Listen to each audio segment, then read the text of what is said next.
In the cold mountains, near an abandoned mine, a desperate struggle for survival begins. The wounded Priscilla clutches the priceless dragon heart in her hand with the last of her strength. The girl feels how the ancient artifact resonates with her magical power. The heroine realizes how long and difficult her path to this saving chance was.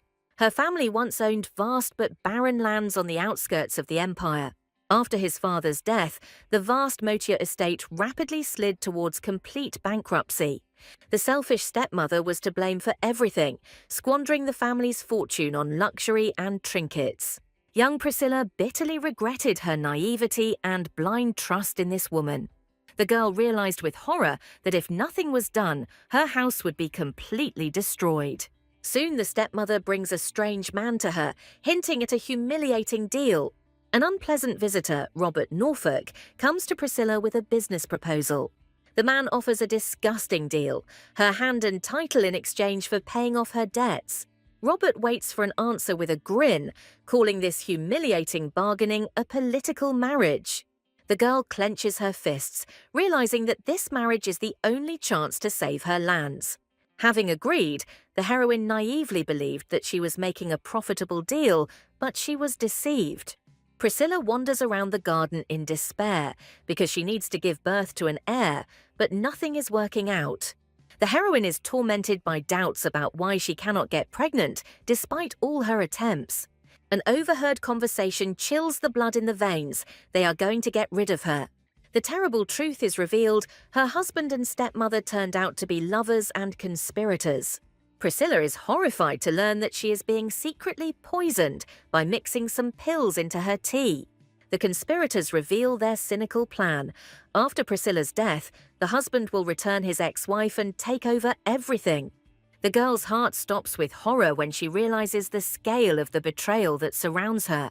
Running away in panic, the heroine curses herself for her naivety and for falling into their insidious trap. Priscilla rushes through the corridors because she would never have gone through with the marriage knowing about Norfolk's child. She understands that only her heir could claim the title, so her infertility was part of the plan. The whole puzzle came together. Her death would allow her husband and stepmother to completely absorb her legacy. The girl is overcome with rage because her family was doomed the very moment she gave her consent. This entire fraudulent marriage was a cold-blooded scam by two villains from the very beginning. Looking at the starry sky, the heroine tearfully asks her late parents for forgiveness for her mistake. On that fateful night, Priscilla leaves her home forever, choosing a desperate escape to save her life. Having left her home in a hurry and penniless, Priscilla wanders hopelessly along the road, not knowing how to survive. Exhausted by hunger and despair, the girl falls down, exhausted, saying goodbye to life. Random travelers find her lifeless body, and one of them assumes that she is dead. A man named Huck approaches her to check on her, trying to bring her back to her senses. Suddenly, his magic stone flares brightly, reacting to the power hidden within the girl. A sudden surge of energy startles Huck's companions, who mistake it for an earthquake. The magician realizes that his artifact resonated with the incredible magical potential of the stranger. When Priscilla wakes up, she sees her savior in front of her, and at that moment, her fate changes. So, on the threshold of death, she met Hugh, who recognized her talent and became a mentor. He gave her a magic stone, the heart of a wizard, and opened a new world of magic for her. The mentor entrusted her with a magic stone and taught her everything she needed to survive in a cruel world. Trying to tame the dragon's heart, Priscilla feels unbearable resistance, but does not give up. Memories of loved ones give her the strength to endure because this is her last chance to fix everything. Gathering all her will, the girl unleashes incredible magic to turn back time. Suddenly, everything changes, and she is enveloped in the familiar aroma of freshly brewed black tea from childhood. She sees the painfully familiar ceiling of her room, which she saw every morning in her past life. The soft and gentle voice of the maid awakens her from a long and terrible sleep. Priscilla opens her eyes in her bed, and the morning routine seems unreal. The kind smile of a faithful servant, whom she has not seen for a long time, greets her awakening. With tears in her eyes, the heroine realizes that the magic worked and she really has returned. Priscilla looks back with love and relief at her home, to which she was able to return. A worried maid notices her mistress's strange behavior, not understanding the reason for her tears. Unable to contain her emotions, the girl throws herself into the arms of her nanny Sarah, who was like a mother to her. The heroine hugs the surprised woman tightly, happy that she is alive again and is nearby. Their touching meeting is interrupted by the stern voice of another maid who enters the room. Priscilla's joy turns to cold rage at the sight of Sonia, her evil stepmother's minion. The woman's condemning gaze brings the heroine back to painful memories of a past betrayal. The girl hides her hatred with a sly smile, disguising her true feelings as a morning whim. The young lady cleverly explains her behavior by a long sleep that seemed like a lifetime to her. The news that her stepmother is calling her makes Priscilla realize that nothing has changed and the battle is just beginning. Sonia remembers how no one used to take Priscilla into account because all the power was in the hands of her stepmother. But the former naive girl, ready to turn a blind eye to everything, is a thing of the past. With a cold smile, the heroine tells the maid that this time her misdeed will not go unpunished.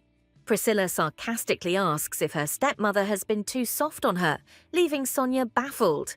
The girl announces that, unlike Madam, she does not intend to tolerate disobedience and will introduce her own rules.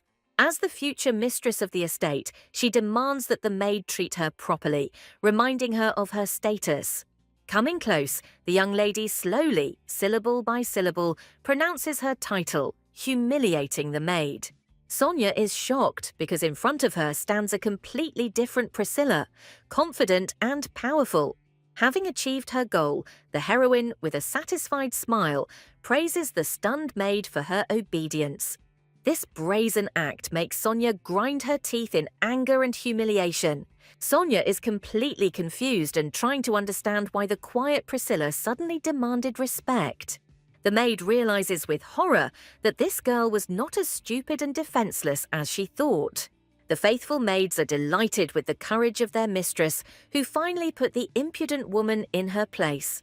Nanny Sarah, filled with pride, begs Priscilla not to let anyone humiliate her any longer. The woman was so happy to see her charge so alive and energetic that she had not seen her for a long time. Running out onto the balcony, the girl greets her estate with delight, beaming with the happiness of her return. Priscilla looks longingly at her native mountains, which she missed so much in her past life, full of hardships. The reckless behavior of a young lady on the edge of a balcony causes panic among the devoted maids. The horrified nanny tries to reason with the girl, reminding her that she is already an adult and will soon get married. The mention of a birthday and an upcoming wedding sobers Priscilla, bringing her back to harsh reality. The memory of the nanny's tragic death, staged as an accident, burns Priscilla from the inside. The girl swears that in this life she will not allow Sarah to die, no matter what it costs her. With firm determination, the heroine declares that she will save not only the nanny, but also her entire estate. Confused, Sarah does not understand the sudden outbursts of tenderness of her grown-up mistress. Priscilla gives an unexpected order to collect all her things, which causes confusion in the nanny. The heroine announces her move to the main residence, shocking Sarah with her daring decision. The devoted maids bow with tears of joy in their eyes because their mistress is finally coming into her own. The young lady realizes that tomorrow, upon inheriting the title, she will face the threat of imminent bankruptcy. The move to the Emerald Room is a symbol of the power that the stepmother tried to usurp after the death of her father. A memory flashes of how her stepmother, in a rage, forbade her to enter her father's chambers, revealing her greed. The memory comes to mind of the cruel manipulation of the stepmother, who used the girl's grief for her own gain. Priscilla remembers with bitterness how naively she trembled from false words, believing in false care. But the time of mourning has passed, and now she, as the future ruler, is ready to take her rightful place. The girl gives secret orders to her loyal maids, beginning her cunning plan to regain power. She will not allow a repeat of the tragedy of the faithful butler, who was falsely accused of theft and killed. The time for revenge has come, and Priscilla resolutely heads to her stepmother's chambers, the place where all her suffering began. Entering the room in a luxurious outfit, the young lady greets her tormentor with cold calm. The stepmother is shocked by her appearance, but the girl only meets reproaches of extravagance with a smirk. The enraged woman jumps up, shouting at her stepdaughter and reminding her of the family's dire financial situation. All the stepmother's rage comes out when she screams about the huge debt that threatens their complete ruin. Priscilla, with icy calm, reproaches her stepmother for hypocrisy because she spends half of her annual income herself. The cunning merchant Horson took advantage of Milena's stupidity for years, selling her trinkets at inflated prices. The heroine can hardly contain her rage, realizing that she is not the only one who should scold this woman for her wastefulness. Instead of anger, the girl flashes her stepmother a dazzling smile, which leaves her completely confused. The stepdaughter's calm and cheerfulness in the midst of financial ruin causes Milena to become enraged. The woman tries to hit the nail on the head by mentioning her late father, who would be disappointed. But Priscilla only thanks her stepmother with a venomous grin for the care she has shown her. The young lady brazenly interrupts her tirade, preparing to strike back. The stepmother freezes in shock, not believing that her submissive and quiet stepdaughter dared to interrupt her. Beaming with confidence, the heroine points to her outfit, hinting that it is not an ordinary dress. The stepmother looks at the outfit with disdain, seeing in it only another piece of senseless luxury. Priscilla coldly states that she is wearing her late father's robe, which leaves the woman dumbfounded. After all, this mantle is embroidered with a coat of arms that could only be worn by the rightful ruler of the lands of Motia. A sudden revelation strikes the stepmother when she finally recognizes the family crest on her stepdaughter's shoulder. The woman recalls how her husband forbade her to touch this robe, calling it his beloved wife's thing. The girl puts her in a quandary because this outfit was not purchased, which means that accusations of wastefulness are meaningless. The heroine again pretends to be a naive fool, admiring her stepmother's care with cloying gratitude. This sudden change in behavior confuses the woman, and she decides that she imagined her previous insolence. Feeling in control again, Milena hypocritically calls her stepdaughter to her. As she approaches, Priscilla remembers how blindly she trusted this woman and now sees all the falsehood in her eyes. The heroine recalls how she desperately clung to her stepmother's false love to drown out the pain of loss. But now, looking at this woman, she feels nothing but icy calm and contempt. Milena continues her hypocritical game, feigning concern for her family with feigned tenderness. With an angelic smile, the girl plays along, assuring her of her complete understanding of the situation. And so the trap snaps shut. The stepmother announces the imminent visit of Mr. Norfolk for the engagement. The words about solving debt problems sound like a death sentence, and all the pain of the past is reflected in the heroine's eyes. The woman dismisses all doubts with cynical ease, calling the humiliating deal a common occurrence for nobles. Priscilla understands that her coming of age is not only the acquisition of rights, but also the last frontier before disaster. The stepmother puts pressure on her, hypocritically dividing the debts, but single-handedly managing all the family's money. The final blow, she is given only a week, presenting this marriage as the only and last chance for salvation. As she leaves, Priscilla receives caustic advice to take care of her beauty in order to please her future husband. But the girl turns around sharply and with feigned joy points to the new ring on her stepmother's hand. She catches the woman in a lie because she had never worn rubies, and this purchase was clearly recent. Driven into a corner, Milena panics and denies the obvious, trying to blame everything on her stepdaughter's poor memory. With an innocent smile, the heroine quips that such a thrifty stepmother could not have made such a reckless expenditure. And then Priscilla delivers the finishing blow, announcing that she has already given the order to her faithful butler. Realizing that she had been tricked, the enraged stepmother runs out of the room in panic. The girl calmly calculated everything, forbidding the acceptance of goods from the merchant in order to stop the leakage of money. Milena gnashes her teeth in rage because this damned girl turned out to be a cunning and dangerous enemy. She orders Sonia to spy, but she admits that it will be impossible to find a traitor among Priscilla's loyal servants. In a panic, the stepmother decides to speed things up by ordering the footman to bring Norfolk tomorrow. Priscilla warmly greets her faithful butler, happy to see him alive and well. The girl charms the old man with her good mood, and he tactfully reminds her about her future husband. London proudly announces that he has secretly prepared the Emerald Room for her, commending her determination. They discuss the stepmother's messenger, and the butler shares his concerns about the Baron's bad reputation. The heroine painfully recalls the terrible truth: Norfolk's ex-wife and child were simply waiting for her death. She firmly declares that she will not marry, revealing to the butler the Baron's true motives: to seize everything. London breathes a huge sigh of relief when he learns that his mistress has no intention of ruining her life. But the main problem remains: a huge debt to the merchant and empty warehouses put them on the brink of survival.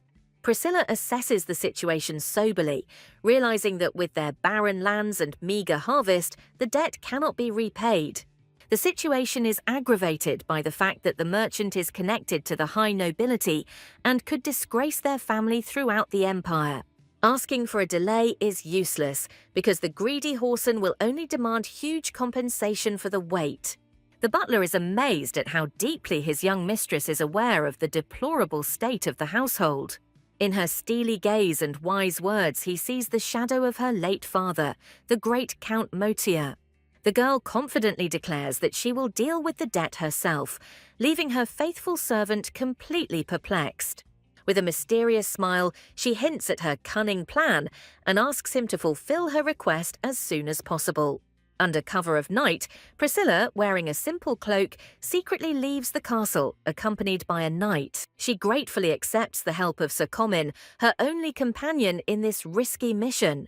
The young man is worried about her safety on the road, but the heroine refuses extra security. She is absolutely confident of success because she is heading towards the one whose strength alone surpasses an entire order of knights. At the entrance, they are met by a stern guard with a scar on his face, inviting them to go to the leader. A conflict arises when the guard roughly pushes the knight away, allowing only Priscilla to pass. The mercenary smirks and reminds Sir Comyn of how he arrogantly refused their leader a visit. The young man furiously recalls his words about how such scoundrels are unworthy of entering the estate. Priscilla wisely diffuses the conflict by admitting their guilt and agreeing to humiliating conditions for the sake of the goal. The heroine, with unwavering determination, orders to take her away, ready to face the danger alone. The guide, impressed by her courage, escorts the girl inside and reports her arrival. Entering the room, she realizes that this meeting with the mysterious leader will not be her first. Her memory takes her to the bloody battlefield, where she, as a sorceress, saved a wounded soldier. The wounded Qasim begs her to run away, but the brave girl refuses to leave him to certain death. Suddenly, an enemy knight appears from behind, raising his sword for a fatal blow. Absorbed in saving her comrade, the heroine notices the threat looming over her too late. A mysterious rider in heavy armor appears on the battlefield, emitting a chilling aura. The stranger, who turns out to be a swordmaster, menacingly demands that the mercenaries identify themselves.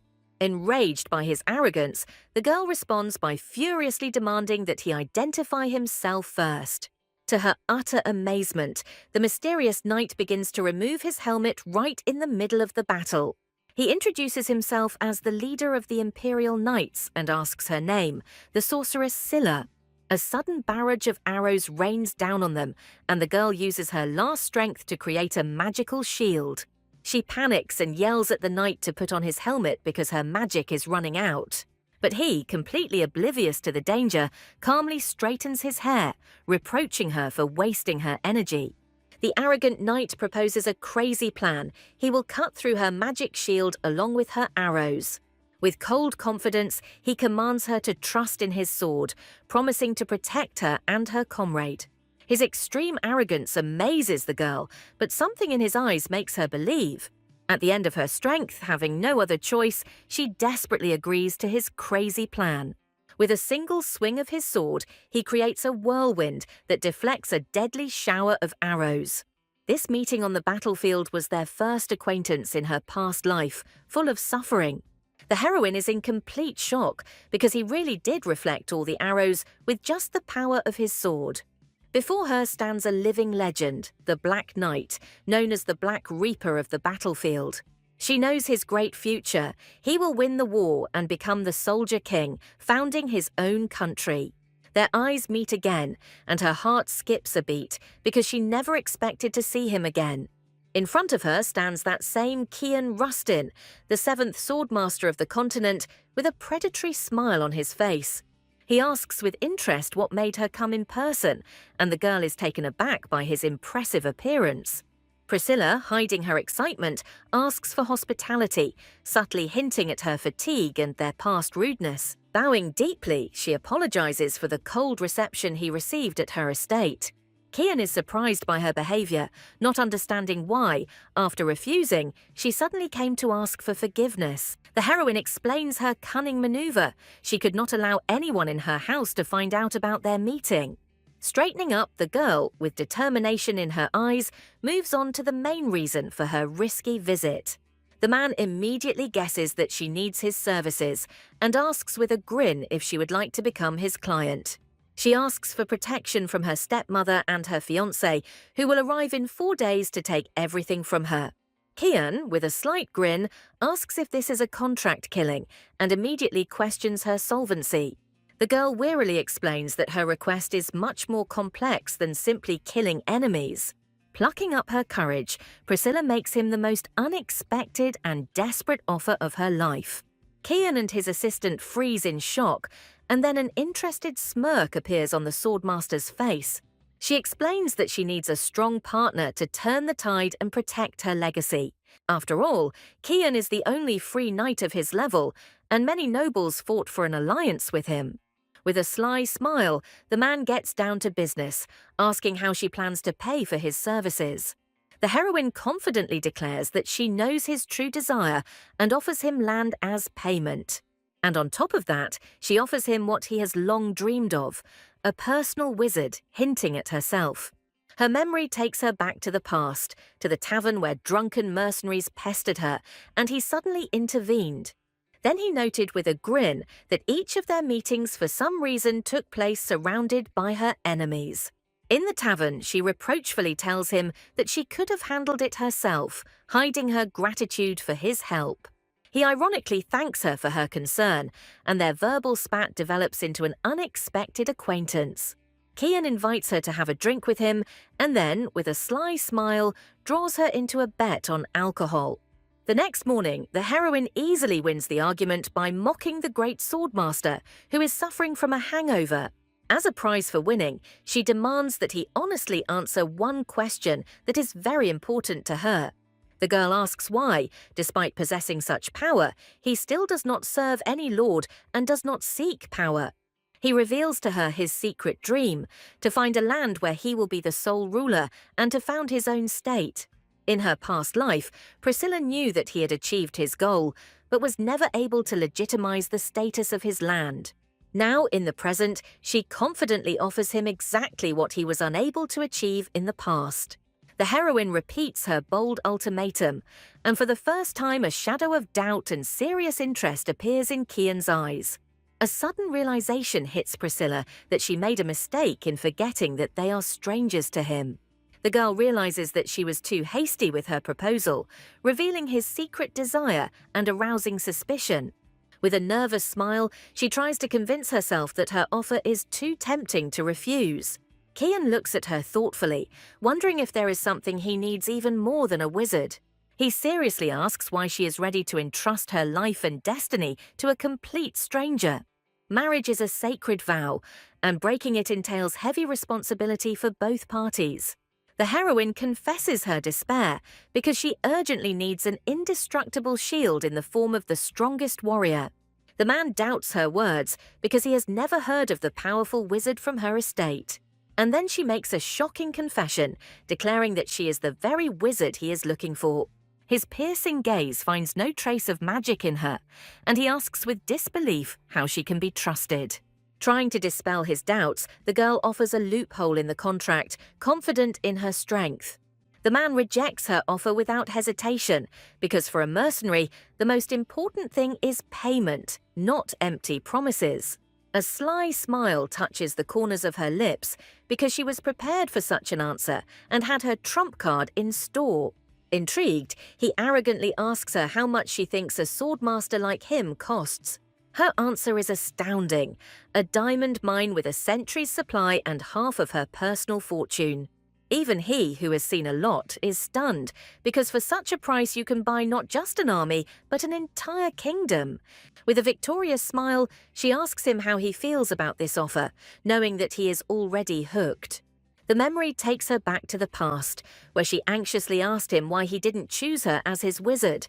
Embarrassed, she admits that many would like to get her, trying to understand why he is silent. She touches on a taboo subject, mentioning the mysterious Master Saud, and his face instantly hardens. In the past, she knew she was too weak to stand next to him, because his master's legendary sword could cut down anyone. Bitterness and pain fill her, because only the lack of magic stones prevented her from becoming his equal.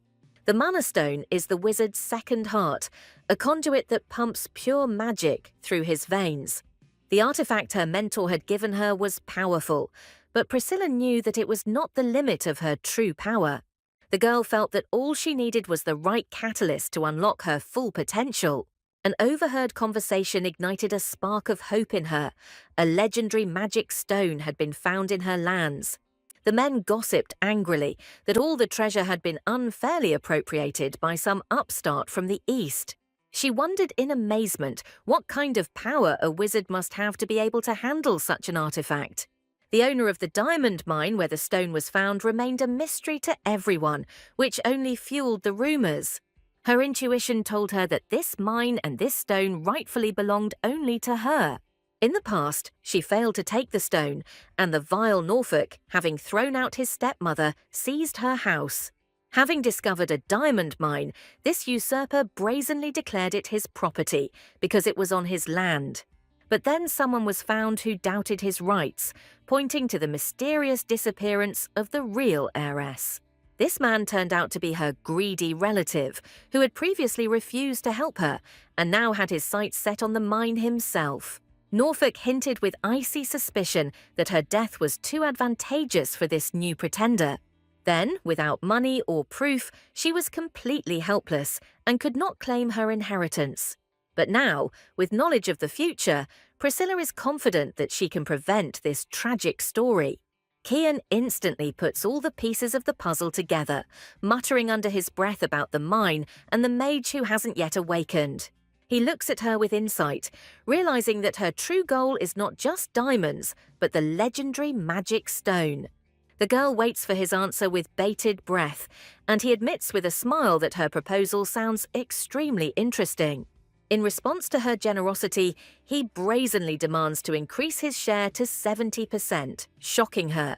That disarming smile on the face of a landless thief with a sword infuriates her with its impudence. She furiously asks if he's joking, but Kian confirms his seriousness with icy calm. His friendly and attractive face makes this extortion even more unbearable for the girl. The swordmaster's attractive appearance momentarily confuses her, but she quickly pushes away the inappropriate thoughts. Realizing that he didn't fall for her trick, she decides to take the risk because she needs his strength to survive. Pretending that the negotiations have failed, Priscilla turns to leave, beginning her risky game. Her bluff works, and realizing he's missing out on the diamonds, Kian screams after her in panic, losing his composure. In desperation, he rushes after her, begging her to stop and not leave so easily. With a victorious grin, she turns around, realizing he's fallen for her bait, and innocently asks what's wrong. Kian notes with a chuckle her determination, which she says she inherited from her father. The girl playfully presses him, pretending to leave, which catches the renowned warrior off guard. He calls her impatient, but his eyes show genuine interest in this unusual lady. Priscilla directly expresses her irritation with his greed, since her initial offer was more than generous. She gives him an ultimatum, going back to 50% and threatening to find another performer. The heroine puts on a whole show of leaving, but the insightful swordmaster understands that this is a lie. In a desperate attempt to make her bluff sound credible, she lowers her stake to 40%. Finally, with a disarming smile, he gives in, accepting her last desperate offer. In the future, the stepmother is furiously searching for new chapters about Priscilla, not understanding what is happening in her own home. The grown-up Priscilla imperiously stops her stepmother's hand, announcing the beginning of her weekly marathon of revenge. Taking the initiative, Priscilla declares that after his refusal, it is now only she who dictates the terms of the contract. She deals a crushing blow, reducing his share to 30% and depriving him of the right to the magic stones. For a moment, the heroine freezes in fear, fearing that his pride will not withstand it and he will attack her in rage. But his unexpected agreement shocks not only her, but also his own stunned subordinates. Bowing gallantly, Kian happily accepts her humiliating terms, much to her confusion. She generously allows him to take the magic stones, because without her power, they are just useless trinkets. The shrewd swordmaster looks at her suspiciously, trying to decipher the true purpose of her strange generosity. She is embarrassed by his overly cheerful appearance, because he does not look like a man who has just lost a fortune. With a sly smile, he announces that the deal is done, and they only need to settle the formalities. But before she agrees, Kian asks the main question, wanting to know how exactly she plans to fulfill her part of the deal. Priscilla watches his next move with suspicion, fearing that he will try to regain his lost profit. She offers him the barren, icy wastes on the border of the empire, land that everyone has long abandoned. As payment for his services, the heroine offers to make these useless lands his personal fiefdom. The astute warrior immediately senses the trick, fearing that even after becoming the owner, he will remain her puppet. The girl gives him a firm promise of complete independence, offering to free him from any knightly vows. But there is one unbreakable condition: he must never betray her or her lands, becoming their eternal protector. Her brilliant plan is that by protecting his territory, he will unwittingly become an invincible shield for her estate. Kian acknowledges her plan as sound, but immediately moves on to the second part of the deal, demanding the promised wizard. She reminds him of the mage's support, but he takes her at her word with a grin, remembering her previous offer. With a sly smile, he reveals her cards, making it clear that he is interested not just in a magician, but in that very magic stone. Priscilla is cunning, promising him the stone only as a bonus for good service in the future. Her audacity amuses him, and he notes with irony that she behaves like a real future great wizard. Kian asks a reasonable question: why not just bind him with a knightly oath? Why is this wedding necessary? The girl is embarrassed because the real reason lies in her feelings, and it was only because of him that she took such a step. She understands that he will not be able to understand the full depth of her decision now, hiding his true motives. With difficulty finding the words, she tries to explain that a meaningless vow will not hold him, unlike a marriage contract. In a fit of despair, Priscilla cries out that she wants to bind him to her estate forever. Immediately blushing, she realizes that her words sounded like a passionate and awkward declaration of love. Mumbling in embarrassment, she tries to justify herself by citing the sanctity of the marriage contract, which only makes him laugh. His gaze turns icy, and he asks with disdain if she is willing to give up her title of count for a simple mercenary. With burning eyes, Priscilla sets him a harsh condition: he will only be the countess's husband, but will never receive her title. Kian acknowledges her strength with a grin, noting that the previous earl raised a worthy successor. Holding her breath, the girl demands a direct answer from him, not understanding whether he agrees or rejects her proposal. Gallantly taking her hand, he announces with a charming smile that he happily accepts her proposal. She breathes a huge sigh of relief, not believing that her risky plan has finally succeeded. Leaning towards her, he whispers a warning to her against turning to Lord Corrit, who had already refused her once. Her heart stops with horror, because he knows her most intimate secrets from the past, which no one else could know. The all-knowing smile on his face confuses her, and she desperately tries to understand how he knows all this. A whirlwind of thoughts flash through her head. He couldn't have assigned a spy, but his visit yesterday now seemed no accident. Memories from a past life mix with the present, and she, confused, accidentally calls him by the same name she used to call him. With a charming smile, he asks to be called by his first name, reminding her that they are now engaged. Priscilla, hiding her panic, writes feverishly, trying to understand how he knew about her secret letter to Sir Corrit. The man speaks evasively about collecting information, and she understands that she will not get the truth from this stubborn man. The girl changes tactics and asks why he mentioned her father in his request for a visit. Kian admits that he owed a huge debt to her late father, who once saved his life. He explains that he came not out of pride, but simply because he remembered the past and wanted to repay an old debt. With a nostalgic smile, he says the memories come flooding back after so many years. Priscilla is touched by his sincerity, realizing that thanks to her father's kindness, she has found such a strong ally. Beaming with happiness, she tenderly thanks him for accepting her request, calling him by name. Kian turns away in embarrassment, coldly stating that he only agreed for the benefit, hiding his true feelings. Seeing his confusion, Priscilla realizes that her plan has worked and they can finally make a deal. Meanwhile, the stepmother has a nightmare in which she is bathing in gold, celebrating the disappearance of her stepdaughter. She greedily admires the stolen jewels, enjoying her imaginary victory and wealth. But suddenly all the treasures in her hands turn to sand, and her joy is replaced by horror and bewilderment. The woman watches in panic as her face becomes wrinkled and cracked, reflecting the ugliness of her soul. In the dream, Priscilla appears, taking back everything that was stolen, because everything always returns to its rightful owner. The stepmother wakes up in a cold sweat, horrified to realize that her nightmare could become reality. In a panic, she calls her faithful servant Sonia and hysterically demands that she immediately bring her a mirror. Looking at her reflection, she tries to understand why Priscilla's visit yesterday had alarmed her so much.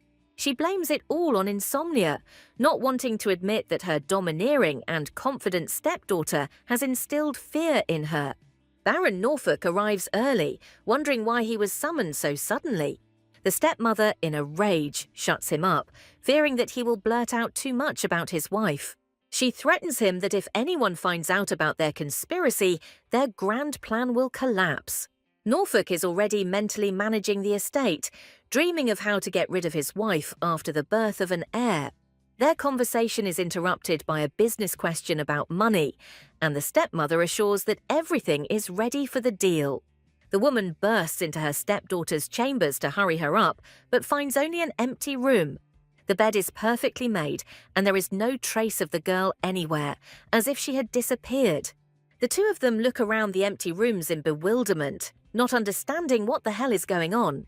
The stepmother is overcome by a bad feeling because the absence of servants disrupts the usual morning routine. Suddenly, she notices one of Priscilla's maids on the stairs, and her heart sinks in alarm. The stepmother, in a rage, shakes the frightened maid, demanding that she immediately tell her where her mistress is. The girl tries to lie, but Milena screams in rage that she just saw the empty room herself. Her face contorts with horror when she realizes that her stepdaughter has really disappeared somewhere. Baron Norfolk, watching this scene, asks with irritation to explain what kind of chaos is going on in the house. Priscilla's faithful nanny suddenly appears, and her presence here arouses even more suspicion in the stepmother. The woman attacks her with screams, demanding an answer as to why she is not at her post and where her charge is. The nanny calmly informs her that the countess is currently receiving a guest in her chambers, which causes the stepmother to fly into a fit of rage. The thought that this girl dared to occupy the Emerald Room, the most sacred place in the estate, drives her crazy. Bursting into the chambers, she sees Priscilla, who is elegantly drinking tea with an unperturbed look. The stepmother, in a rage, pounces on her with accusations, demanding that this circus be stopped and that she immediately explain everything. A sudden rage takes hold of the mistress of the house because of a simple question about the room. The woman screams hysterically that this is a sacred place, the room of her deceased husband. But the heiress calmly confirms that she knows perfectly well who owned the chambers. The girl, with a barely concealed smile, hints at the strangeness of her mother's behavior. The heroine coldly puts the woman in her place, reminding her of her legal right to inheritance. In despair, the stepmother turns to the new guest, accusing her stepdaughter of debauchery. The girl meets the stream of dirty insults with icy and impenetrable calm. The stepmother theatrically laments, calling upon the spirit of her deceased father to witness the shame. The mysterious guy breaks the silence, condemning the aristocrat's unworthy behavior. Deeply offended, the woman turns her anger onto the impudent stranger. The hero calmly and with dignity introduces himself as a mercenary named Kian Rustin. The stepmother explodes with contemptuous laughter, humiliating the young man's status. The woman furiously asks how a commoner dared to speak to a noble lady. Priscilla decisively stops the hysteria, defending her guest from attacks. The stepmother is furious that her stepdaughter dared to physically stop her. Fear flashes through the woman's mind. She is amazed at where the fragile girl gets so much strength. The heroine shocks her stepmother by threateningly whispering that the stranger is her husband. Priscilla pushes the woman to the floor, unable to bear her insults any longer. The girl confirms her marriage with icy calm, completely discouraging her stepmother. Her cold and determined look puts an end to it, showing who is now the boss here. The stepmother angrily rejects the girl's words, considering them a blatant lie and a trick. The woman tries to appeal to reason by reminding him of her planned engagement to another man. Kian adds fuel to the fire by logically pointing out the implausibility of such a quick marriage.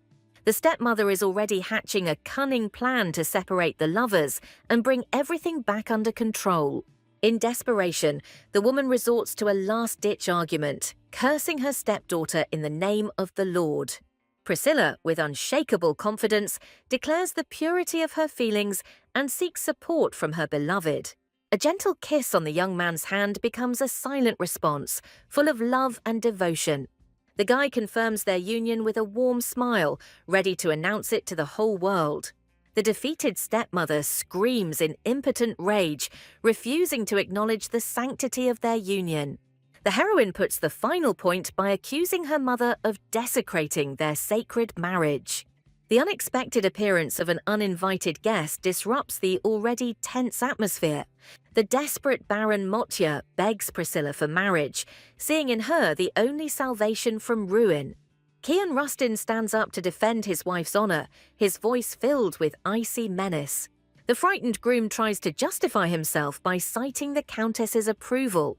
The stepmother gleefully adds fuel to the fire, portraying her stepdaughter as a disobedient daughter. The woman strikes where it hurts most, accusing Priscilla of betraying her late father's will. Kian's sudden announcement of the late Earl's will leaves everyone in shock. The young man whispers in his beloved's ear, urging her to trust and play along with him. The guy deals a crushing blow by declaring their marriage to be her father's last wish. The girl immediately takes up the game, smilingly confirming the young man's long-standing friendship with her father. Kian delivers a precise blow to his stepmother's pride by hinting at her late husband's distrust of her. Suddenly, the young man produces a knightly emblem, causing the woman to fall silent in amazement. He coldly informs them that this is not the first time he has visited this estate, which confuses everyone even more. The announcement that he was knighted in these lands shocks even Priscilla herself. Doubt begins to arise in the girl's soul because neither her father nor her lover ever mentioned this. The hero fondly remembers the late Count, who became a mentor to him and gave him freedom. The young man reveals that the girl's father saw him as a future protector, not only of the lands, but also of herself. The stepmother desperately clings to the last straw, denying the connection between chivalry and marriage. Kian, with a sly smile, takes her at her word because he is no longer a groom, but a legal husband. Priscilla puts an end to the dispute by calling on her mother to stop denying the reality of their completed marriage. With icy contempt, the heroine throws in her stepmother's face the accusation of the pitifulness of her situation. Tired of the bickering, Priscilla decides to end the dispute by demanding irrefutable evidence. The appearance of the priest with the marriage documents plunges the stepmother into complete stupor. Priest Morrison, coughing sheepishly, confirms the legitimacy of the union with his authority. He officially states that he personally performed the wedding ceremony for the young couple this morning. Kian and Priscilla, now legally married before God, exchange triumphant glances. The memory takes us back to the past, where the faithful butler desperately tries to dissuade Milady from taking a hasty step. The man begs them to choose a more suitable location, since their financial situation does not allow them to hold a proper ceremony. The girl is adamant because there is no time. In the morning, the stepmother will bring Baron Norfolk, and it will be too late. Even the priest panicked and objected, reminding them that marriage vows can only be taken in a sacred place. The heroine finds a loophole in the doctrine, proving that only a blessing is needed for a sacred marriage. Priscilla, with desperation in her voice, begs Father Morrison to go against the rules to save her. Despite the shock and protests of the servants, the decision for a simple ceremony was made under pressure of circumstances. The priest is relieved to realize that Milady's desperate and risky decision turned out to be a blessing for her. The butler reflects with secret admiration on Kian's incredible strength, acknowledging him as an unrivaled swordsman. Faithful servant Sarah tenderly promises her mistress that, no matter what, she will arrange the most beautiful wedding for her. Priscilla coldly orders the defeated stepmother and the failed groom to be escorted out of the house. The butler, with a polite smile, escorts the confused Baron out, leaving the humiliated woman on the floor. The new mistress of the house gives her final order to isolate the stepmother in a separate building, consolidating her power. In impotent rage, the woman screams about the madness of her stepdaughter, whom the servants take away on the orders of the new mistress. The maid coldly declares that she is only carrying out the orders of the new head of the family, which causes a fit of rage in the stepmother. The woman clings desperately to her last hope, crying out that the succession has not yet been confirmed by the emperor. Priscilla announces in an icy tone that from today on, upon coming of age, she automatically inherits everything. The girl speaks with dignity about the great history and reputation of their family, which cannot be forgotten. The heroine reveals her main trump card. Their land is older than the empire, and even the emperor has no power over its inheritance. Priscilla looks reproachfully at her stepmother, surprised by her ignorance of the history of the family with which she has been associated for so many years. The girl scornfully accuses her stepmother of always caring more about the jewels than about their inheritance. The woman, having lost control, starts screaming, but the young mistress only calmly orders the servants to hurry. A sudden fear for her property grips the stepmother, but Priscilla coldly informs her that she has already taken care of everything. The final blow, the heroine announces that valuables, including her stepmother's personal belongings, were taken to pay off the debts. With a venomous smile, Priscilla reminds that all family members must work for the common good. The word mother, which she hated so much, echoes in the woman's head, bringing her to hysterical laughter. In utter despair, the defeated stepmother realizes her crushing and final defeat. Finally left alone, the girl falls into a chair, exhausted by the difficult moral battle for her future. A suspicion begins to arise in her thoughts. The greedy Robert gave in too easily, hiding somewhere for the time being. The heroine feels how, after her return, dormant magical energy awakens within her. A mysterious voice from nowhere tenderly promises that he will return for her soon, instilling hope. The girl is struck by the realization that her savior may be a wizard, and his words were not a joke. Memories take her to Master Hux, who was able to become a wizard among mercenaries thanks to a magic stone.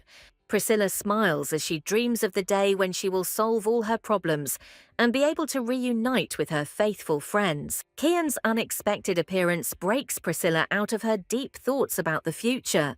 The frightened girl jumps up, reproaching the guy for sneaking up unnoticed. The young man notices her detachment with a smile, and she only assumes in response that she was meditating. The heroine is tormented by a strange feeling. She felt all the mana in the estate, but not the presence of the swordmaster. It dawns on her that such incredible skill must hide colossal magical power. Priscilla asks her husband directly why he deliberately hid his true identity from her. The girl explains that even before her powers fully awakened, she was always very sensitive to magic. Kian confirms with interest that some wizards can indeed sense mana before awakening. But the heroine does not back down, demanding an answer as to why he hid his powerful aura in her presence. The hero tenderly admits that he is afraid that his aura as a swordmaster might make her uncomfortable during such a difficult time. Embarrassed by his direct concern, Priscilla tries to hide her sudden excitement. She tenderly asks him not to hide his strength around her, allowing him to be himself. In response, Kian, with a mysterious smile, presents her with an exquisite dessert, surprising the girl. He explains that it is a simple delivery, since his nanny was worried that the girl had not eaten anything. Priscilla can't help but laugh, finding it amusing that the great swordmaster is personally delivering her food. With a bright and sincere smile, she invites her husband to share this unexpected breakfast with her. Suddenly, an agitated nanny bursts into the room, interrupting their private moment. It turns out that the prudent Kian had already ordered a full-fledged feast to be prepared for them. The guy proudly offers to start their first meal together in their new status. The girl was stunned by the sight of a luxurious table, which would be more than enough for 4. The embarrassed young man tries to justify his excellent appetite with the hard lot of a knight. Priscilla watches his embarrassment with affection, while the nanny makes fun of her mistress's modest appetite. A cunning nanny with a sly smile hints to the newlyweds about their first night together in a pearl room. The maid tactfully offers to help them set up their future love nest. A shadow of doubt flitted through Kian's mind as his new title as master of the estate weighed heavily on him. The guy, with a warm smile, agrees to inspect their new quarters, accepting his new role. The girl feels a huge relief seeing that her lover does not reject his status as the master of the house. The hero suggests that they first have a good meal and only then inspect their shared home. The caring nanny and Kian unanimously convince the thin lady to eat at least a little more to restore her strength. The maid watches with affection the young man's touching care, seeing how crazy he is about her mistress. Priscilla warmly notes that Nanny Sarah has already fallen in love with her husband. The girl, not hiding her surprise, reflects on the unusual contrast between the young man's noble appearance and his enormous appetite. The heroine smiles and feels that she is feeding not her husband, but a huge and tender wild animal. Kian gives in, admitting that he's overeaten, but the girl laughingly encourages him to eat as much as he wants. In her mind, Priscilla fondly notes his sweet embarrassment and decides that she must feed him well. Meanwhile, the maids are shocked to discuss the incredible changes in their mistress and the astonishing outcome of the morning quarrel. One of the maids explains that the stepmother was always bossy, only because Priscilla had to give in to her. Another fiercely reminds that the estate always belonged to Priscilla, not the stepmother they served. A maid, unwilling to change her loyalties, calls her colleagues fools for so easily switching sides. The maid, faithful to her stepmother, reminds her that Madame was merciful, but receives a sharp rebuff from her, who advises her to be more pragmatic. A pragmatic maid coldly advises her colleague to make the right choice before it's too late. The maid, loyal to her old mistress, tries to intimidate her, reminding her of the Madame's cruelty if she regains power. The dispute escalates into open hostility, revealing the divisions and intrigues that reign among the servants. Laura scornfully challenges her, sending Sonia to serve her new but powerless mistress. The young maid tries to defuse the situation by calling her elders to their direct responsibilities. In response to this, the senior maids only mockingly shift their own tasks onto her. The girl freezes in horror when another humiliating task is thrown after her. The young maid wanders down the corridor, bitter and resentful, having once again become a scapegoat. At the door to her former mistress's chambers, she freezes, hearing a painfully familiar and hateful male voice. An overheard conversation reveals a secret conspiracy in which Baron Robert blames the maid for the failure of their plan. In a rage, Baron Robert blames his stepmother for the failure, which caused him to lose everything, including his pregnant wife. He threatens the woman directly, but she, despite her fear, boldly asks if he is making fun of her. The stepmother is overcome with suffocating horror at the thought of the lost money. She demands that every last coin be returned to her. In a desperate struggle, she pushes him away, but the man's cruelty has already crossed all boundaries. The humiliated woman throws insults in his face, but a new, more insidious plan is already brewing in the Baron's head. He finds a loophole. Since the marriage took place at night, it means it has not yet been consummated. The Baron reveals that it is possible to annul such a marriage under certain circumstances. The condition for this may be the death of the groom, and this horrific proposal leaves the stepmother in shock. However, the woman quickly comes to her senses and with a devilish grin asks if he is sure that he can kill Kian. The Baron cuts her off with contempt, reminding her that she herself is powerless and incapable of even taking revenge. Their failed alliance is falling apart. Mutual reproaches and insults are turning into open hatred. The stepmother contemptuously rejects his plan, considering a banal murder too primitive a solution. The Baron, with a devilish smile, hints that there is a much more sophisticated way to cancel the hated wedding. His ominous whispers reveal a terrible secret. He has already defiled Priscilla by forcing her to spend the night with him. The woman doubts his words, knowing that the proud stepdaughter would never voluntarily agree to such humiliation. With a smug grin, he makes a shocking confession, claiming that he forced her to be his woman. He reveals the essence of the deception. They only need to create the appearance of her night with him in order to destroy the legal marriage. In his insidious plan, the stepmother is assigned the role of a traitor who is supposed to get her stepdaughter drunk and put her in his bed. Seeing the benefit in this, the woman with a devilish smile agrees to the deal, ready to do anything for revenge. Their sinister laughter fills the room, cementing the alliance of two villains ready to destroy an innocent soul. A sharp sound makes the conspirators freeze, the fear of exposure hanging in the air.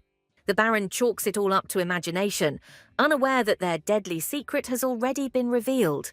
The faithful servant reports the betrayal to her mistress, her hands clenching in impotent rage. The nanny falls into righteous anger, unable to believe the monstrosity and baseness of human nature. Priscilla calms her faithful servant with icy calm, her confidence in victory unshakable. The girl thanks the young spy, her determined look indicating that she will not miss the chance to strike back. A cold determination to destroy the two snakes warmed in her bosom, for the common good is growing in her thoughts. Kian admires his reflection with unusual vanity, preparing to appear before his beloved in all his glory. A loyal comrade makes fun of the leader, surprised by his sudden desire to look perfect. The young man abruptly interrupts his friend, but his thoughts reveal the true reason: he wants to be worthy of his mistress. The comrade notes with a grin that his leader is so deeply in love that he has already changed his outfit for the second time that day, for the sake of his lady. Despite his youth, the fame of Kian's incredible skills is so loud that many lords covet him. The friend is amused that such a powerful and sought-after warrior meekly obeys the orders of a young girl. With a vulgar grin, he suggests that with his new look, the leader will be able to seduce all the women in the estate. Kian replies with a warm smile that he only needs to seduce one, causing his friend to burst into laughter. The comrade doubts whether the girl will be able to remember him, but the young man confidently rejects this idea. The hero appears before Priscilla in all his splendor, gallantly inviting her to inspect the estate. Confused by his dazzling beauty, the girl takes his hand with bated breath. His sudden change makes her heart beat faster, awakening an unfamiliar and exciting feeling. She notices the change in outfit, and Kian, with a gentle smile, assures her that this look suits him very well too. The loyal friend watches the leader's transformation with a grin, not believing his sudden concern for his appearance. They enter the famous Pearl Room, but its former splendor has been dimmed by poverty and desolation. Priscilla notes with bitter irony that the room, like their situation, does not at all live up to its grand name. The young man feels a burning shame for their poverty, but the girl blames herself for everything, regretting her past blindness. His gentle touch comforts her as she painfully realizes how long she has ignored the family's financial ruin. Kian admiringly assures her that she did her best, and her gaze fills with strength again. With renewed determination, the heroine speaks of her final request, which should finally fix everything. She reveals her secret passage. A reliable servant has been assigned to her stepmother, who is actually her spy. Suddenly, the same traitorous maid comes running with the news of Madame's sudden illness and her request for a meeting. But the faithful nanny immediately recognizes the lie, sarcastically listing all the recent exploits of the healthy as an oxwoman. The head maid bitterly recalls her past insolence towards the true mistress of the estate. The stepmother's ominous order comes to mind, promising the servant's death if the insidious plan fails. The traitor falls to her knees in despair, putting on a whole performance in order to achieve a meeting with the mistress. But the faithful nanny looks at her with icy contempt, seeing in her only a pitiful nonentity, unworthy of the countess's attention. Sonia desperately tries to break through, citing a direct order from Madame, but encounters an adamant wall. The senior maid coldly retorts that the new mistress has more important things to do and throws the traitor out. However, Sonia's persistence infuriates the faithful nanny, who had already been warned not to disturb her mistress. Priscilla notes with irony that even someone as stubborn as Sonia cannot deny her real employment. The girl throws herself into her work, sorting through mountains of documents, while the faithful Kian quietly offers his help. Despite her fatigue and the scale of the problems, the heroine resolutely refuses, taking on the full weight of responsibility. Heavy memories of past mistakes and Horson's destructive advice haunt Priscilla. His theatrical despair comes back to her mind, now seeming like an ominous omen. The arrival of a letter from Horson makes her heart skip a beat, for it concerns the precious mistletoe tree. Her eyes light up with a steely gleam. This time she won't let herself be fooled again. With renewed hope, the girl turns to Keanu in search of a reliable merchant who can change their destiny. The hero confidently says that he knows one such person, whose honesty was tested in harsh conditions. Kian recalls how, early on in his journey, he encountered the greed of a merchant who tried to cheat him. However, by returning the money, he taught him a harsh lesson about the true price of honesty in a world of deception. This experience showed that in wartime, even apparent greed can be a sign of decency. Convinced by his story, Priscilla, with renewed hope, asks for this reliable man to be called immediately. The young man is surprised by the sudden request. He doubts that he will be able to persuade such a person. But the heroine, with a confident smile, hands over the letter, promising a deal that is impossible to refuse. The stepmother's annoying maids do not leave her alone, but the girl angrily drives them away. Time passes, and endless intrigues exhaust the young lady, but her determination only grows stronger. The traitor breaks in again without permission, testing the countess's patience, which is already at its limit. The maid puts on a desperate performance, claiming that her stepmother harmed herself for the sake of the meeting.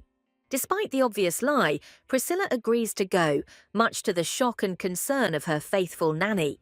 The girl firmly states that all preparations for the final blow were completed during the night.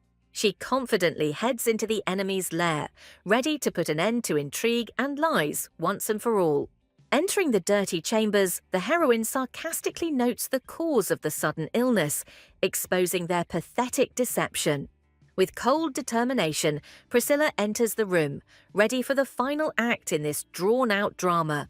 At first glance, she notes with disdain that her stepmother looks too good for someone dying. The woman begins a cheap performance, screaming and accusing her stepdaughter of attempting to kill her. The traitorous maid plays along with false sympathy, barely holding back a malicious grin. The girl watches this lousy theatre with disgust, while her faithful servant tries to protect her from this circus. With icy sarcasm, the heroine confirms that she sees how the patient's condition is worsening. She strikes, announcing that she will call a doctor, which throws the conspirators into panic. The traitor, in despair, begs her to stay, appealing to non-existent filial feelings. She insists that only a conversation with Priscilla can heal the unfortunate madam. With a sly smile, the heroine agrees to show mercy, making it clear that from now on the game will be played by her rules. With unexpected tenderness, Priscilla admits that her stepmother raised her, which shocks her faithful nanny. She imperiously orders the servants to leave, wanting to be left alone with the dying woman for a final conversation.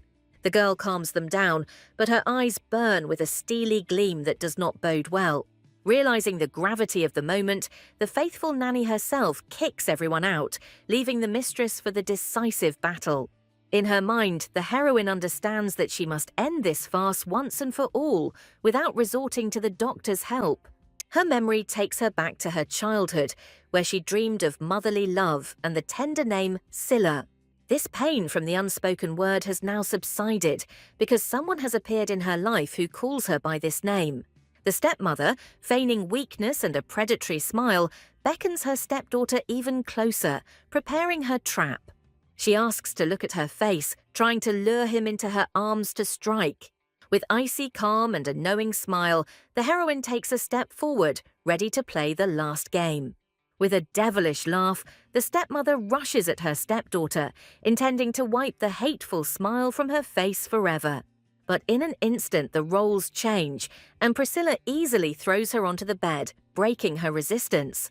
A needle sparkles in the heroine's hand, and the woman realizes in horror that she has fallen into her own trap. With a victorious grin, the girl exposes her pathetic trick, having guessed about the sleeping pill on the tip.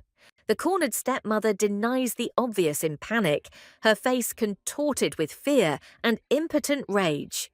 Priscilla, disappointed, calls her plan old-fashioned, expecting something more grandiose from her. Having lost her composure, the woman starts shouting, accusing her stepdaughter of trying to set her up. But the heroine, with icy calm, notes that her stepmother constantly looks at the door, expecting someone. She asks ironically what should have happened after her sleep, hinting at the guest outside the door. Kian's sudden appearance in armor puts the final point, his voice sounding like a death sentence for the conspirators. The door swings open and the captured Baron Robert is pushed into the room, the trap slammed shut. Kian immediately rushes to his beloved, tenderly checking to see if she was injured in the fight. With a confident smile, the girl reassures him, because the treacherous stepmother was already in her hands. The captive Baron tries to escape in panic, realizing that his game is over and there is no way out. The appearance of the priest puts an end to it, his face distorted with disgust at the baseness and meanness of the conspirators.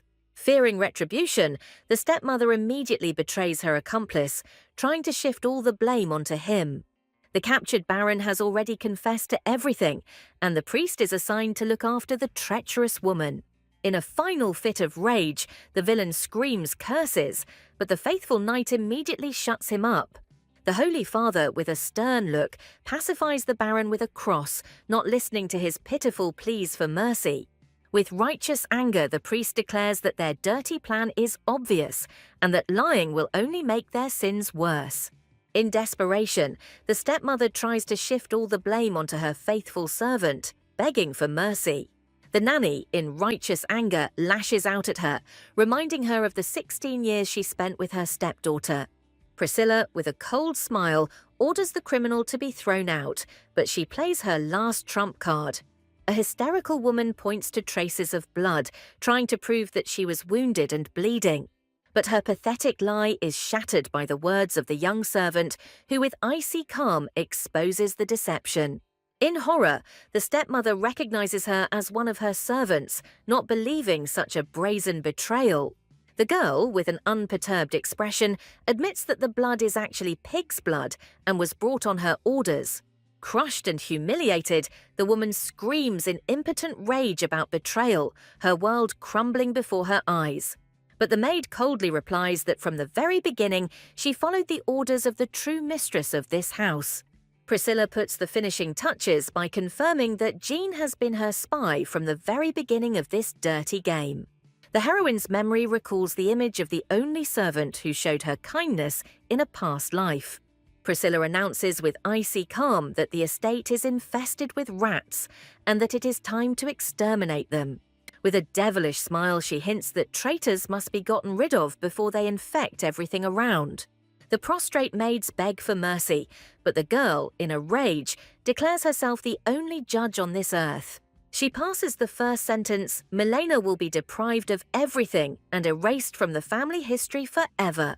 The priest confirms her absolute power, which even the royal family does not dare to challenge.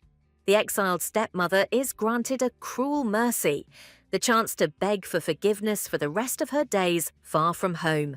The heroine had already prepared her fate in a harsh monastery, which she had agreed upon in advance with the Holy Father. Rumours of the appalling conditions in the monastery, where sinners beg for death, chill the blood in the veins of the servants. With a final blow, Priscilla declares that all the servants who followed the traitor will share her terrible fate. Horrified by the monastery, the maid begs for prison, her cries for mercy going unanswered. The desperate traitors cling to their last hope, but their pleas are drowned out by the cold silence. Now it is Baron Norfolk's turn. The bandage is removed from his face, and he is brought before the justice system. In impotent rage, he screams about his status, trying to protect himself with it like a shield. Priscilla, with icy calm, confirms that his title is known to everyone, but that will not save him. The Baron tries to evade responsibility by claiming that he is not her subject, and therefore her sentence is invalid. The girl ironically agrees, but immediately reminds him of the grave sin committed on her land. Cornered, he defiantly demands a royal trial, confident of his impunity. There is a fire of anticipation burning in his eyes, because for a woman, a trial is an indelible shame for life. But the heroine, with a cold smile, destroys his hopes, declaring that she never intended to take the case to court. The Baron mentally revels in his own rightness, seeing in her decision only the cowardice of a little girl giving up without a fight. With cold determination, Priscilla orders her faithful maid to bring her gloves, preparing for the decisive step. She slowly puts on her gloves, her strange formality leaving the enemy bewildered and tense. A sudden, resounding blow from a glove to the Baron's face breaks the silence, becoming a shocking declaration of war. Even the heroine is momentarily surprised by her own strength, while her loyal servants freeze in complete shock. The villain, knocked to the floor, cannot believe that some girl dared to raise a hand against him. In a rage, he rises, declaring that her womanly honor no longer matters, and challenges her to a duel. The Baron tries to challenge the challenge, but the faithful nanny proudly confirms that the Countess did everything according to the rules. With feigned innocence, the girl touches her cheek, pretending to have completely forgotten about the hand inside the glove. She finishes him off with a poisonous sweetness, asking if a tender girl's hand could really hurt so much. Everyone around is shocked because a woman challenging someone to a duel is an unheard-of act of impudence and a violation of all traditions. But Priscilla reminds us that in ancient times, women often fought alongside men, defending their honor. The Baron shouts in rage that the discussion was about duels between women and not with him, a noble man. With feigned naivety, the girl whispers that she has never held a sword in her hands, misleading him. Kian contemptuously throws the accusation of cowardice in his face, completely humiliating his manhood. In desperation, the villain realizes that he is backed into a corner and cannot refuse the duel without losing face. With a predatory smile, the heroine offers him to choose the type of duel, knowing that any choice he makes will be fatal for him. She proposes a public duel, where not only lives but also the honor of both families will be at stake. The conditions are brutal, teams of 3, and each participant must be absolutely loyal to their ruler. The Baron looks at Kian with disdain, seeing him as nothing more than an arrogant mercenary bought with the title of Count. A sudden swing of Kian's sword causes the Baron to freeze, his confidence instantly vanishing. The knight bends his knee, entrusting his soul and his sword into the hands of his mistress as the highest sign of devotion.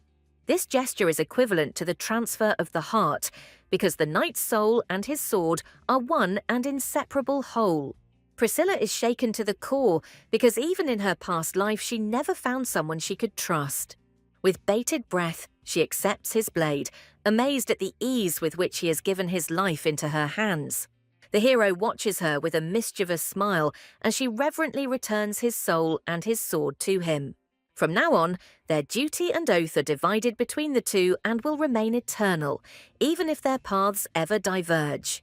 That moment of accepting his sword was more exciting and intimate than she could have imagined. Kian officially declares himself Motia's representative and Countess Priscilla's personal knight for the upcoming duel. In impotent rage, the Baron screams about fraud, realizing that he has just been fooled. With icy calm, Priscilla reminds the Baron of the condition he himself set. He panics and tries to refuse the other participants, but Kian smirks and says that they don't need them. The duelists enter the arena, their names ringing out like thunder, heralding the start of a mortal battle. The rules have been announced, the winner will defend his honor, and the loser will suffer severe punishment. The maids whisper behind the Baron's back, condemning his shameless behavior towards the young mistress. He orders his knights to defend his honor, promising a generous reward for victory in this duel.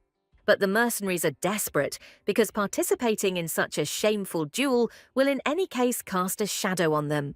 They understand that they are doomed because their opponent is an unrivaled master of the sword, and they are just ordinary knights.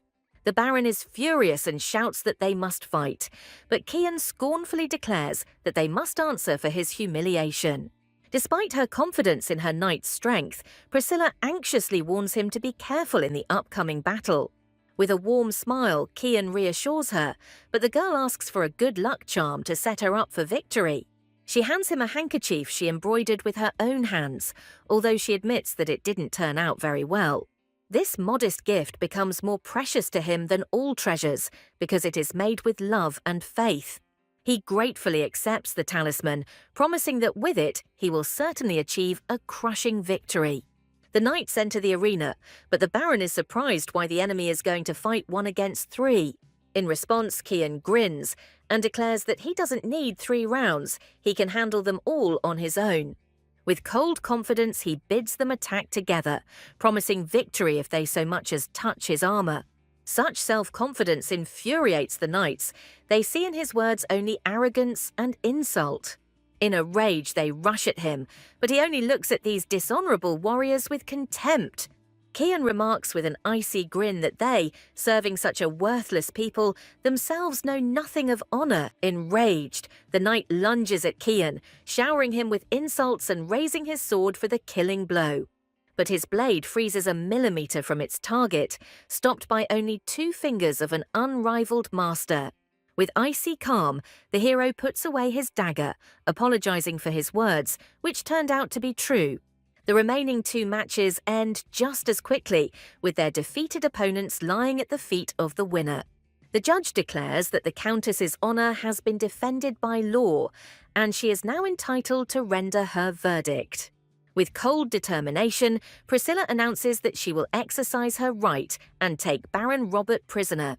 She sets an unheard-of ransom of 100,000 gold pieces, which his wife must pay at Norfolk Castle.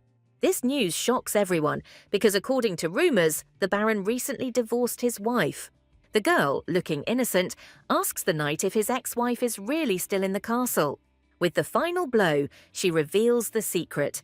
Not only is her wife there, but she is also expecting a child, which leaves everyone stunned.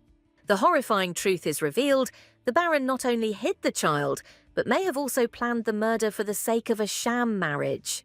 Chained but unbroken, the villain seethes with rage, vowing revenge and reporting everything to the Emperor himself. In the prison cell, Kian faces his enemy, his silent presence weighing heavier than any chains. With icy calm, the hero promises to destroy the Baron at any cost, his words sounding like a death sentence. Suddenly, the young man grabs the captive, making it clear that his revenge has not even begun yet, and he has not gotten what he wanted. In agony, the Baron tries to threaten, but his words are drowned in pain when Kian reminds him of his slandered wife. The hero mercilessly presses him to the floor. Every movement causes unbearable pain. This is only the beginning of retribution. With a devilish grin, he whispers about his talented wife, whom he almost destroyed, driving him to frenzy. The knight raises his sword, speaking of the need to destroy the root of the problem so that his future children will be safe. Mortal horror grips the Baron when he realizes that Kian is going to take not his life, but his very essence as a man. With icy calm, Kian warns that he might accidentally cut off the wrong thing. A loyal friend is shocked by his leader's cruelty, but he only coldly reminds him of the price of betrayal. He watches with interest the fate of the Baroness, who was able to get her husband back. Rumours about the Baroness's escape with her newborn son and the complete harmony in their relationship cause mixed feelings in Priscilla. Meanwhile, at the monastery, Milena and her minions cannot get used to the harsh realities of their new life. A sudden attack of madness seizes one of the nuns, her screams echoing through the cold walls of the monastery. The abbess, with a devilish smile, reminds us of the inviolability of the oath given to the Lord at tonsure. In desperation, the former servant cries out about hunger, but her pleas for food are drowned in icy indifference. With a sinister smile, the nun promises them cleansing from sins. Her words do not bode well. Priscilla slyly notes that in our time it has become more difficult for people to part with the vanity of the world. With one last look out the window, Priscilla lets go of the past, hoping that her stepmother will be able to adjust to her new life. A huge relief fills her soul. Finally, this nightmare is over, and she can breathe freely.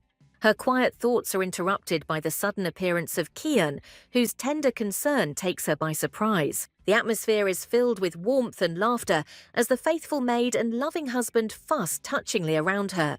For the first time in a long time, the girl can simply enjoy the moment, admiring the exquisite sweets. A sudden rush of embarrassment makes her question his ease of communication, jealously testing his feelings. A shadow of sadness crosses the young man's face. He is surprised and saddened by such an unfair opinion of him. She can't take her eyes off him, amazed that she can finally see him so closely. He admits that he feels a strange and deep connection with her, as if they had known each other for 100 years. His words about the inevitability of their meeting throw her into a delightful panic, opening the door to a new future. He tenderly admits that he feels the same way, as if they had always been together. She tries to explain that these are just echoes of a past life, the only thing she has retained in her memory. His heart fills with joy, because this means that his special treatment is meant only for her. Embarrassed, he admits that if someone else had offered him such a job, he would have refused it without a second thought. Suddenly, the girl decides to put everything aside and suggests celebrating their victory in the duel. The evening air is filled with her happy laughter, and for the first time in a long time she feels free. Her carefree attitude surprises Kian as she drinks wine so easily, as if she were trying it for the first time in her life. She mischievously replies that she is now an adult, and this is her first alcohol since returning. He gently drapes his jacket over her, caring for her in the cool evening air. With a sly smile, she invites him to have a drink together because she has already seen him drunk. His polite refusal of wine and fleeting touch of her hand make her heart beat faster. The girl watches his perfect behavior with suspicion, feeling that he is hiding something. She decides to test him by suddenly asking why he took his knightly oath to her just 2 days ago. His genuine bewilderment only increases her doubts. She cannot understand his true motives. The heroine ironically suggests that such a great oath is too great a sacrifice for a simple duel. Ancient laws about 3 sacred and unbreakable oaths that bind destinies come to mind. She remembers that 2 of them, the marriage contract and the knight's lifelong loyalty, are part of the 3rd. The realization hits her like an avalanche. The young man has already made 2 of the 3 greatest vows to her. Priscilla points out the senselessness of his actions, as this is a huge loss for the swordmaster. He looks straight into her soul, and his quiet question makes her world turn upside down in anticipation of an answer. He quietly admits that a swordmaster's weapon is never drawn from its sheath for a stupid reason. With burning eyes, he declares that she is the only one to whom he has ever offered his sword and his soul. His words penetrate her very heart. She is confused and touched by the depth of his feelings and devotion. Intoxicated by the moment, the girl gently touches his hair, admiring its shimmer in the moonlight. She modestly remarks that her hair cannot compare to his in beauty, but he only bashfully thanks her. He tenderly assures her that their beautiful red color is unforgettable once you see it. His words and gentle touch make her heart flutter. She drowns in his bottomless eyes. Under the moonlight, their hearts beat in unison, as if they had known and loved each other for eternity. In a whirlwind of emotions, she realizes that the Kian from the past and the Kian from the present are one and the same person. Happiness fills her soul. She embraces him, lovingly calling him her faithful and only knight. The morning greets her with a gentle whisper and a loving look that melts away the remnants of sleep.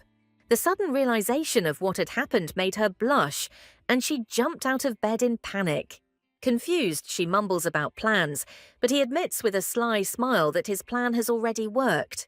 A sudden and tender embrace takes her by surprise, his closeness intoxicating and depriving her of her will. He whispers in her ear that the butler is worried about her because she has been working too much lately. With tenderness in his voice, he convinces her that she needs rest, and he completely agrees with that. Having succumbed to his charm, the girl with a smile agrees to spend this day in lazy bliss.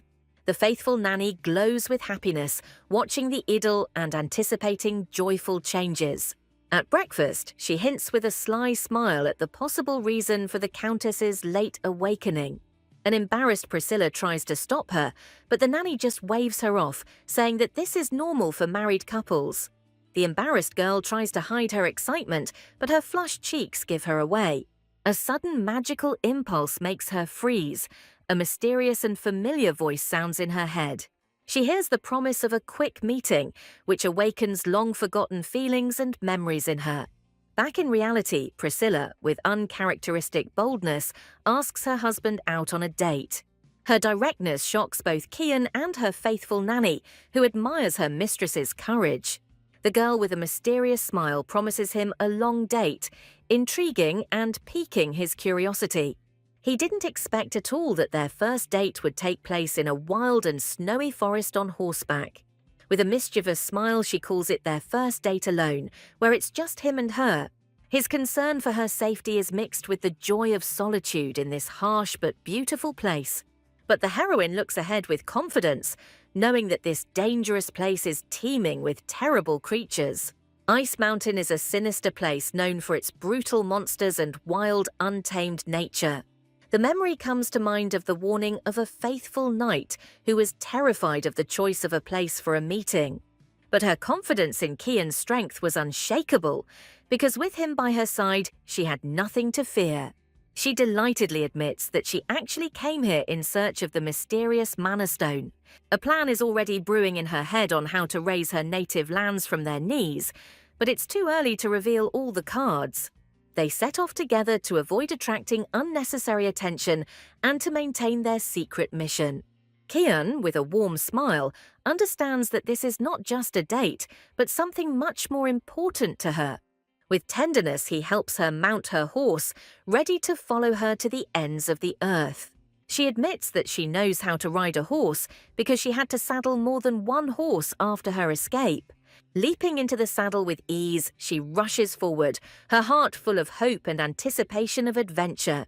Confused by his sudden desire to go together, the girl presses herself against him, feeling the warmth of his body. His closeness makes her heart beat faster. She apologizes to the horse for the extra weight. Their cheerful laughter breaks the silence of the snowy forest as the horse eagerly rushes forward.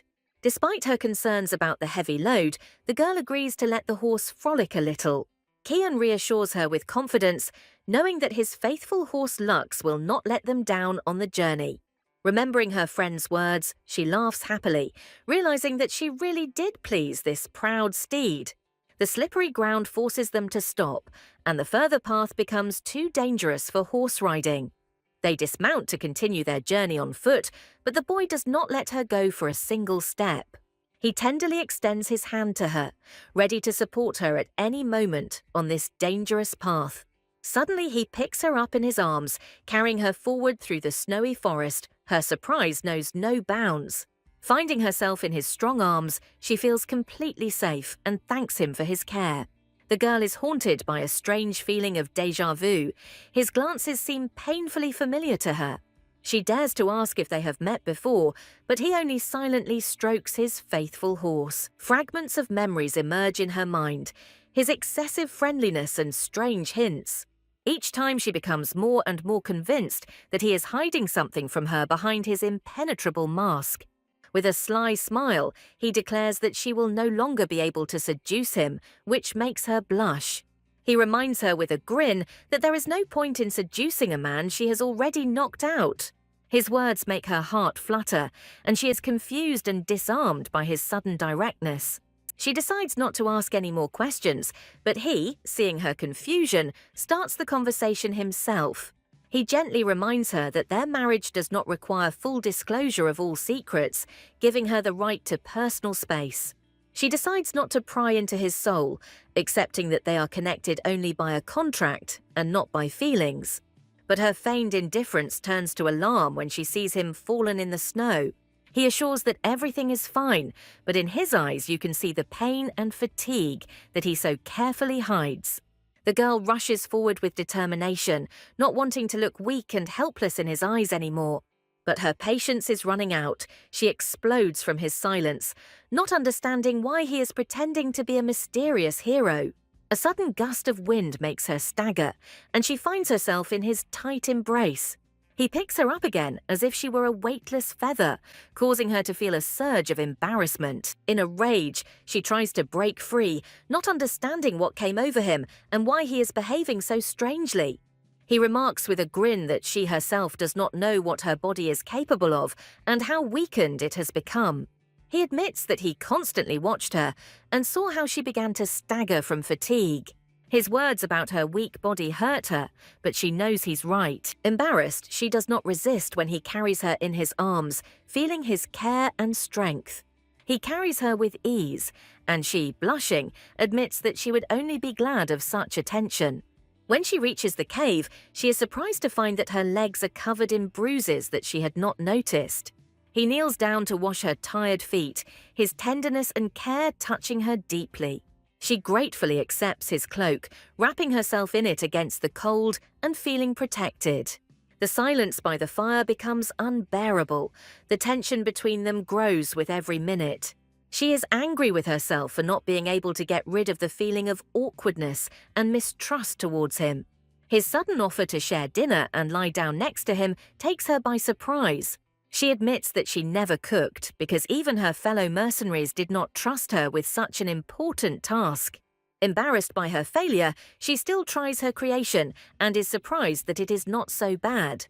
But his calm face, without a single muscle twitching, makes her suspect something is wrong. She tries the soup again in surprise, not understanding how such horrible-looking food could be edible. He tries to stop her, but she panics and pushes him away, afraid that he will take the food away from her.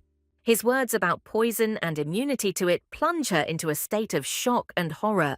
In a rage, she throws out the rest of the soup, unable to believe that he would risk his life so recklessly. He admits that his conscience will gnaw at him if something happens to her, and his concern moves her to tears. With a warm smile, he promises to quickly prepare food for them, taking all the worries upon himself. He tenderly offers to braid her hair so that it won't get in his way while he cooks. His long hair puzzles her because in her past life, mercenaries never grew their hair. The very first sip brings her into indescribable delight. She cannot believe that such a thing can be made from the same ingredients.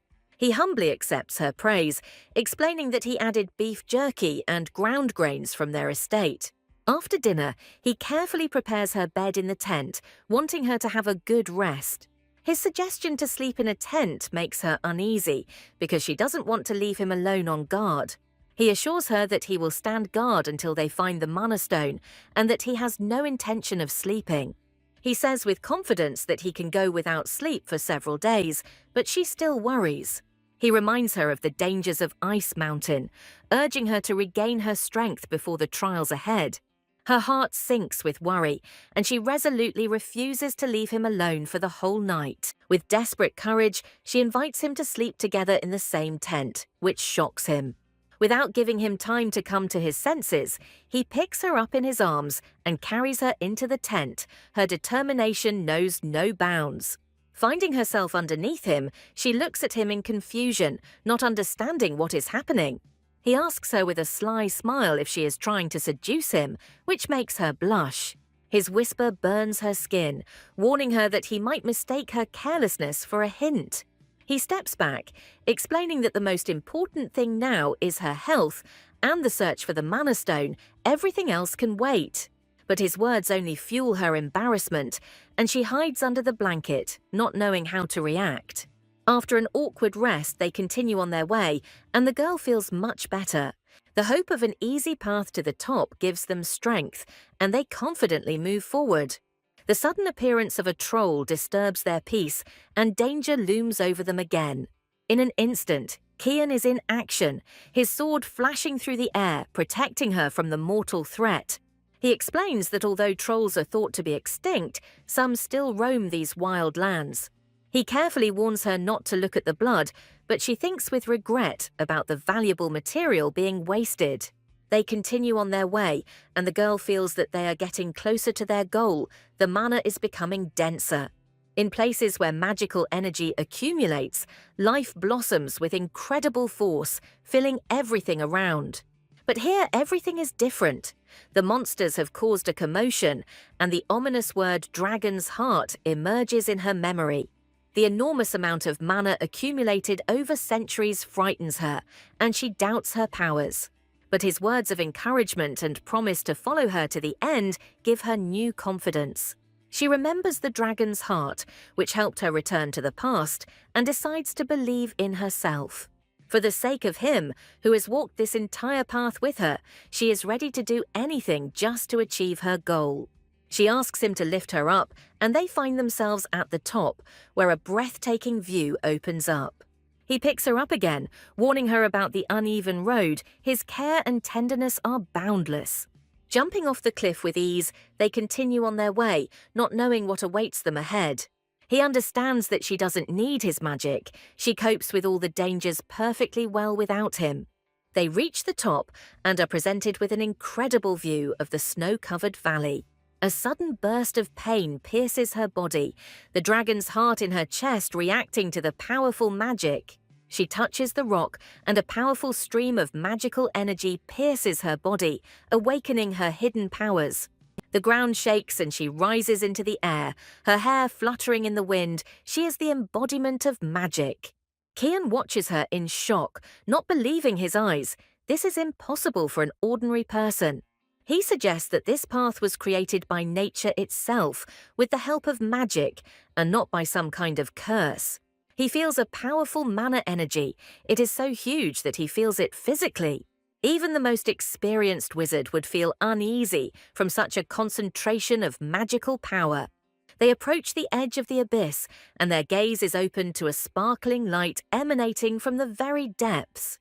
An unknown force picks up the girl and carries her upward, leaving Kian completely bewildered. He looks at Priscilla floating in the air in shock, not understanding how she got there. Her eyes reflect danger. A powerful magical force draws her in, threatening to engulf her. Kian screams her name in horror, knowing that if the magic gets out of control, she will die. In desperation, he tries to shout to her, but she seems not to hear him, completely absorbed in herself. In the worst case, the Mana Stone will absorb her, and she will disappear forever, dissolving into the magical flow. But then she hears his call. The mysterious voice that she had been waiting for so long finally reached her. She takes it, and in her hands appears a sparkling stone filled with incredible power. A powerful shockwave throws Kian back. He can't get closer to her, his heart squeezed with fear.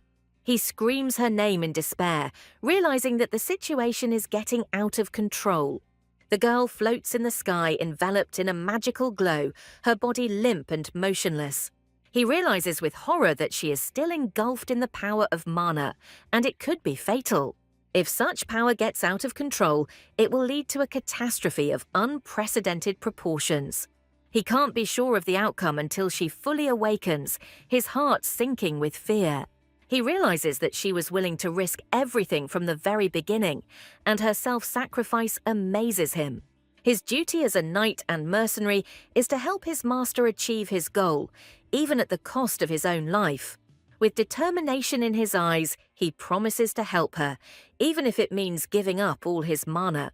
She finds herself in a warm and cozy space where a mysterious voice speaks to her tenderly. She must pull herself together so as not to succumb to this sweet dream and dissolve in it forever. The memory of him makes her fight because she knows that he is waiting for her in the real world. She takes her last breath, gathering all her will into a fist to return to him. Waking up on the ground, she hears his desperate cries, full of pain and fear for her. He hugs her tightly, trembling with relief, his fear of losing her unbearable. She reassures him, saying that she heard his call, which helped her return. She tenderly thanks him for saving her, her heart filled with love and gratitude. She assures him that she is fine, that she has successfully awakened and is now full of strength. He looks at the shining mana stone in her hand in surprise, not believing his eyes. She explains that it is just an empty shell, all the power is now contained within it. After awakening, all the power from the stone passed into the wizard, and now it is here, in her heart. The young man painfully realizes that his knowledge of magic was just an illusion. The mysterious mana stone turns out to be not just an artifact, but the very essence of the wizard's soul. The death of a magician means not only the end of his life, but also the irrevocable disappearance of his power. The heroine offers the guy something more than help. She is ready to give him her soul. The guy is horrified to realize that the girl is giving him not a gift, but the most severe curse of life. The girl asks the hero to share with her a burden that could destroy them both. Under the light of the moon, a young man makes a fateful decision that will change his destiny forever. Intrigues and conspiracies already await the heroes within the cold walls of the imperial capital. A servant bursts into the prince's chambers with news on which the fate of the kingdom depends. A desperate cry for help forces the heir to interrupt his peace and face a new threat. Prince Harriet coldly breaks the silence, surprised by the unheard-of audacity of his servant. We are introduced to the heir to the Western Empire, whose angelic face hides a calculating and dangerous mind. The old servant speaks with trepidation of the awakening of a force capable of shaking the foundations of the entire continent. The prince's mercy only underlines his absolute power over the life and death of his subjects. Harriet instantly calculates that the birth of a mage on enemy soil is both a threat and a great opportunity. For the first time in 300 years, a Grand Mage has appeared in the world, and this news makes the prince's heart beat faster. The hero realizes that the enemy empire has also sensed this power, and now a silent race begins. Without wasting a second, Harriet gives the order to gather all the mages and begin the hunt for information. The heir's gaze is directed into the darkness, where a new legend was born, which he intends to subjugate. A decisive order to find the Grand Mage instantly sets his most loyal and deadly shadows into action. Meanwhile, in the capital of the Eastern Empire, its own storm is brewing, born of the echo of an alien force.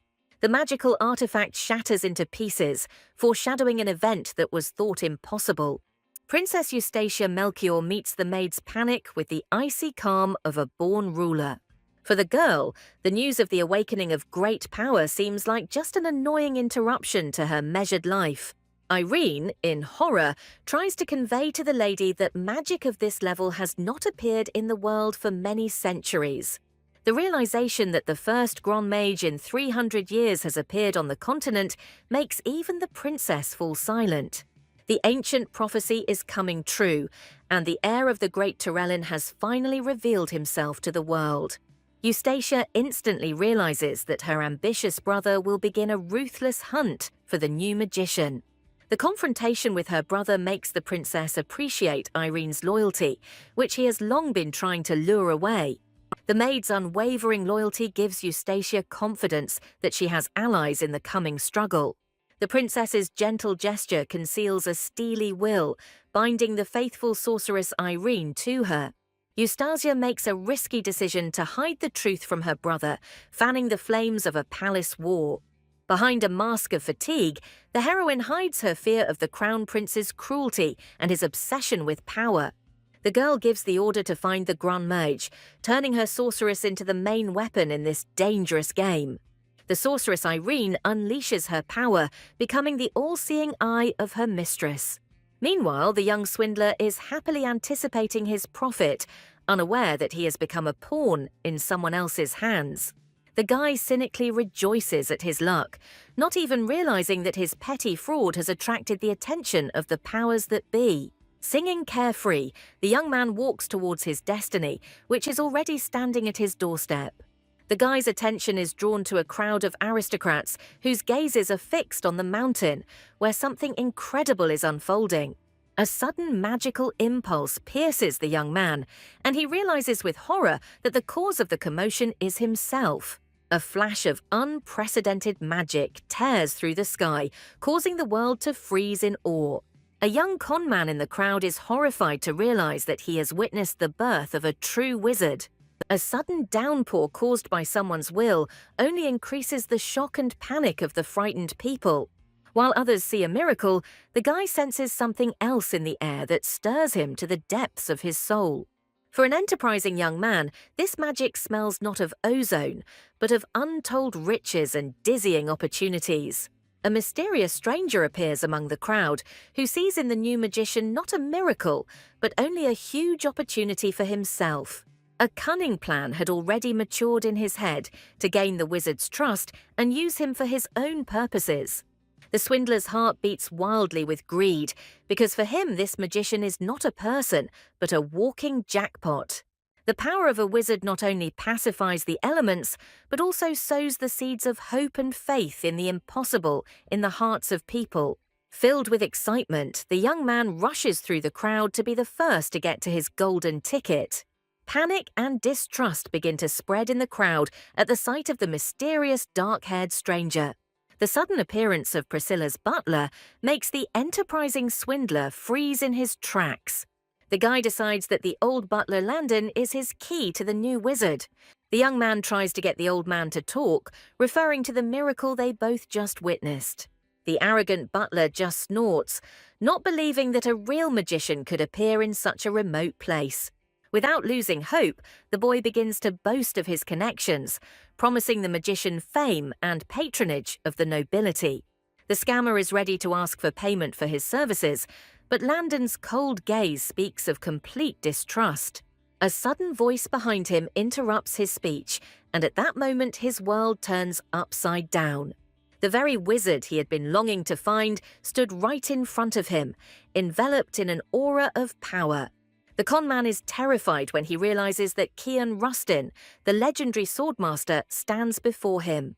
All of the conman's plans are ruined when he comes face to face with a living legend, the Black Knight. Hearing that the great swordmaster has a master, the young man is speechless with amazement.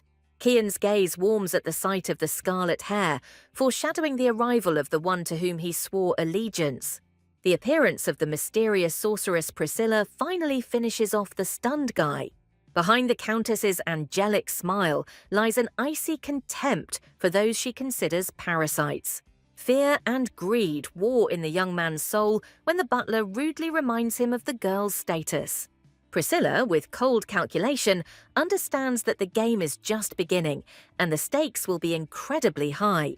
10 years ago, a desperate situation forced a young man to make a humiliating deal. The young heroine offers him salvation, but behind her help lies a cruel and calculated contract. In a moment of desperation, he accepted her offer, not realizing that he was making a deal with the devil himself. Behind the lines of the contract lay the truth about the real treasure that was right under their noses. The rarest mistletoe, more valuable than gold, turned out to be the key to salvation they never even suspected. The realization that they have given away their only salvation for a pittance falls upon the family like a death sentence.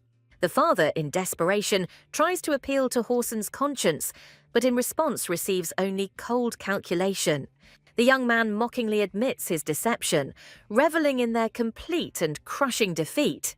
Horson mercilessly shifts the blame onto the head of the family, reminding him of his wife's fatal signature on the contract.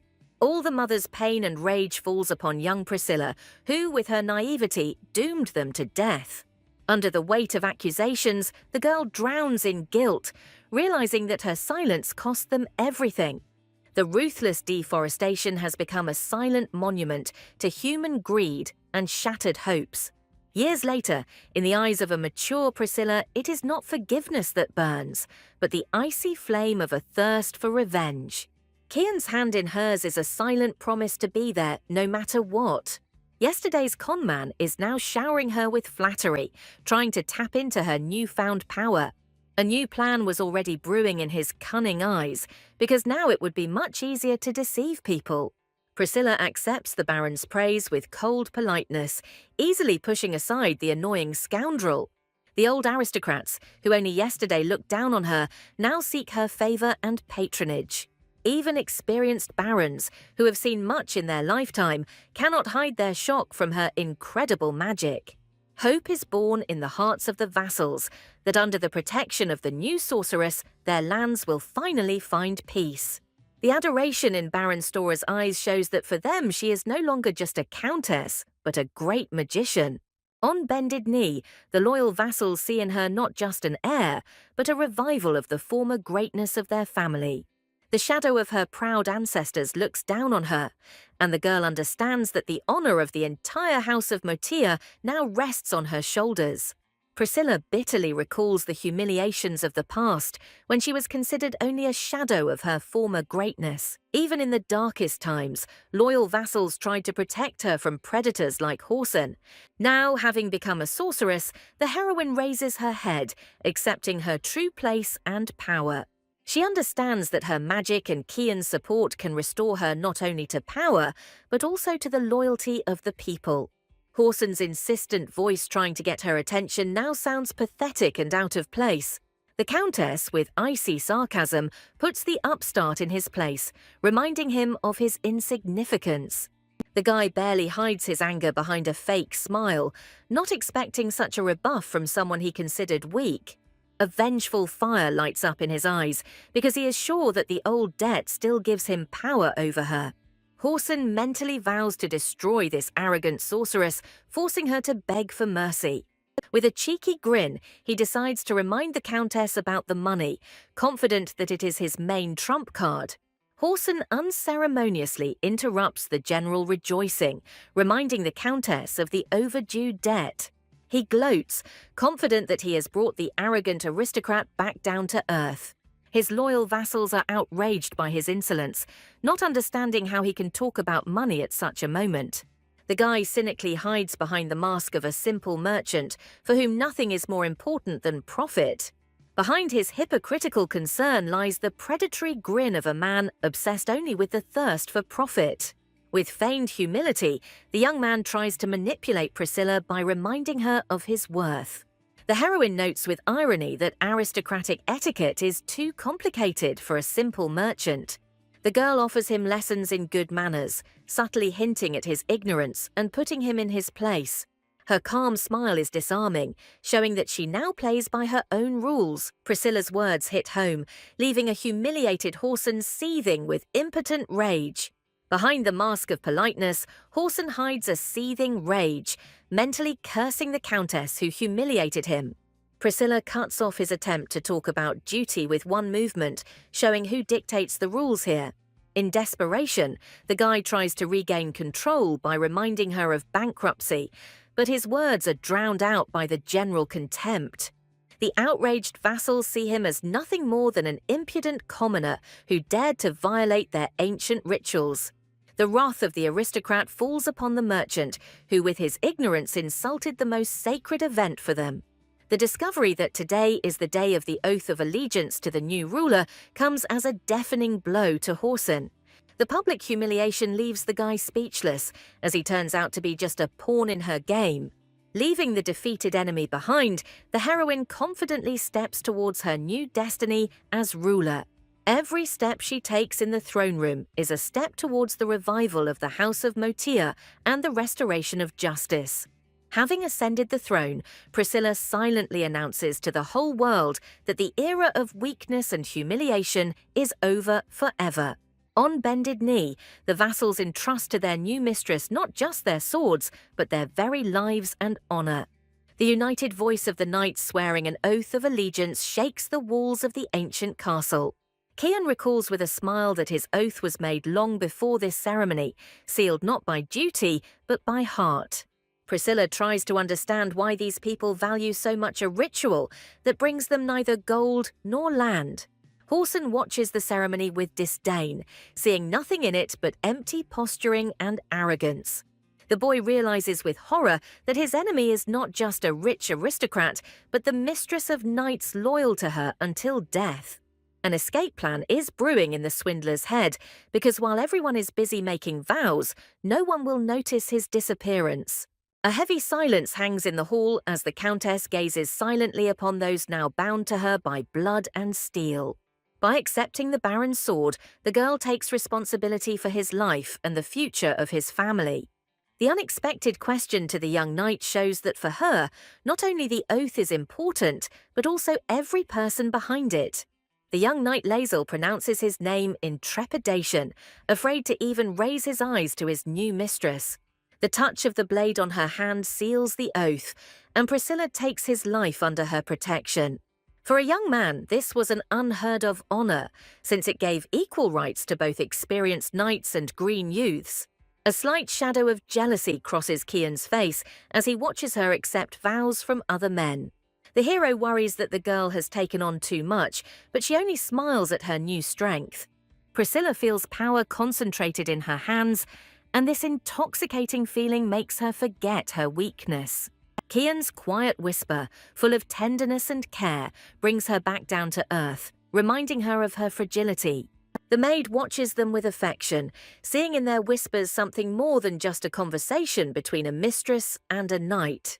The guy intrigues the girl by promising her a mysterious gift that will change her future. His words about the dowry stun Priscilla because this is not just a gift, but a bold and daring proposal.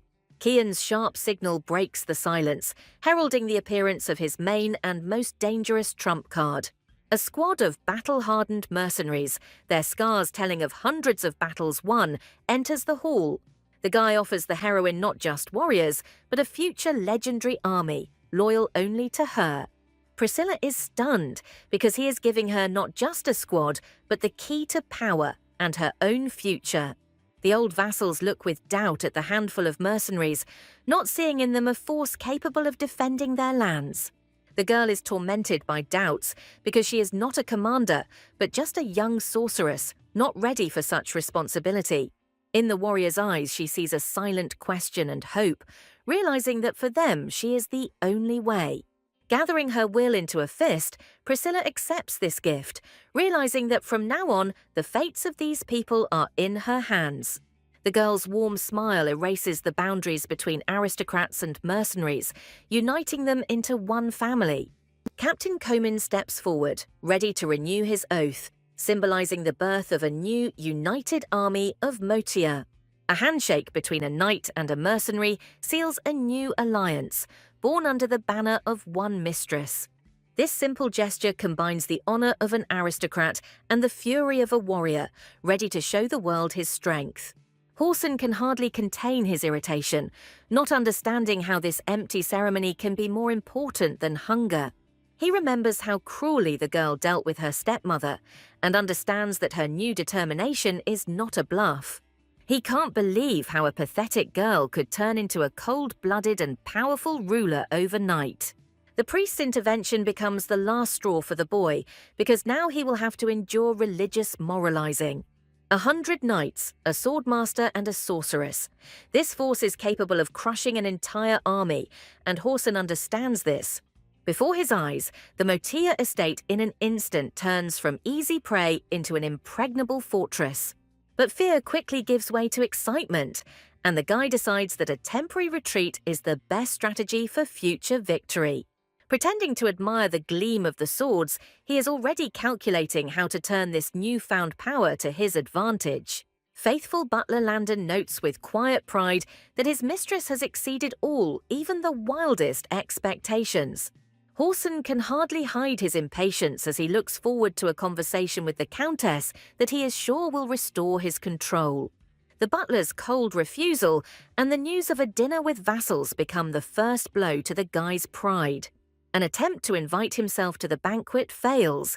He is directly told that for the inner circle, he will forever remain an outsider. The knowledge that other outsiders have pledged allegiance and been accepted is perceived as a personal insult. Hatred flashes in his eyes when he realizes that she is not just making him wait, but deliberately humiliating him. Forced to retreat, the young man leaves, but a flame of revenge flares up in his soul that can no longer be extinguished. Days of agonizing anticipation turn into torture, and the guy realizes that he has become a puppet in her cruel game. Each new attempt to gain an audience only emphasizes his helplessness and amuses the palace servants. The promise of a possible meeting in the evening is another mockery, forcing him to wait from morning until night, like the last supplicant. Realizing that he can't achieve anything by force, Horson decides to change tactics and gain the Countess's trust. Tired of the humiliating wait, the guy is ready to give up, losing his last hope of a meeting.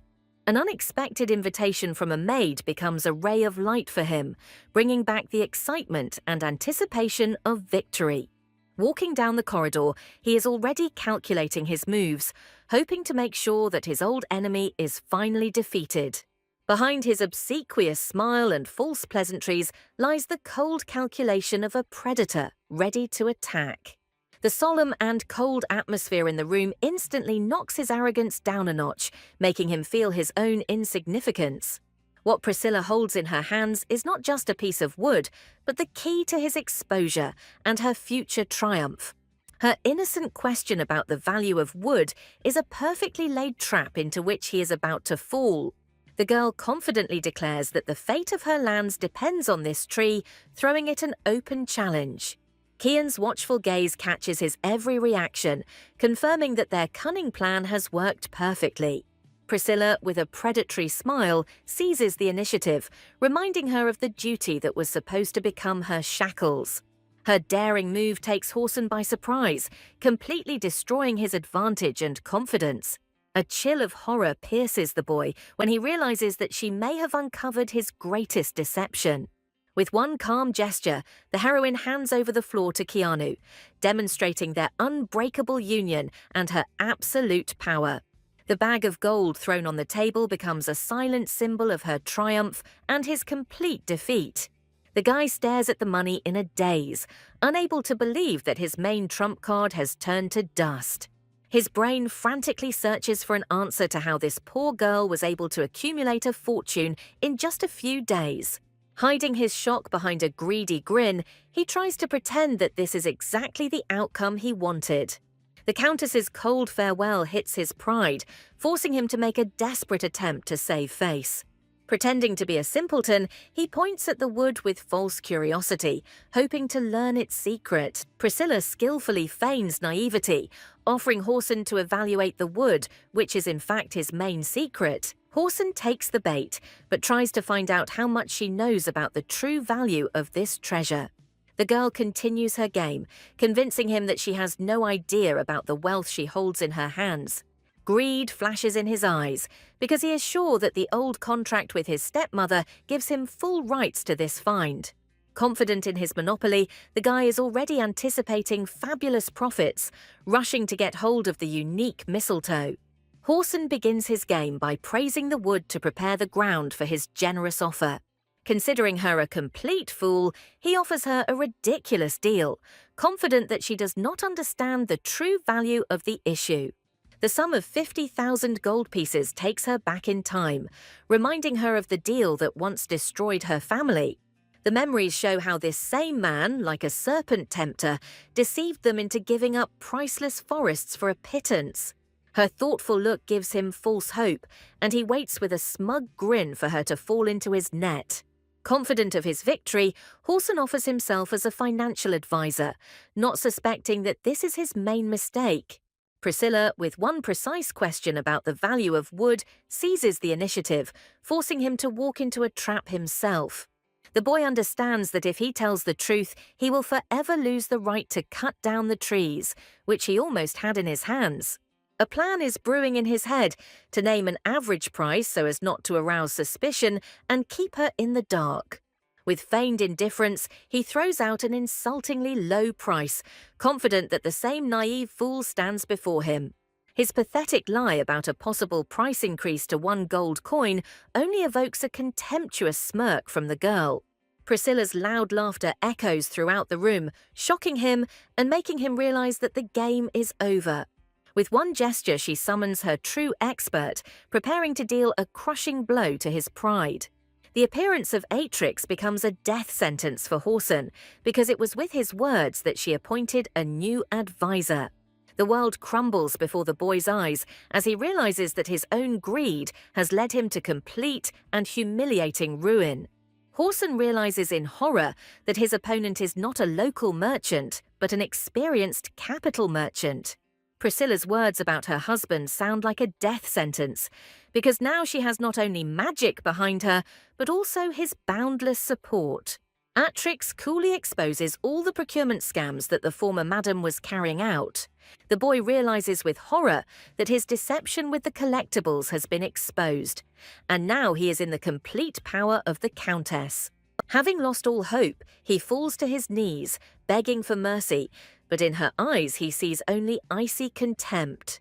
Kian's sword becomes an insurmountable barrier, protecting his mistress from false and sticky pleas.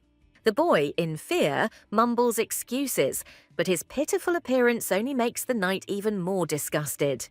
Kian looks at him with disdain, making it clear that he does not consider him a threat, but just a small parasite. Atrix finishes him off with the final blow, revealing his connections to the Crown Prince and his dirty dealings in the capital. Priscilla puts an end to this humiliation, making it clear that from now on, her lands are ruled not by emotions, but by cold facts and logic. Priscilla hands over to the advisor a list that will be a death sentence for her enemy. Every broken item on this list is a nail in the coffin of his deceitful empire. Atrix confirms that the meticulous investigation has been completed and the truth will now come to light. The heroine demands a final verdict, and in this silence one can hear the swindler's last hopes crumbling. Atrix's cold words about inflated prices sound not like an accusation, but rather like a statement of complete collapse. The figures released by the advisor reveal the scale of the greed that has plundered the estate for years. The girl's contemptuous smile and Kian's icy calm deprive him of the last strength to resist. Priscilla reminds him of his own signature, turning his own weapon against him. The accounting book becomes irrefutable evidence that will forever close his path of retreat. Horson's desperate cry is drowned out by Atrix's furious shout, and the curtain falls on his pathetic comedy.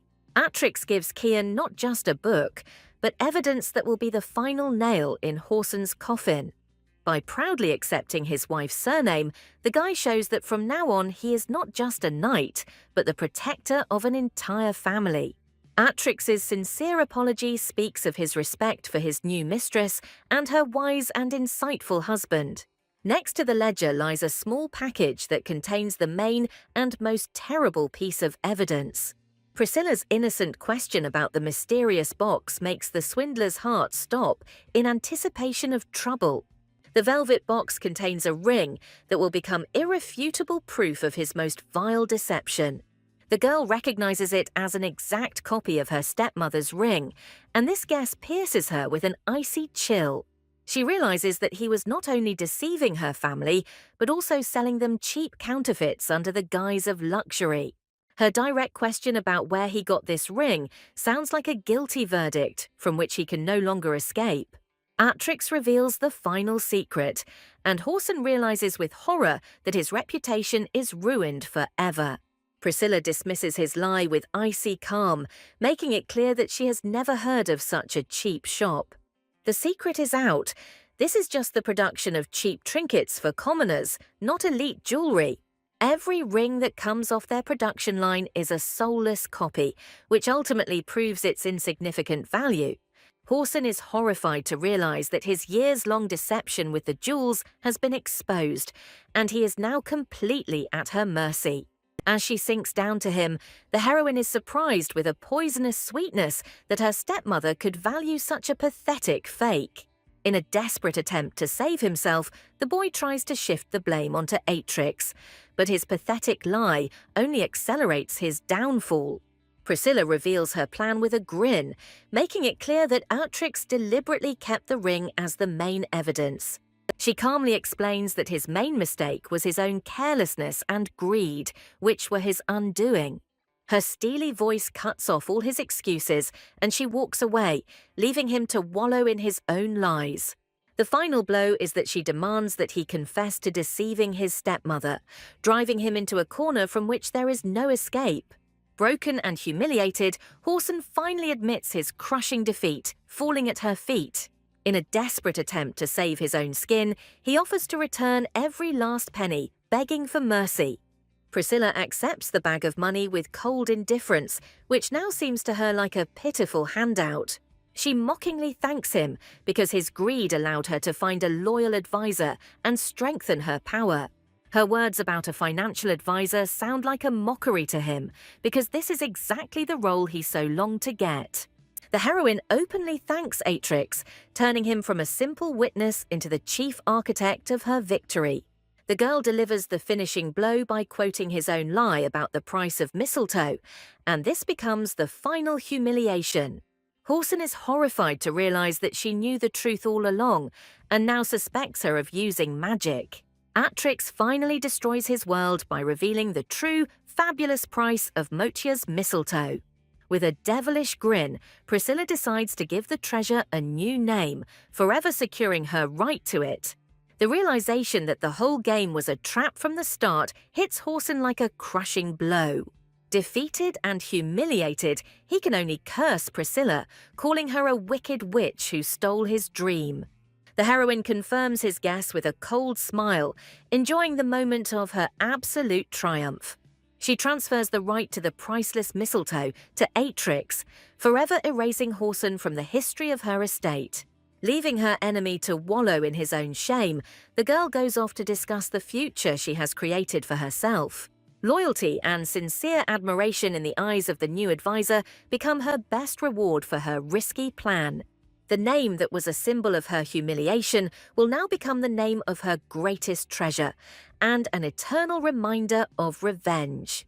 In the silence of the office, Atrix still cannot believe the trust placed in him, maintaining a respectful distance. Priscilla gently reassures him, making it clear that their union is not based on blind faith, but on mutual respect. Behind her warm smile lies a cold calculation. She even tests her allies in fire before letting them into her circle. A cunning order sent Atrix into the very heart of a dangerous forest to test his strength and loyalty. Without a moment's hesitation, he brought her a treasure that could enrich himself, proving his devotion. His honesty, untainted by greed, finally convinced Priscilla that this man could be trusted with her fate. Atrix sees in her not kindness, but well-deserved respect for those who, unlike Horson, value honor above gold. A strange sense of déjà vu from his voice makes Priscilla freeze, trying to remember where she has heard it before. Suddenly the advisor falls to his knees, and his restraint gives way to a storm of emotions that he can no longer hide. He swears an oath to her not as a knight, but as a man whose heart now belongs only to her, his mistress. Revealing his full name, Antje Atrix, he drops the last of his masks, preparing for a full and shocking confession. The realization that it was a girl in front of her all this time turns Priscilla's world upside down. A simple yes becomes a stunning revelation that changes everything and opens a new, even more confusing chapter in their story. Priscilla bitterly realizes that she has fallen victim to stupid stereotypes, never doubting Antje's masculinity. She recalls her own past as a mercenary, full of ridicule and humiliation, and understands the hell her advisor had to go through. Thinking about the past reminds her that even in her darkest times, she had a family, Hax's squad, who accepted her without question. A warm smile erases the tension, and in her eyes there is a quiet triumph that she has finally managed to surprise her mistress. Priscilla quickly recovers, showing that her shock has given way to deep understanding and genuine empathy. At that moment, a deeper connection is born between them, and Priscilla decides to respond to the frankness with her secret. Anxia begins her story with a shocking confession. She was born an orphan in the red light district. Her childhood was spent in an atmosphere of filth and humiliation, where every day was a brutal struggle for survival. The mistress's cruel grip was the last straw, forcing the young girl to realize that she had to escape from this hell. Risking everything, she makes a desperate escape to escape captivity forever and start a new life with a clean slate. The small shop became her fragile hope for a new life built on the ruins of the past. But the ghosts of the red light district quickly found her, reminding her that for them, she would always remain a commodity. Harsh reality crashed down on her dreams, proving that the world would never allow a woman with her past to succeed. Driven to despair, she makes a fateful decision to kill the woman within herself in order to survive in a man's world. She buried Anxia deep inside, creating a new persona. Atrix, a man to whom all doors are open. With a stroke of the pen, she officially renounced her past, sealing her secret and stepping into the shadows. Living a lie was a heavy burden, but it was this secret that allowed her to rise higher than she ever dreamed possible. In Priscilla, she saw everything she had to sacrifice: beauty, freedom, and the right to be herself. Seeing how proudly she stood before her knights, Anxia realized that for the first time in her life, she had met a true ruler. Looking at her new mistress, she thought longingly about what it would be like to shine so brightly without hiding in the shadows. Priscilla modestly attributes her success to luck and her father's name, not seeing any merit in it herself. Anxia counters with a warm smile, admitting that at first she herself saw her as nothing more than a darling of fortune. She recalls how she underestimated the spoiled daughter of the Count, who received the title only by birthright. But Priscilla's choice to become a ruler rather than hide behind her husband made her see something more in her. Anxia understands that this is not just luck, but the result of incredible willpower and bold decisions. The sincere admiration in the advisor's eyes touches Priscilla to the depths of her soul, mixed with slight envy of her freedom. The girl vows to be there not out of duty, but at the call of her heart, wanting to watch how far her mistress will go. Kian's cheerful intervention reveals that he knew Anxia's secret all along, and now the intrigue deepens. Priscilla understands with a smile that her husband's jealousy was just a game, because he was never afraid of her male circle. Having thrown off the burden of all secrets, Anxia excitedly prepares to take the oath that will bind her to her new mistress forever. Priscilla makes a shocking announcement. Her right hand should be a knight, not a simple advisor. Anxia extends her hand with trepidation, not believing that she, a simple merchant, could be given such a great honor. Priscilla's warm smile seals their union, accepting Anxia under her wing not as a servant, but as an equal. At this moment, Anxia realizes that she made the right choice in choosing to serve this amazing and courageous woman. Meanwhile, in the cold palace chambers, the crown prince greets his guest with the icy arrogance of a natural-born predator. His paranoid demand to change the dishes suggests that he doesn't even trust his own shadow. Behind the mask of aristocratic prudence lies a cruel and calculating mind that knows neither pity nor mercy. His sister reassures her brother with a venomous smile, but her eyes betray a cunning plan in which he is only a pawn. The news of the Archmage's awakening becomes the main topic of their secret conversation, full of intrigue and thirst for power. The Crown Prince's suspicions grow as even his faithful seer avoids meeting him, hiding something more than just fatigue. For the Crown Prince, even the greatest mage is just a piece on the chessboard to be assessed and used.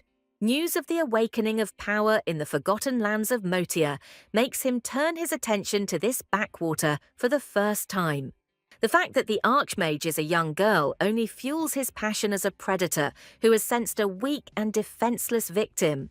He demands to gather all the information about her, wanting to know her every weakness so that he can then strike a precise blow. The sister bows her head obediently, but her eyes betray her own, even more insidious plan in which her brother has his own role.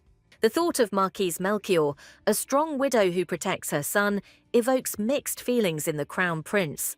His cold praise of her fidelity is merely a mask, concealing a deep contempt for those he considers weaker. He remembers how easily she inherited the title, and this only makes him even more hated and suspicious. His cruel words about his sister prove that for him, neither family ties nor honor exist. The sister sees the new archmage not as an ally, but only as a tool that will help her get rid of her seer. The Crown Prince calmly calculates his next move, realizing that the new Countess herself will soon appear in his net. The sister confidently confirms his words, because the laws of the Empire will leave the young Countess no choice. A fire of ambition lights up in her eyes, and she decides to seize the initiative in order to subjugate the new power to herself alone. She subtly plays on the jealousy and mistrust between her brother and father, knowing that their thirst for power will become her main weapon. The Crown Prince decides to hide the true reason for his interest, presenting the great magician as just another toy. He orders his sister to gather all the information about the girl, turning their secret conversation into a conspiracy against his own father. His touch is not support, but a veiled threat, reminding his sister of her vulnerability and dependence on him. Behind his false words of brotherly concern lies the predatory grin of a tyrant who will not tolerate either betrayal or disobedience. Her smile is a mask behind which lies cold calculation and a promise that she will never forget this humiliation. Memories take him back to a carefree childhood when the only battles were games with a wooden sword. The child's scream and rapid fall take her back to the past, where he was always there to catch her. An awkward encounter in the sunny grass gives rise to a touching moment full of innocence and embarrassment. His painfully familiar blue eyes make her heart skip a beat, awakening long-forgotten feelings from the depths of her memory. The tears on her cheeks are just echoes of a terrible dream from which she is desperately trying to escape. In his arms, she seeks salvation from the terrible monster that haunts her, even in her brightest memories. A child's fear of a monster who threatens to take away everything that is most precious to her takes on a frightening reality. His gentle words become an unbreakable shield, promising to protect her from all the nightmares of this world. At that moment, his dream is born, to become the greatest knight, so that her world will never know fear again. The fragments of memory finally come together to form a coherent picture, and she remembers him, her first and only hero. A simple, childish confession becomes the most precious treasure for her, which she kept in her heart all these years. For him, the sound of his name from her lips is the sweetest and most long-awaited blessing. A gentle kiss on her hand becomes his first, still childish, but already unbreakable vow of eternal fidelity. Her words of response are not just a promise, but an unconditional surrender of her soul and body, without the right to reciprocity. This pure childish oath turns out to be a living embodiment of an ancient fairy tale known throughout the continent. The legend tells of a nameless knight who single-handedly challenged a mighty dragon to rescue his lady. Even after suffering defeat and finding himself one step away from death, the knight finds the strength within himself for a final confession. His dying words echo the very same vow of absolute devotion given once in the sunny garden. This vow is not just words, but the only magic available to anyone whose heart burns with pure love. The oath of absolute protection proves heavier than the bonds of marriage and stronger than any knightly oath, sealing their destinies with blood. The power of his love proved sharper than a sword, touching even the dragon's stone heart and giving the tale a completely unexpected ending. The dragon admits his defeat, resurrecting the knight and granting him eternal protection for his lady. The knowledge that she is now forever bound to him by this ancient magic fills her heart with awe. For him, this is not just a promise, but a sacred oath given not to a person, but to fate itself. In a swirling of leaves, she solemnly accepts his vow, sealing the last of the 3 holy vows. The sleepy morning explodes from his sudden appearance, and the girl has difficulty recovering from the surprise. A soft whisper of his name is all she manages to say before she sinks into his arms. His passionate kiss erases the remnants of sleep, and she realizes with horror that she almost mistook him for someone else. Every morning next to him is a small earthquake for her heart, which she can't get used to. The conversation about the upcoming training session becomes a lifeline for her, returning her to familiar reality. The appearance of the maid interrupts the morning idyll, and Priscilla understands that a new day full of worries awaits her. Priscilla's usual morning chores are shattered by the unexpected and unwavering care of her faithful servants. The head maid. Sarah's menacing shout comes as a complete surprise to the girl, forbidding her to even think about work.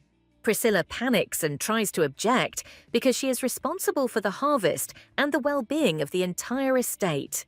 Kian's laughter only fuels the comic chaos as Sarah literally kidnaps her mistress, carrying her away from her work. The girl's desperate cries about her duty as a ruler are drowned out by the determination of the servants who have taken power into their own hands today. Her latest argument about work is shattered by the shocking news that her own wedding is only 4 days away. For the first time in years, Sarah doesn't command, but begs her mistress to listen, and this disarms Priscilla. The girl is still trying to find a way to return to work, but her resistance is weakening under the pressure of care. The head maid's secret whispers intrigue Priscilla, hinting that there is more to the wedding preparations than the dress. The servant's final verdict, the most important thing at the wedding is the bride, puts an end to the dispute, surrounding her with love and adoration. The maid's gentle touch becomes the final argument, proving that today she is the most important treasure. Sarah's relentless care leaves her no chance to object, locking her in the golden cage of pre-wedding rituals. The frightening determination in the maid's eyes speaks louder than any words. Today, she is in for the sweet torture of total care. A shadow of fear flashes across her eyes because she understands that resistance to this battalion of love is completely useless.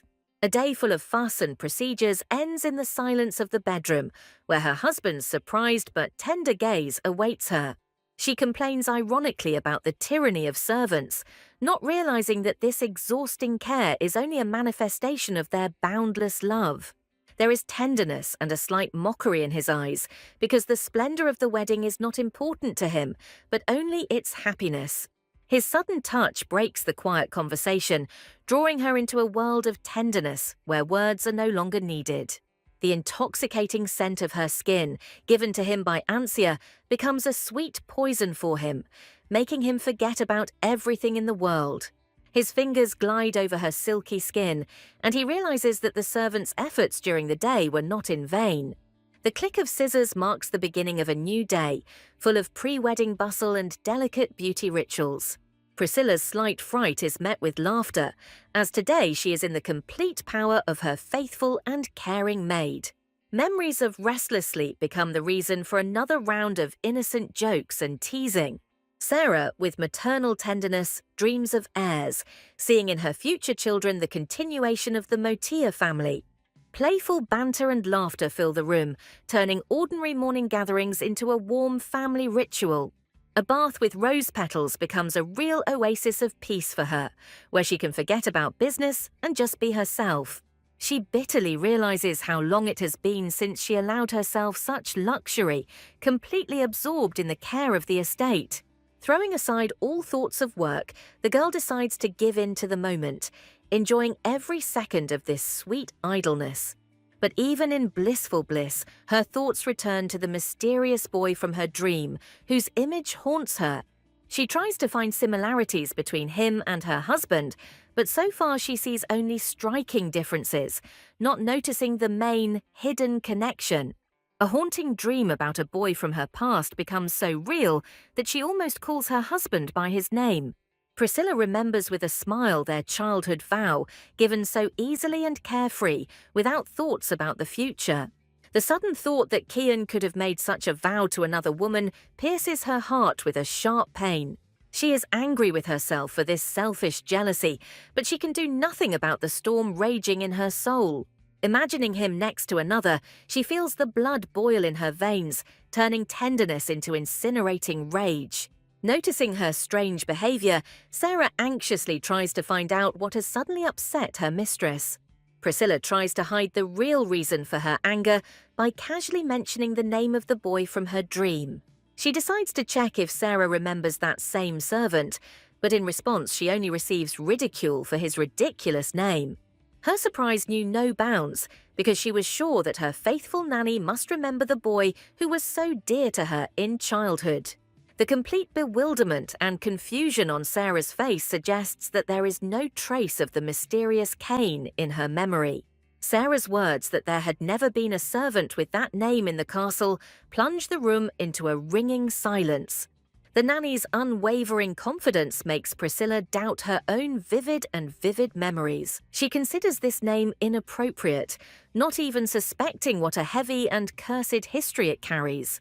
The legend of the first cursed man, doomed to eternal wandering, suddenly acquires a frightening connection with her past. Sarah's bewilderment seems genuine, as she cannot understand who could have given the child a name that has become a symbol of eternal damnation. Even the closest servants who had been by her side since childhood did not remember the boy whose name was a blessing to her.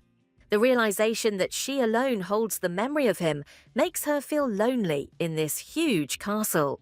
Guided by vague memories, she returns to the very garden where their childhood oath was once given. But familiar places seem alien, and she is overcome by a strange feeling, as if all this was just a dream. The emptiness in her heart and the doubts in her head make her ask a terrible question. Did Cain really exist? A flash of light pierces her consciousness, and she realizes that her memories are not just a dream, but the key to a terrible secret. His quiet name, falling from her lips, echoes in the heart of Kian, who watches her silently from the shadows. A friend's cheerful teasing breaks his reverie, bringing him back to reality, full of pre-wedding bustle. His comrades find it hard to believe that their stern and eternally serious commander has finally decided to settle down. They laugh as they remember how this formidable warrior turns into a gentle kitten next to his future wife. But his absent gaze silences them, and they anxiously try to reach their commander. Jokes about him simply being afraid of the wedding seem to them to be the only explanation for his strange behavior. The suggestion that he might have changed his mind is the last straw, and an icy fury flashes in his eyes. With one sharp movement, he puts his presumptuous comrade in his place, making it clear that his feelings are not a subject for jokes. Having sent everyone off to training, he is left alone with his anxiety, and the person who seems to know more about it than anyone else. He bitterly realizes that between him and the boy from her past, there lies a vast chasm that cannot be bridged. The idea that she might remember him seems to him as incredible as it is desirable. After all, even the curse, from which no one has yet been able to escape, seems to him not as terrible as her oblivion. He tries to convince himself that all this is nonsense, but the desperate hope for her memory continues to live in his heart. His faithful companion sees his confusion, but takes it for pre-wedding excitement, without even guessing the true reason. Sarah's final bedtime instructions sound like a blessing for a new life that begins tomorrow. In the pre-wedding silence, he does not dare to dream of more than just being next to her, his only mistress. The image of a crying girl in a night garden, whispering a name from the past, becomes the answer to all his questions. Lying next to the man who will become her husband tomorrow, she can't get rid of thoughts about the boy from her dream. She is angry with herself for this stupid obsession, not knowing that her heart had already made its choice long ago. In the reflection of the mirror, she sees not just a bride, but a queen, ready to ascend her main throne, the throne of love. Despite a sleepless night, her skin glows, but in her heart there is a doubt. Is she worthy of such happiness? Thoughts of a boy from the past torment her soul, making her doubt her right to love another. The maid's caring shout brings her back to reality, interrupting the flow of self-flagellation and doubt. The tears that welled up in my eyes were not tears of sadness, but tears of true, hard-won and long-awaited happiness. She asks for forgiveness from her faithful servants, feeling guilty for the pain that her own thoughts caused her. On this day, she makes a promise to herself to be strong, because from now on she is not just a countess, but Kian's wife, his support and strength. A familiar voice behind the door makes her heart skip a beat in anticipation, and she knows the moment has come. His appearance in a snow-white suit decorated with flowers transforms him from a formidable warrior into a handsome prince from a fairy tale. She asks for a moment alone to collect all her thoughts and feelings before taking the final step into a new life. Torn by guilt, she promises herself to become a better wife for him, to atone for her unwitting betrayal. His question about her doubts about the wedding sounds like thunder, making her realize with horror that he sees right through her. Kian's piercing gaze leaves her no chance to lie, because he sees not joy, but only a shadow of sadness in her eyes. Kneeling before her, he painfully admits that he longs for her love and acceptance, including his dark past. His greatest pain and fear is that the truth about who he really is will cause her to turn away from him forever. Overwhelmed with tenderness, she decides to dispel all his fears by making a promise that is stronger than any vow. Her words become their shared, silent prayer, cementing their union in the face of all future storms. A happy smile and a tender kiss erase all doubts, proving that their love is stronger than any secrets and past. The slight embarrassment of the smudged lipstick only adds to the touching and intimate nature of this moment. He asks her to turn away, preparing to present his ultimate wedding gift, which will change their destiny forever. Instead of words, he places a necklace around her neck, the brilliance of which outshines all the treasures of the world. This wedding gift is not just a decoration, but a silent promise to give her the whole world she was deprived of. She remembers with bitterness her previous marriage, where there was no love, no real treasures, only coldness and emptiness. His shy smile and story of how he was rushing to get to the wedding make this gift even more priceless. A ring appears in his hands, which he could not help but buy because it reminded him of her, his only love. He decides to correct the mistake of the past and propose to her the way she deserves, with trepidation and adoration. Simple words sound in this silence like the most beautiful and long-awaited music. Holding back tears of happiness, she looks into his eyes, full of hope and timid anticipation of her answer. Her joyful reaction becomes the whole universe for him, and he picks her up in his arms, swirling her in a whirlwind of love. Ready to start their new life, they go towards their destiny, where both joys and trials await them. In a whirlwind of petals and the sparkle of jewels, they begin their journey, connected not only by love, but also by a common destiny.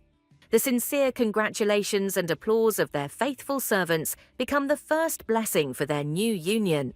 But behind the festive bustle and fun lies an anxious anticipation, because not all guests came with good intentions.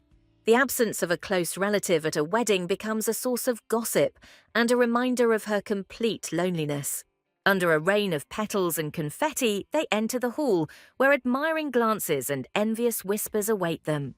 For all the guests, they are the perfect couple, straight out of a fairy tale, unaware of the threat looming over them. The priest's solemn words and holy water should seal their union, but another, more important test awaits them. The most exciting moment arrives, the exchange of rings, which should make them husband and wife before God and people. In his hands appears the very ring, bought in a fit of tenderness and becoming a symbol of his timid hope. The ring placed on her finger is not just a piece of jewelry, but a seal that seals their vow and binds their souls forever. A gentle kiss on his hand becomes the final cord of the vow, sealing their union before the whole world. But instead of standing up, he remains on his knees, breaking all the rules of the ceremony and shocking her. She spent a long time choosing a ring for him, wanting it to become not just a decoration, but a symbol of their shared destiny. Her choice fell on a family heirloom, a ring in the shape of a laurel, the main symbol of the Motia house. By placing her father's ring on his finger, she passes on to him not just a piece of jewelry, but the entire history and future of her family. There is a slight worry in her eyes because she is afraid that he, a faithful knight, will not accept such a valuable and binding gift. The priest pronounces the words of the oath, and now he must answer whether he is ready to link his fate with the Motia family forever. His vow dispels all her doubts, and she realizes with relief that he has accepted her gift with all his heart. The priest's voice pronouncing them husband and wife becomes the long-awaited music that concludes this exciting ceremony. The final test is the first kiss as spouses, which should seal their vows and open the door to a new life. To the gentle whisper of petals, she closes her eyes, completely surrendering to the moment she has been waiting for her whole life. Their first kiss as husband and wife is not just a ritual, but a silent vow of eternal love. He picks her up in his arms and spins her around in a whirlwind of happiness, and the whole world stops, admiring their union. Children's laughter and a rain of petals become the best fireworks in honor of the birth of a new family. Taking the floor, she thanks the guests, but there is a light in her eyes that foreshadows something more than just a speech. With a mischievous smile, she announces a surprise that will turn their modest wedding into an unforgettable, magical experience. With one wave of her hand, she turns day into night, and the ceiling of the hall blossoms with thousands of stars, shocking everyone. Her words about the light they will give to each other sound like a spell, filling the hearts of the guests with warmth and hope. Instead of the traditional bouquet toss, she launches it into the sky, where it explodes into hundreds of multicolored lights. A magnificent fireworks display becomes the final chord of this magical day, forever imprinting it in their memory. The children's eyes reflect pure admiration because the bride's hair shines brighter than any fireworks. Even the most sophisticated guests admit that this spectacle surpassed all festivals, as only an archmage is capable of such a thing. Behind the festive applause lies a regret that the main guest never showed up for the celebration. A mysterious stranger appears in the crowd of guests and, with cold calculation, takes the empty seat. His appearance causes a stir because before them is the last Prince Harriet, heir to the Western Empire. Even the faithful servants cannot hide their shock because his visit is an unheard-of audacity and a challenge to the entire house of Motia. Memories take us back to the past, where this same prince had already demonstrated his power and arrogance. The arrogant Marquis Colite, intoxicated by his proximity to power, demands immediate worship from the Countess. Priscilla reminds him that the only one to whom she is willing to bow her head is the Emperor. His rage flares up even more because he can't believe that this pathetic girl dared to contradict him. Her steely voice and unwavering confidence prove that she is not just a countess, but a true daughter of her empire. The Marquis is furious when he realizes that this girl is not only brave, but is acting under the protection of sacred oaths that are inviolable to him. Even the court magician Mert, an experienced intriguer, is shocked by such audacity and cannot hide his amazement. Hidden behind a mask of calm, her magical power envelops the hall, and Mutt realizes with envy that she is a true genius. Even the legendary Taralyn couldn't compare to her, and this thought makes the old mage tremble with horror and admiration. At that moment, he realizes that her power exceeds all rumors and the wildest expectations, and he is faced with something incredible. Memories take him back a few hours when the news about the female archmage seemed like a ridiculous joke to him. The prince's arrogant desire to acquire the archmage as a thing is shattered by the unyielding reality of her power. His narcissistic confidence in his own beauty now seems pathetic and ridiculous in the face of her true greatness. The question of what he will do if the magician turns out to be a man hangs in the air, emphasizing all his stupidity and short-sightedness. For the prince, the archmage's gender doesn't matter. He's ready to do anything to gain this incredible power. Even if this means changing his preferences, he is ready to seduce and subjugate anyone who stands in his way. The news that his target is already married becomes an unpleasant but not insurmountable obstacle for him. He is ready to offer her the Empress's crown, just to lure her to his side and use her gift for his own purposes. The old magician Mutt understands with horror that the prince's whims and ambitions could drag them into a bloody war. But his attention is drawn to the Archmage's husband, in whom he sees not a simple knight, but a formidable and dangerous adversary. Memories of his bloody exploits on the battlefield make the mage realize that this man is not one to be trifled with. Mutt realizes that before him is not just a husband, but a legendary warrior, whose strength can be compared to the magic of the Countess herself. Seeing him without armor for the first time, the prince is surprised to note his beauty, but sees him as just another pawn in his game.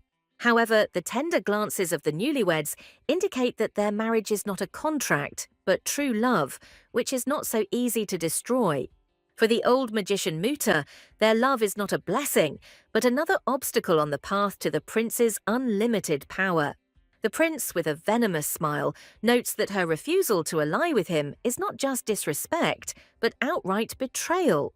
She retorts his accusations with icy calm, reminding him that her sacred oath has not yet been given and he has no right to judge her. Acknowledging her recent coronation, she promises to swear an oath to the emperor, but does so with dignity rather than submissiveness. Her words about the loyalty of her ancestors are not just a tribute to tradition, but an unbreakable shield protecting her from his dirty intrigues. She stands before him as a living embodiment of the honor of the House of Motia, loyal to its empire to the last drop of blood. The prince reminds her with a grin that without an oath she is a free bird who can choose any master. His words about choosing a new master are not an offer, but a temptation that should break her will and loyalty. Rage flashes in her eyes as she realizes he is asking her not just for an alliance, but for betrayal of his homeland. Throwing off his mask, he openly declares that neither the Emperor of the East nor his heir are worthy of such power as she. Behind his angelic appearance lies a monstrous ambition. He doesn't just want power, he wants to take over the whole world. Priscilla notes his self-confidence with irony, but deep down she knows that he is the only one capable of such a thing. She recalls her past, where this same prince had already demonstrated his ruthlessness and ability to manipulate people. The bloody throne of her visions is not just a prophecy, but a cruel reality that he is ready to build on the bones of his enemies. But her heart had already made its choice. She gave her soul and magic to the one who became her only master. Even if she swears allegiance to the prince, her true oath to Keanu will remain unbreakable, for it is sealed not by duty, but by love. As a ruler, she cannot risk her people, but betraying her homeland is an unthinkable sin for her. The prince tries to calm her down, but his words about her being more than just an archmage to him sound like an even more terrible threat. His offer to make her lands part of his empire is not just a temptation, but an ultimatum that leaves her no choice. He reveals his trump card, reminding her that he knows about her connection with the legendary Taralyn, and this completely changes the balance of power. The prince tries to seduce her with promises of protection, offering her not just an alliance, but an entire empire at her feet. But Priscilla, with a cold smile, dashes his hopes, reminding him that she is no longer a rootless mercenary, but a countess. Her family, her husband, and her land are the treasures that she will never exchange for any promises from the authorities. She realizes that she has too much to protect, and this gives her the strength to decisively refuse. His eyes flash with rage from humiliation because he is not used to someone daring to reject his will. Kian's sword swing becomes a silent threat, and Priscilla realizes that her husband will do anything to protect her. The prince tries to hide his defeat behind a mask of politeness, but his eyes reveal the storm raging within his soul. His kiss on her hand is not a sign of respect, but a last desperate temptation, which she rejects with dignity. Realizing that she cannot be broken, he changes tactics, offering her not submission, but an equal alliance that she cannot refuse. He proposes marriage to her, vowing not to encroach on her lands, but behind his words lies an even more insidious and dangerous plan. A marriage proposal from the prince himself sounds like a mockery because her heart has long been given to another. She notes with irony that receiving 2 proposals on her wedding day is a truly funny adventure. But for Kian, this is no joke, but a direct insult, and his rage flares up like a wildfire. He comes to her defense, reminding the prince that the woman he is trying to seduce is his lawful wife.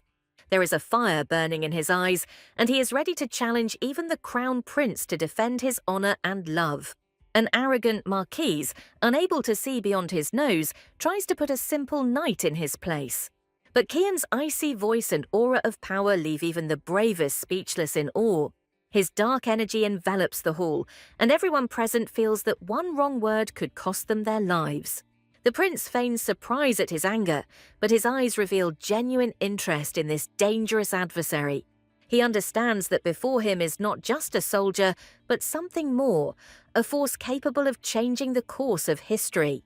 The prince admits his mistake with a grin, but makes it clear that he is not going to back down so easily. Kian furiously demands that he withdraw his insulting offer, but the prince only fuels the fire. He openly states that he needs an archmage and is ready to do anything to achieve his goal. Throwing off the mask of politeness, he suggests that she dissolve this marriage, which for him is just an annoying obstacle. The promise to make her empress is his main trump card, with which he hopes to buy her strength and loyalty. The final, most humiliating offer, to keep Kian as a lover, becomes the last straw. Enraged to the core, Kian rushes at him with his sword, ready to wash away this insult with blood. But Priscilla's hand stops him, and in her eyes he sees not fear, but the icy determination and wisdom of a ruler. With the dignity of a queen, she politely but firmly declines his offer, putting an end to this humiliating bargaining. Her ironic remark about the wedding dress becomes the final, most elegant blow that disarms even the prince. With icy calm, she reminds him of the sanctity of marriage, threatening not just a scandal, but the wrath of the bishop himself.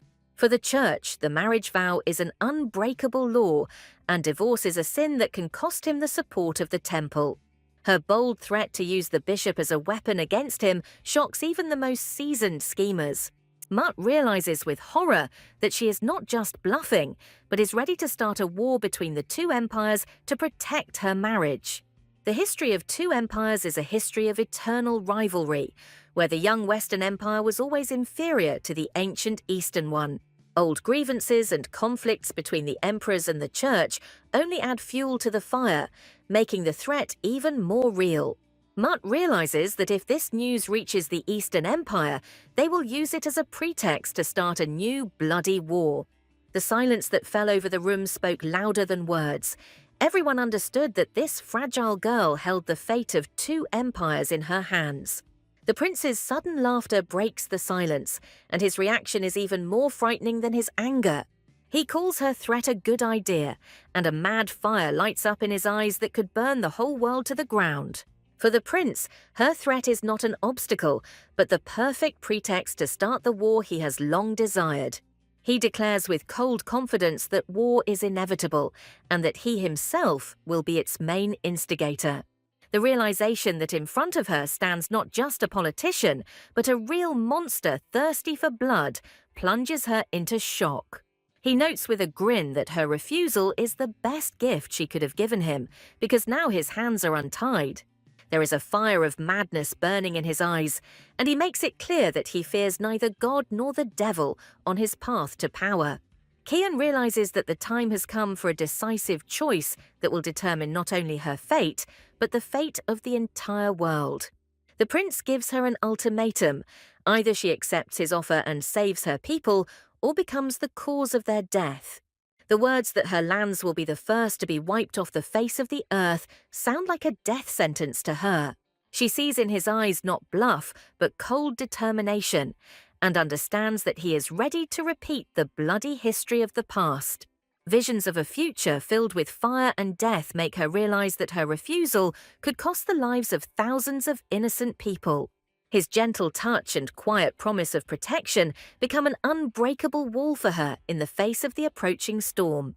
She recalls how Marquis Colitis tried to challenge her rights, not even suspecting that an even more dangerous player was behind him.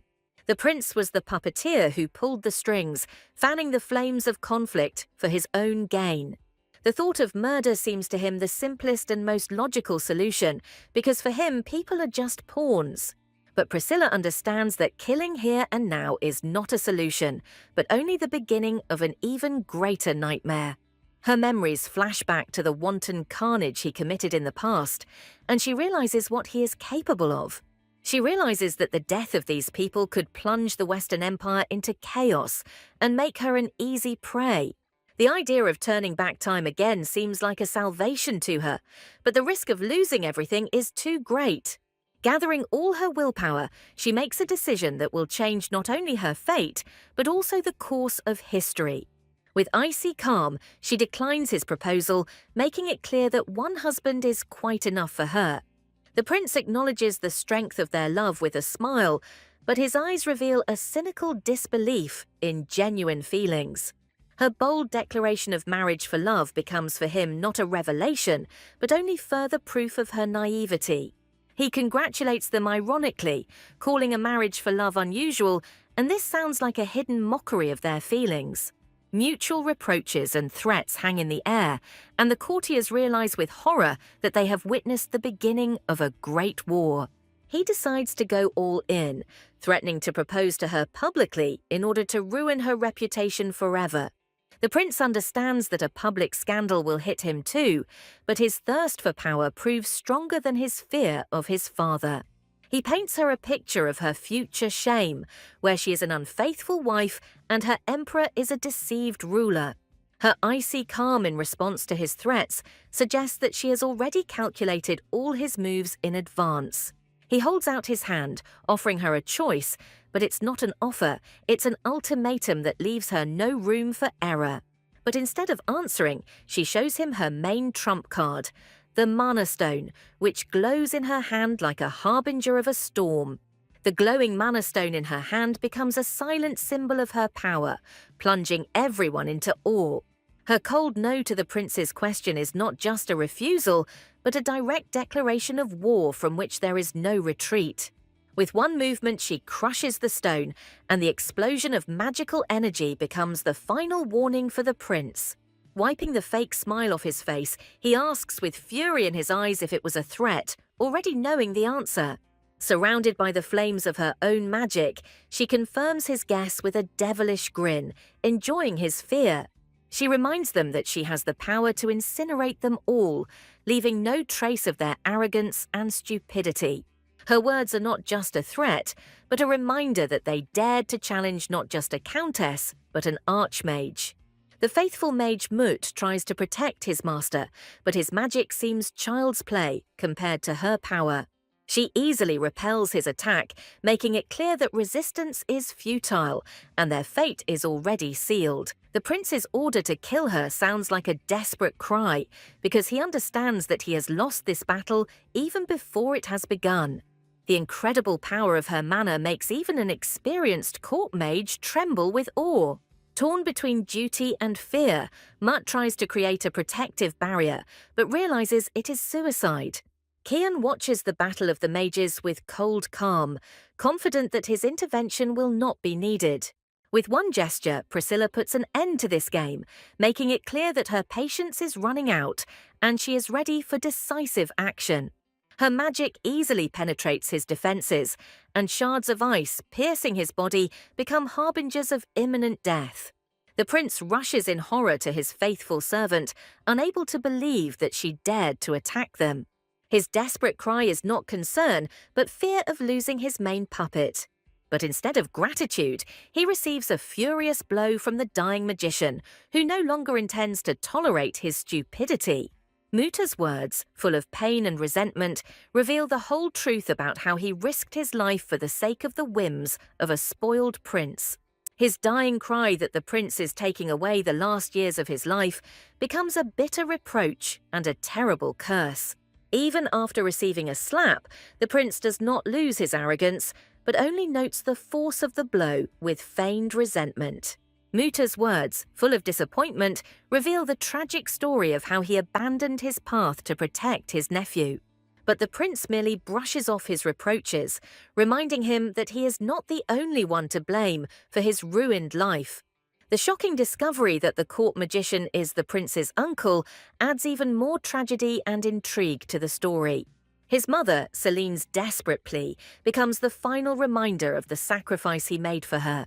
He recalls how he abandoned political squabbles to choose the path of magic, but fate decreed otherwise. Because of his decision, she was forced to become empress, sacrificing her freedom to save their family. Having renounced the world for magic, he ignored his sister's pleas, condemning her to loneliness and suffering. Celine's death becomes an eternal reproach for him, reminding him of the price she paid for his selfishness. At her grave, he takes an oath to protect her son, not knowing that this oath will turn him into a puppet in the hands of a cruel tyrant. He bitterly realizes that the boy he swore to protect was an innocent victim only in his imagination. A desperate cry brings him back to reality, where his faithful servant is dying, paying for his stupidity. The gratitude in her voice seems like a mockery to him, because he does not understand why she saved the one who wanted to destroy her. Mutt realizes with horror that her magic is not only destructive, but also creative. She saved him from his own power. He admits that he saw her reluctance to harm the prince, and that this is what made him take the suicidal step.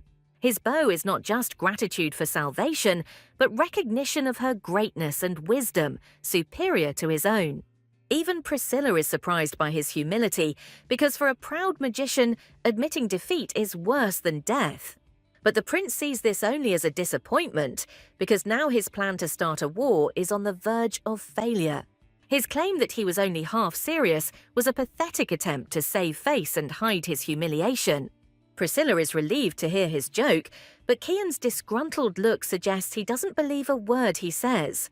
The prince acknowledges his temporary weakness with a grin, but makes it clear that his ambitions have not diminished as a result.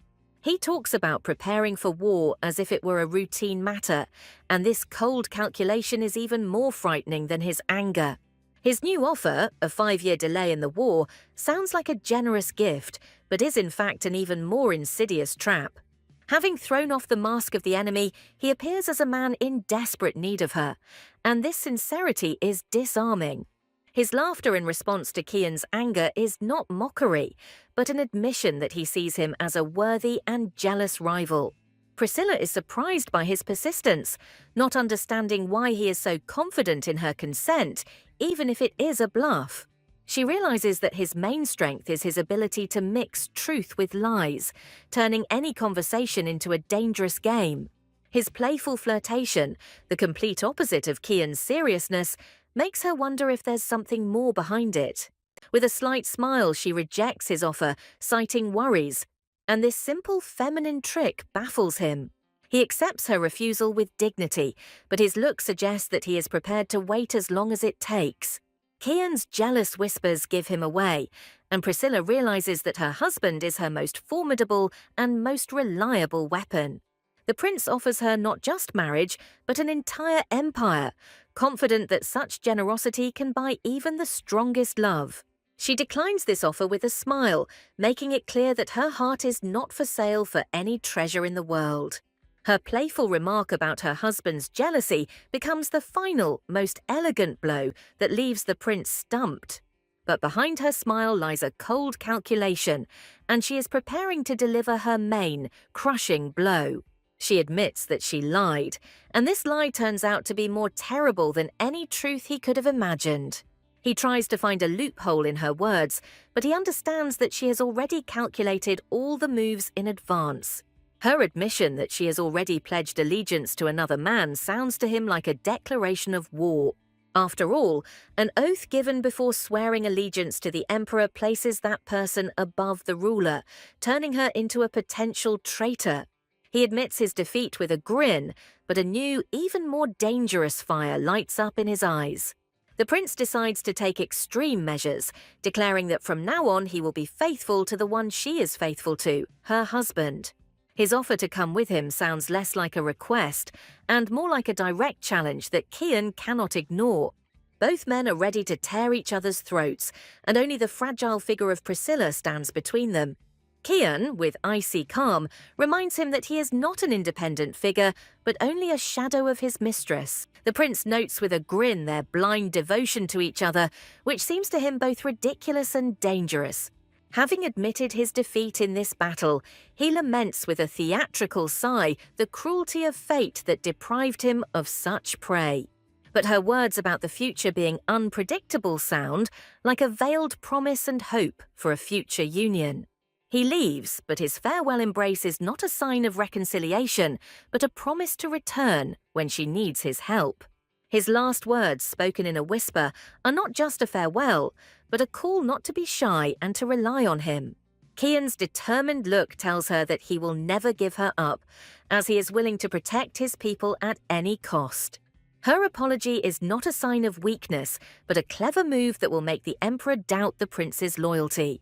The prince asks with a grin if this means his visit will remain a secret to everyone except those present.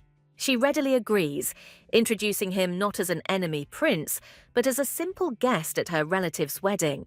Her words about not seeing him as a crown prince sound like a direct insult, but in fact they are a subtle game. The prince's playful remark about his husband's jealousy is a last-ditch attempt to irritate Kian and ruin their union. Resigned to his role as a secret guest, he leaves, but his smile suggests that he is not yet finished with his game. Kian can barely contain his anger, not understanding how she can let go so easily of someone who just threatened them both. The prince, with a cheeky grin, reminds her that he is her potential husband, and this gives him the right to a special status. Having given him a room in the annex, she realizes that she underestimated him and should have prepared for his visit better. She realizes that her awakening has completely changed the course of history, and now she must face new enemies. The weight of new worries and the uncertainty of the future make her stumble, but his arms are always ready to catch her. His quiet concern is not just politeness, but a silent reminder that he will always be there. In his arms she feels safe, knowing that with him she is not afraid of any storm. A strange sense of déjà vu from his touch stirs her memory, hinting at a secret she is about to uncover. Her embarrassed protests only evoke a tender smile from him, because caring for her is his main privilege. Memories of the past, when he also carried her in his arms, become another key to unraveling his identity. His excessive care seems awkward to her, but deep down she enjoys every moment of this tenderness. He takes her to the bedroom, where their first wedding night, full of tenderness, passion, and new discoveries, awaits them. The carpet of rose petals that covers their bed is the final touch in this perfect fairy tale created for them. His caution seems excessive to her, but she understands that behind it lies not only love, but also awe of her strength. His reverent kiss on her foot is not just a sign of respect, but an adoration of her, his queen and goddess. Her confused protests only provoke him, because today he intends to break down all the walls between them. He tenderly reminds her that she is his wife, and on this night they are allowed to do everything they have dreamed of for so long. Hiding her embarrassment behind feigned anger, she tries to maintain the remnants of her composure, but her heart is already ready to give in. Her attempt to pull herself together only makes him laugh because he sees how much she desires him. She playfully reproaches him for his imperturbability, not knowing what a storm of passion he hides behind the mask of calm. His confession that his heart stops next to her becomes the sweetest and most long-awaited revelation for her. She looks at him doubtfully, not believing that he, so strong and confident, can feel the same as she does. He admits that all this time he only skillfully hid his feelings, afraid of scaring her off with his passion. His return confession and a gentle kiss on her neck become the prelude to a night that will change them both forever.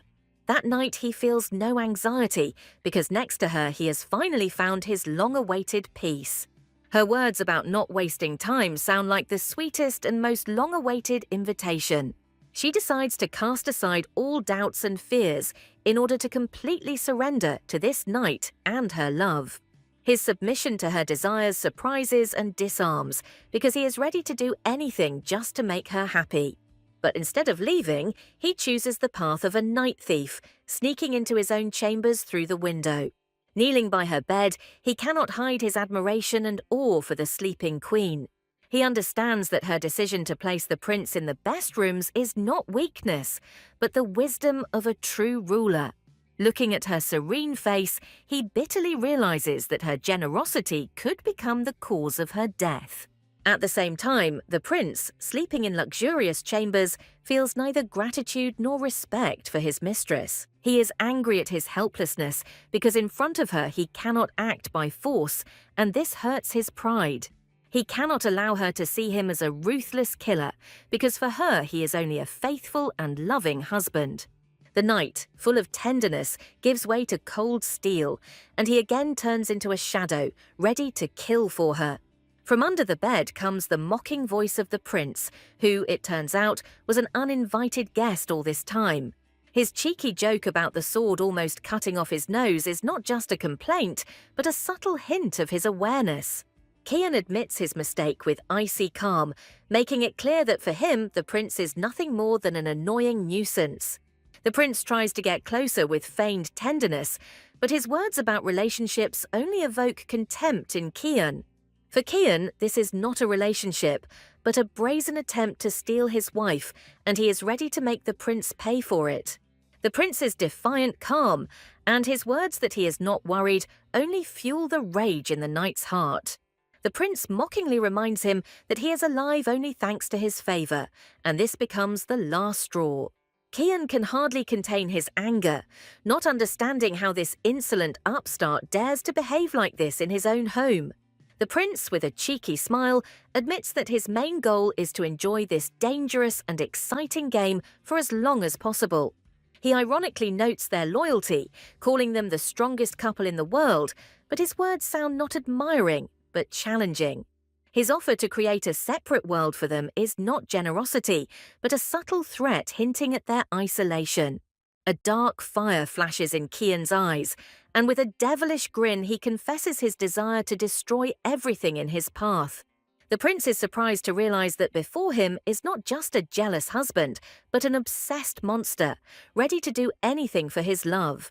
Kian puts away his sword with icy calm, making it clear that his words are not an empty threat, but a promise.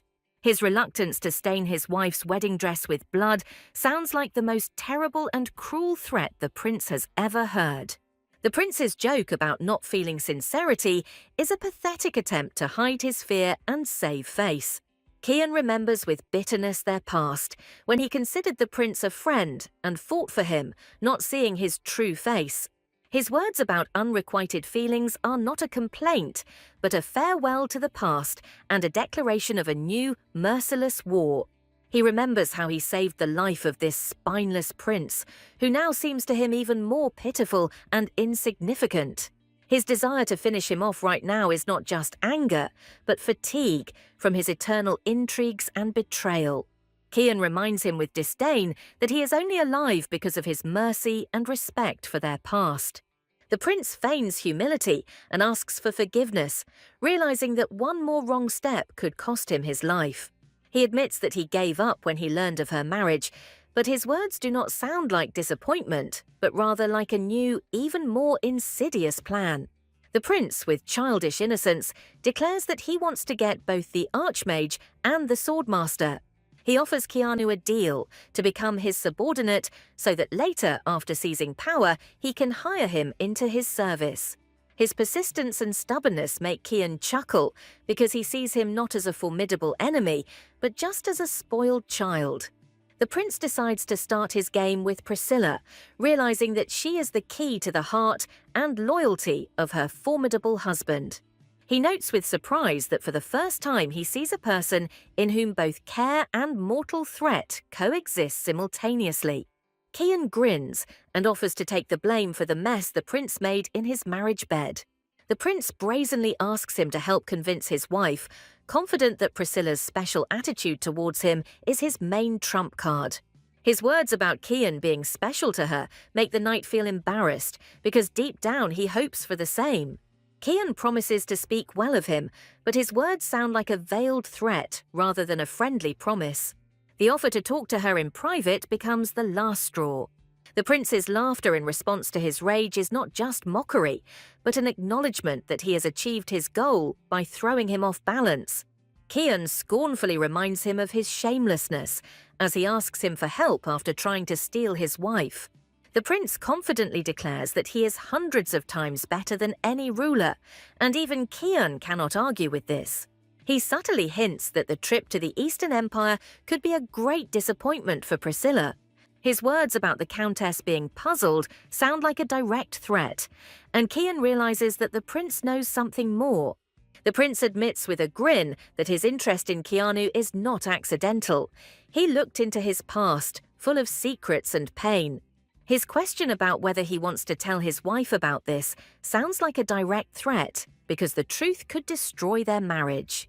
The prince insists he had no intention of interfering, but his eyes betray a cold calculation and a willingness to exploit this secret. Kian's embarrassed smile in response to his words is not joy, but an attempt to hide his fear and vulnerability. The prince ironically reminds him that no one will recognize him in the capital, but there is a hidden threat in his words. He smirks as he sows doubts in his soul, because even one living soul from the past can become a mortal threat to him. The prince wearily interrupts this tense conversation, but his words about sleep are just a ploy to buy time. Kian scornfully advises him to return to his wife, but there is not only anger in his voice, but also hidden pain. Waking up alone, Priscilla anxiously calls for her husband, unaware of the dangerous game he is playing for her. The empty pillow next to her is a silent reminder that their happiness is fragile and that enemies are already at the door. The girl wakes up alone, alarmed by the sudden absence of her beloved. Her confusion turns to surprise when she hears a familiar voice. The heroine is relieved to see the guy, but her heart is still pounding from morning anxiety. The young man explains his absence, trying to dispel her worries with tender words. Heavy thoughts about the past and future darken her morning, making her doubt everything. In a fit of despair, the girl decides to take the situation into her own hands before it's too late.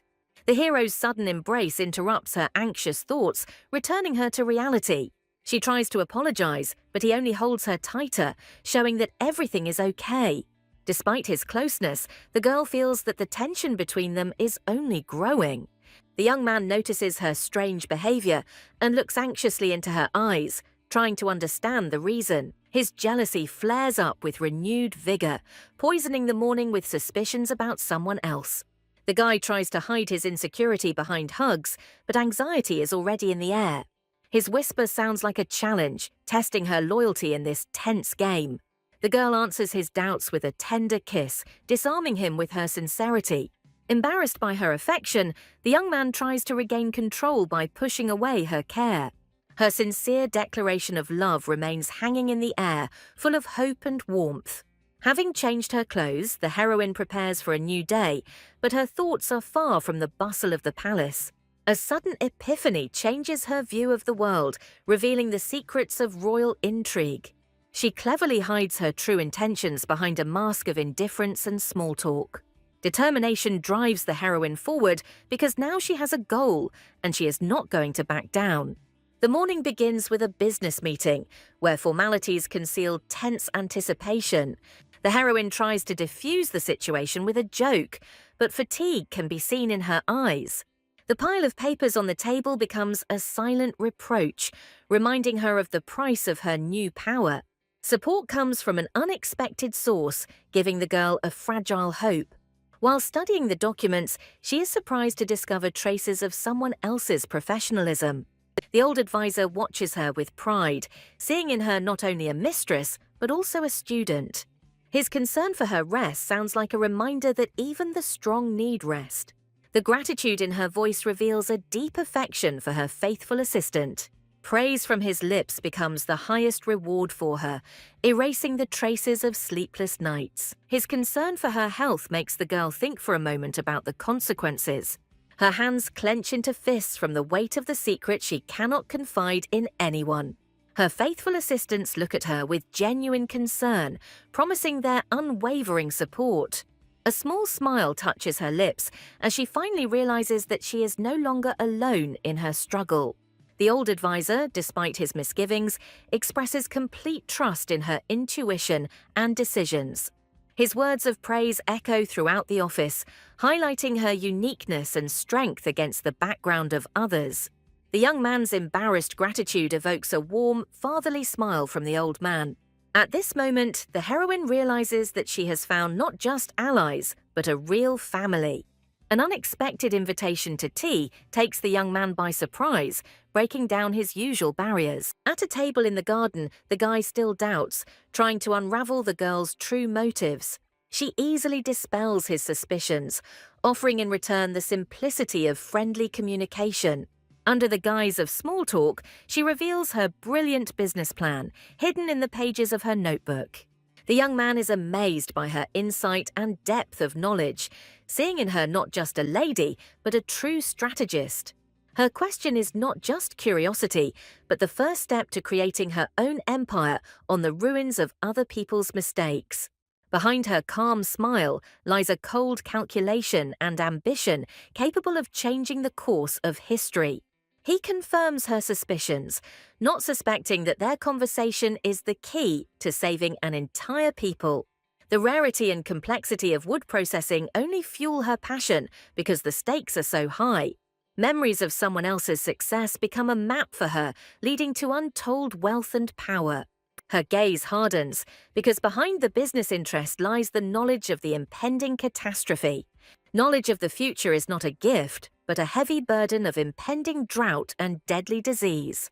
The memory of the past famine fuels her determination to outshine the enemy to save thousands of lives. Her sudden question about the secret technique takes the guy by surprise, revealing the depth of her knowledge. He is surprised to realize that she is aware of things known only to a small circle of masters. The girl calmly hides her true genius behind a mask of random luck. Her proposal to combine a rare material with new technology sounds like a challenge to the entire market. She sees not the shortcomings of wood, but a unique opportunity to create something completely new. Their conversation turns into a brainstorming session, giving birth to a plan to conquer the capital. He realizes that they are targeting a huge market that everyone else has been contemptuously ignoring. The heroine reminds him that real power and money are concentrated in the hands of the highest nobility. The young man accepts her logic with admiration, recognizing her undeniable leadership in this matter. A light comes into her eyes as she sees their luxury line taking the world by storm. Complete trust in her eyes becomes his main motivation, turning business relations into friendship. The idyll of their conversation is interrupted by the sudden appearance of a third person, whose presence instantly changes the atmosphere. The appearance of Crown Prince Harriet introduces an element of dangerous unpredictability into their plans. The heroine's inner turmoil grows because the visit of such an important person ruins all her morning plans. The prince easily breaks protocol, putting the girl in an awkward position with his familiarity. She coldly accepts his conditions, but her look suggests that she doesn't like this game at all.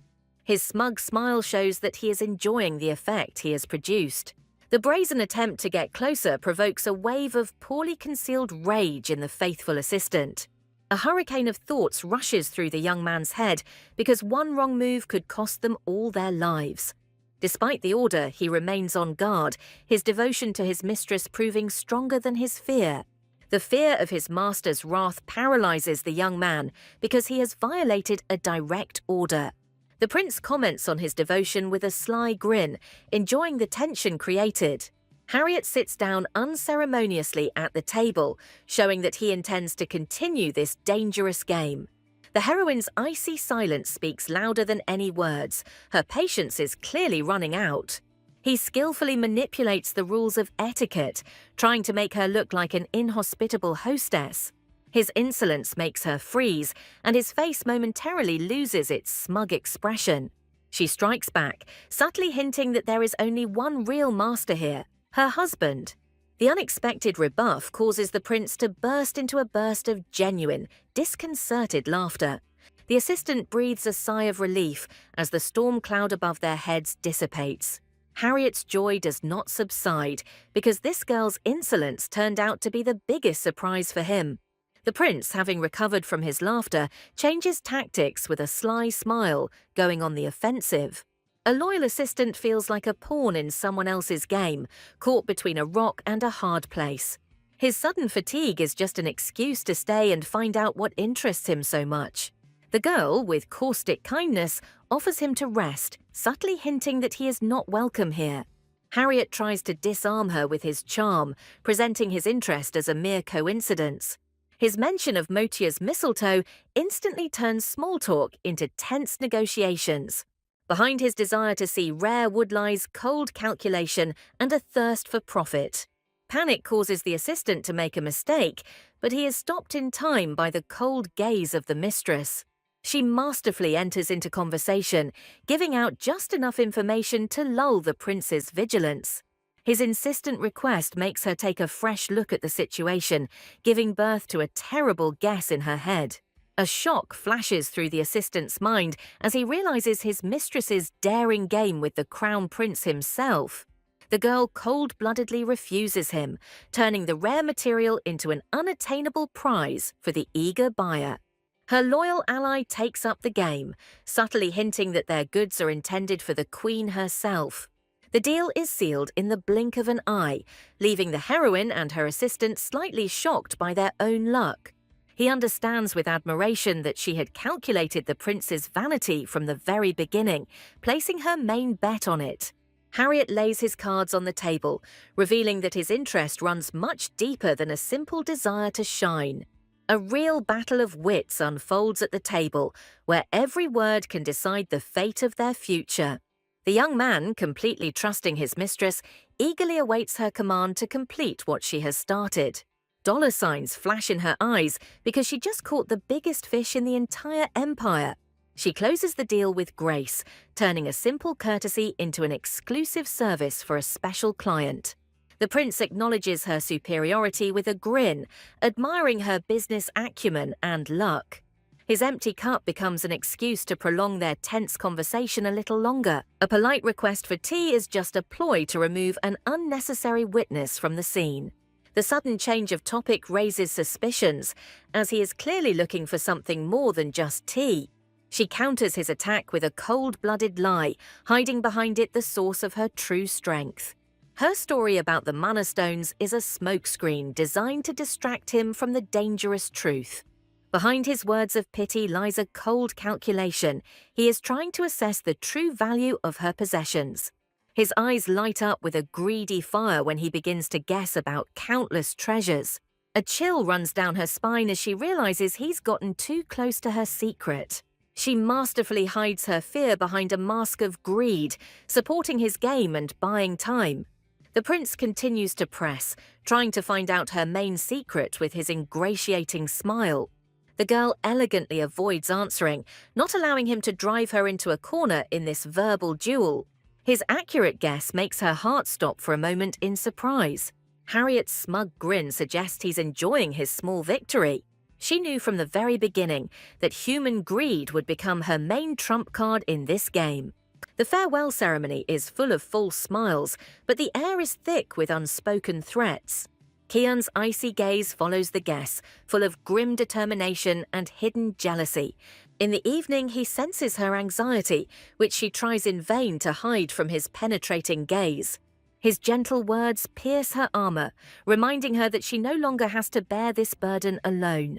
She decides to trust him completely, and this whisper becomes the beginning of their struggle together. His sly smile hides dangerous intentions because he will stop at nothing to get what he wants. The prince's provocation hangs in the air, testing not only their deal but also their feelings.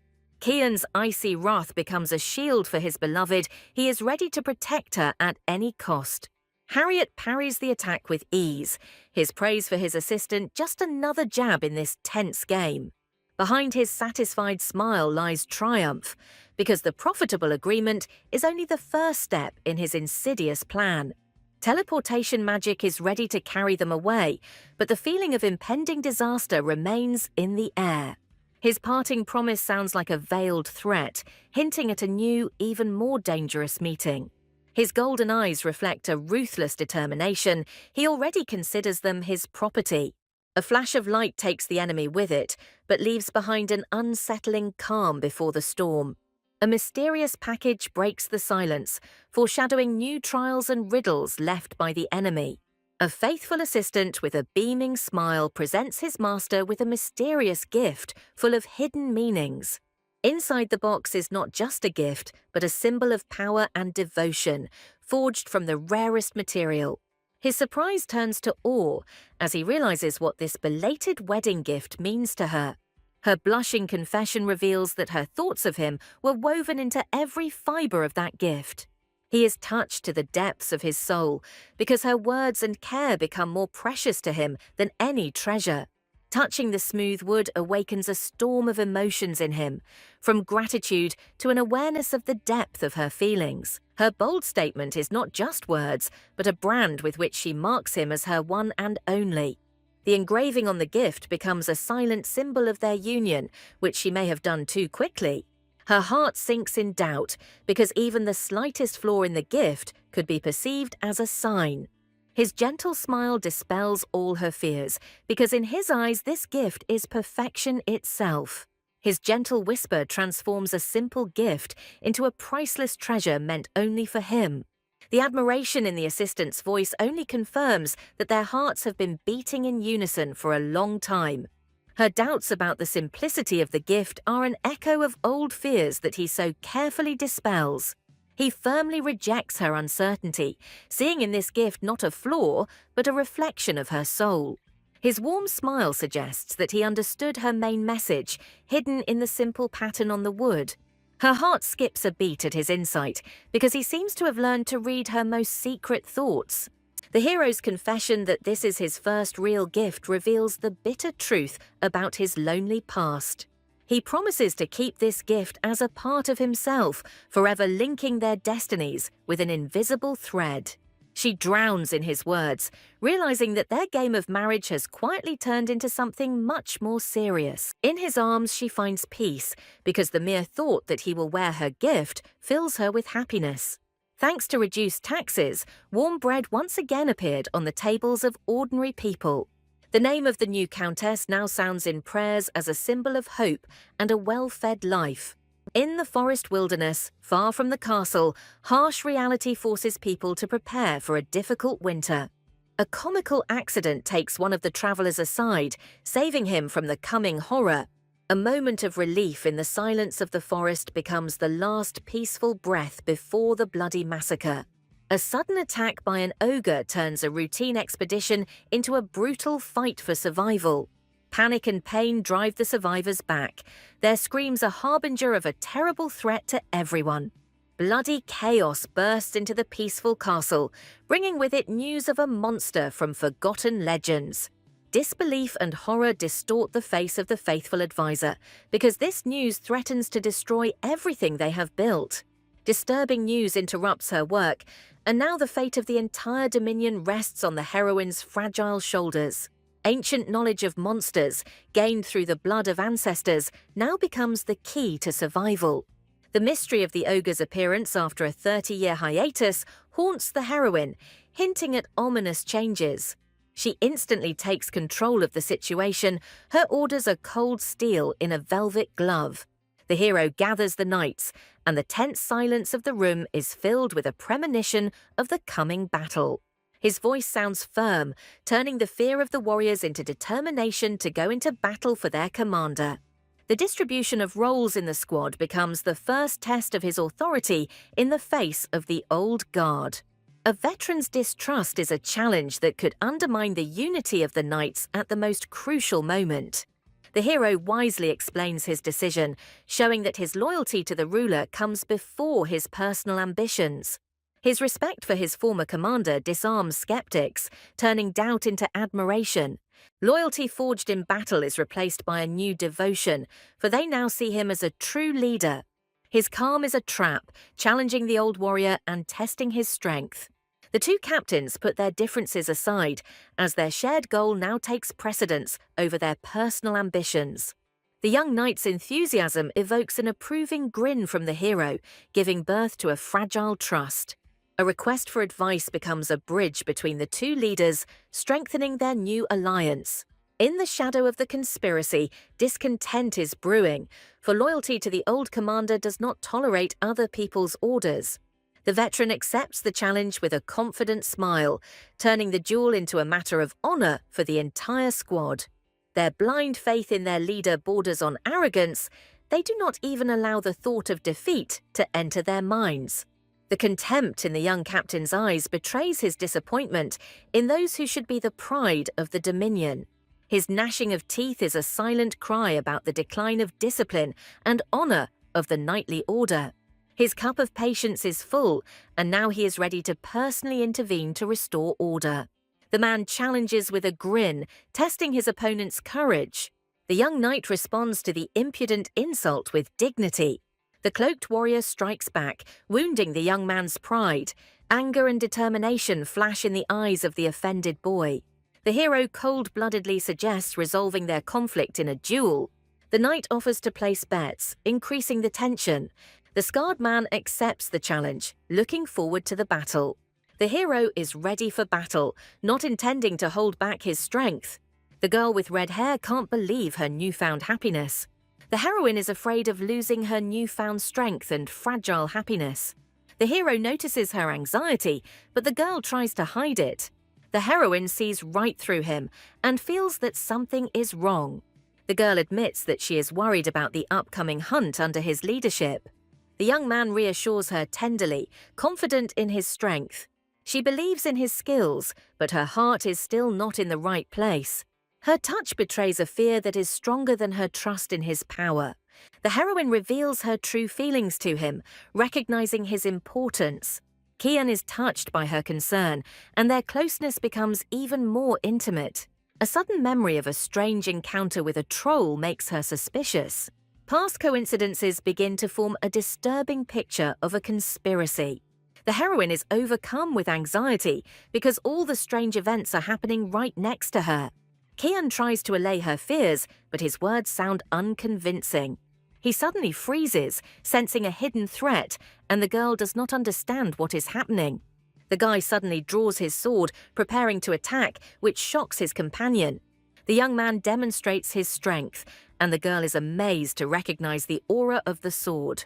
This pure energy is a sign of incredible mastery, available only to select warriors. The hero unleashes a powerful blow, proving that his strength is capable of repelling any threat.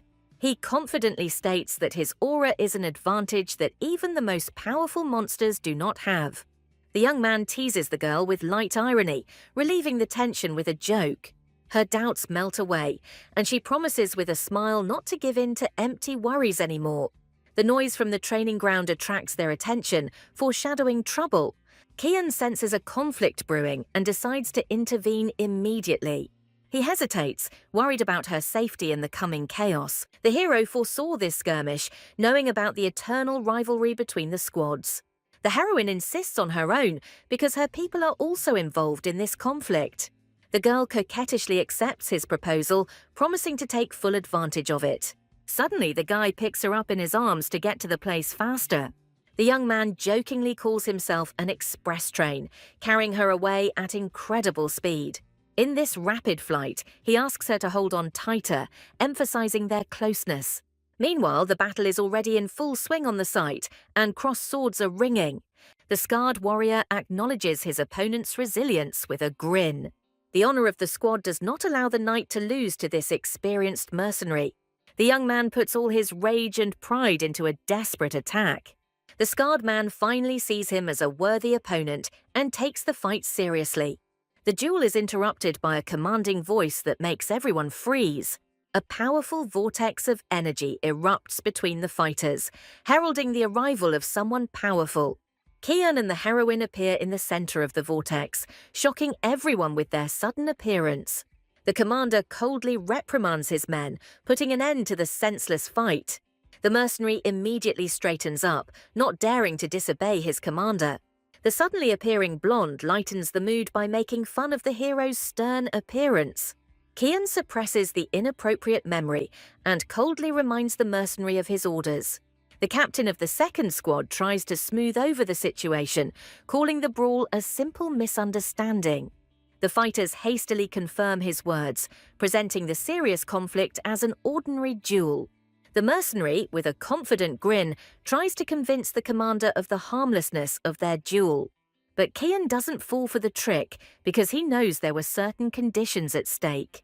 One of the knights, with a sly smile, reveals the true stakes of their unauthorized bet. The main prize in this battle turns out to be something greater, the very title of First Squad. Kian explodes with anger because only he has the right to decide who goes hunting. The warrior with the scar brazenly reminds him of the Countess's charter, questioning his sole authority. The mercenary slyly claims that he only wanted to help with the choice, hiding his true motives. Kian's gaze is filled with cold fury as he sees the true motives behind this so-called help.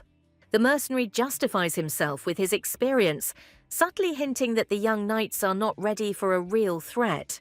He presents their duel as a fair decision to avoid chaos and hostility between the squads. The scarred warrior confidently declares that strength will solve everything, but the commander abruptly interrupts him. Kian rejects their primitive selection because true hunting requires coordination, not blind force. The commander's decision to thoroughly check each fighter takes the young knight by surprise. The question remains whether this will become a loophole for the more experienced second squad. The commander announces a fair draw, where fate and chance will decide who will fight whom. The knight realizes the genius of the plan because now the troops will be mixed in both hunting and defense. Kian's decision puts an end to any disputes because his order is law for everyone. The commander casts an icy glance, questioning the authority of the captain of the first squad. Kian's words hit home, causing the young knight to blush with shame at his lack of confidence. The heroine supports her husband, emphasizing that their main task is to create universal fighters. Kian gives them 3 days, announcing a tournament that will decide who is worthy of going on the hunt. In private, the mercenary grabs the commander by the shoulder, demanding to know what he really intended. The hero counters by asking why such an experienced warrior as Marvin did not fight at full strength. The warrior explodes with indignation, as he is outraged by the obvious weakness of the vaunted knights of the first detachment. Kian is furious because these losers are his wife's people, and he will not allow them to be insulted. Marvin does not back down, accusing the commander of injustice and patronizing incompetent aristocrats. He cannot accept the fact that a warrior's honor and rank are bought and not earned in battle. The mercenary's sarcasm drips with venom, as he is not averse to serving the Countess, but not at the cost of his honor. For Marvin and his men, what's at stake is not just service, but the pride of a true warrior. Kian counters that loyalty must be earned, leaving the mercenary with his wounded pride. 3 days later, the commander sums up the results of the selection, and the balance of forces is clearly not in favor of the first detachment. Marvin's stubbornness infuriates the hero because this internal conflict interferes with their common goal. Despite the difficulties, the young man resolutely takes on the task, intending to unite the warring factions. The heroine's sudden embrace brings him back to reality, and she feels his determination to unite their people. The guy is surprised by her silent appearance, immediately guessing about a little magical trick. The girl tenderly inquires about the results of the selection, distracting him from his heavy thoughts. Kian shares his concerns with her, knowing that his fair decision will still displease Marvin. The heroine, with a gentle smile, tries to dispel his doubts, believing in the best. The girl suddenly asks him for a favor, changing the tone of the conversation to a more serious one. Her request turns out to be bold. She wants to join the hunting team. Kian is horrified because the thought of her participating in a dangerous sortie is unbearable for him. She coquettishly takes him at his word, reminding him of his recent promise. The heroine showers him with compliments about his strength, disarming him with her flattery and tenderness. The guy quickly makes excuses, realizing that he has fallen into her cunning trap. She guesses his true fear. He is afraid that she will become a burden to the squad. The girl reveals her plan because she knew from the very beginning that the warring squads would not be able to work together. She confidently declares that she can take care of herself, freeing him from the need to protect her. She declares her intention to help as a mage, and her determination takes him by surprise. The girl gives him an ultimatum, threatening to go secretly if he refuses. He gives in, but on one condition: she must not leave his side for a single step. Her joyful consent seals their agreement, and now they will set out on their journey together. On the day of the hunt, Kian looks collected and ready for any challenge. He turns to her with one last question, testing her readiness in the face of danger.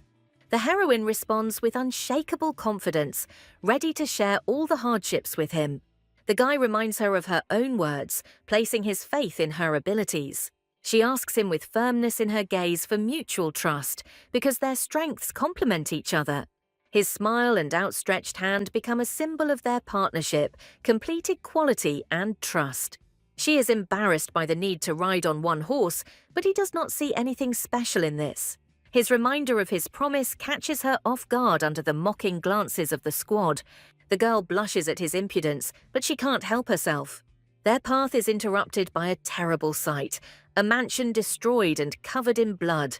One of the knights, despite the horror, without hesitation decides to inspect the house alone. His unauthorized action is worrying, as he is acting without orders. Kian confidently declares the area is safe, trusting his instincts completely. The captain of the first squad realizes that Marvin went forward because he has a unique ability to sense manner. Bitterness begins to grow in the knight's soul because he will never achieve such a level of trust. Marvin's return with the news that everything is clear leaves an unpleasant aftertaste in the young man's soul. The story of how the hunters got separated becomes a prologue to a terrible tragedy. The brutal truth hits them: no one in the mansion survived the ogre attack. Horror grips the knights as the lifeless bodies of their comrades begin to be thrown out of the house. Amidst the chaos and death, the difficult question of memory and duty to the dead is raised. Kian entrusts him with the difficult task of identifying the fallen, looking death in the face. The old hunter, despite his wounds, accepts this sorrowful duty with dignity. The heroine, with cold determination, orders the fallen to be cared for, demonstrating her leadership will. Her fortitude in the face of death evokes admiration and respect, even among seasoned warriors. The realization that these were her people turns the tragedy into personal, unbearable pain. An icy flame of vengeance flashes in her eyes, and she vows to punish those responsible. Disturbing news interrupts the morning. One person is missing from the dead. Hope fades when it turns out that a 13-year-old boy, the youngest of them all, has gone missing. The thought of such a young student becoming a victim chills the heroine's blood. Kian is a ruthless reminder of the ogre's brutal nature, leaving no room for illusion. His words sound like a death sentence, depriving everyone of the last hope of saving the boy. But the girl refuses to give up, urging people not to lose faith prematurely. There is a flash of surprise in his eyes because her hope seems irrational to him. She gathers her power, and her sudden action makes Kian flinch in surprise. The heroine intends to use magic to find the child, defying death itself. He tries to stop her because a reckless impulse could cost them all their lives. The knight's rational arguments are shattered by her short and firm no.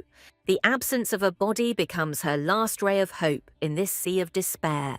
The duty of the mistress of the land forces her to fight for every life, even if there is little hope. Her gaze fills with steely determination. She will not back down and will protect her people. A powerful surge of her magic proves that her words are not empty words, but real power. Realizing that time is running out with the setting sun, she makes a bold decision. With a mysterious smile, she promises to buy them some time, preparing for the incredible. She creates a second sun in the sky, and this miracle plunges everyone into a state of shock and awe. Kian is stunned by her boundless power, capable of subjugating nature itself. Suddenly, one of the warriors falls, losing control of his body, foreshadowing a new, invisible threat. The ogre, in a rage, does not understand what unknown force has struck him. Young Tommy runs through the forest in terror, screaming that all his comrades are dead. The memory of a carefree argument with his uncle over food pierces him with pain. Hiding from the monster, the boy realizes that this is a cruel punishment for his childish stubbornness. Fear grips his body, and in an instant he realizes that he has already lost this battle for life. The memory of his uncle's promise to become the best hunter ignites a spark of desperate determination in him. He forces himself to see the ogre as nothing more than a greater target, trying to suppress his animal terror. The chilling discovery that he has been lured into a trap completely destroys his fighting spirit. Despair and anger force him to run again, but now he is running from certain death. The boy's last thought is bitter regret about that same unfinished bowl of porridge. Despair and tears of remorse choke the boy, who blames himself for his stupidity. Through a veil of tears, he notices a bright light breaking through the forest darkness. This heroine rushes to the rescue, leaving behind a shining trail of magical energy. She collapses from exhaustion, and Kian rushes to her side, alarmed by the price she has paid. Despite her weakness, the girl triumphantly announces that her magic has found the missing boy. The news that the child is alive explodes in a wave of relief and jubilation among the hunters. The incredible rescue seems like a miracle, and the soldiers cannot believe their luck. An old hunter, in tears, begs for the rescue of the orphan he raised as his own son. His words touch the heroine's heart, and she feels the injustice of the poor child's fate. The girl takes his hand with a warm smile, promising that her fight for the boy is not over yet. The heroine tells the brutal truth: the boy is alive, but surrounded by monsters, and there is almost no time left. Desperation pushes the old man to recklessness, but the girl stops him because they won't make it on foot. The realization that a whole hour separates them from the boy falls on the hunters like a death sentence. She takes command decisively, and her order to choose only 4 puzzles even Kian. The girl announces her daring plan to teleport a strike force right into the heart of the enemy's lair. Meanwhile, Tommy continues to run with all his might, but hope for salvation fades with every step. Exhaustion and hunger take their toll, and he feels his body treacherously refusing to serve him. An awkward fall turns fatal, cutting short his desperate attempt to escape. Consciousness slips away, and with a last effort of will, he reaches for the fallen knife, clinging to life. The world turns upside down, and the last thing he sees is the sky beneath his feet as he is dragged away by an unknown force. In the clutches of the ogre, young Tommy says goodbye to life, realizing that his fate is sealed. The bitterness of defeat gives way to despair at the thought of an inglorious death in the jaws of a monster. In a final act of defiance, the boy plunges his knife into the monster's face. Howling in pain and rage, the ogre drops its victim, and its cry echoes throughout the clearing. The boy falls to the ground, wounded, but not broken in spirit until the very end. A faint smile touches his lips. He made the monster pay for his life. The enraged ogre swears revenge, promising him a painful death for the amusement of the crowd. A sudden blinding light breaks the darkness, and a shining figure appears in the sky. In the boy's fading consciousness, the beautiful savior seems like a real angel to him. Losing his last strength, he believes that this bright angel has come to take him to his mother. The ogre swings to swallow his prey, but his triumph is short-lived. An unknown force snatches the boy from the clutches of the monster, leaving him completely bewildered. It's Kian, who rushes into the thick of the battle, cutting a path to salvation with a lightning strike. Marvin picks up the weakened boy, carrying him away from the epicenter of the deadly fight. The mercenary tries to bring the child back to his senses, but he remains unconscious. A sudden attack by goblins leaves Marvin in a hopeless situation, as his hands are full. His comrades come to his aid, urging him to save the child while they hold off the onslaught. The heroine's alarmed cry echoes across the battlefield when she sees that the boy is in danger. Marvin is relieved to report that the child is alive, giving everyone a fragile glimmer of hope. But joy turns to horror when they realize that they are facing an entire army of monsters. Depletion of mana puts the heroine in a dead end, because defeating an entire horde now seems impossible. She is overcome with anxiety because she must save the rest of her strength for the most extreme case. Kian stands before her like an impenetrable wall, promising protection with his very appearance. With a confident smile, he takes on the fight, relieving her of the burden of this impossible task. The ogre roars in rage, unable to tolerate the insolence of this insignificant, in his opinion, man. With one lightning-fast and graceful movement, the hero delivers a crushing blow to the giant. His sword cuts off the monster's arm, and it howls in unbearable pain and humiliation. The monster vows revenge, but his rage only fuels the hero's cold determination.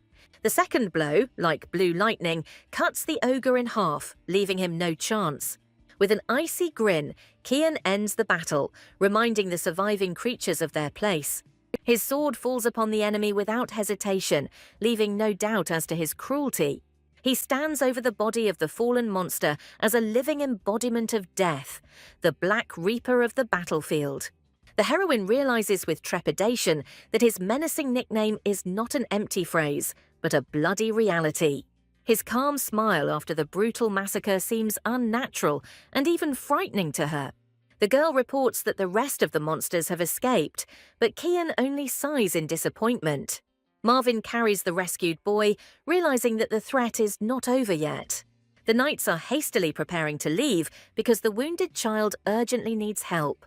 Kian is worried about her, but the girl tries to hide her extreme fatigue after using magic. He offers to test her condition with his mana, and this gesture is full of hidden tenderness.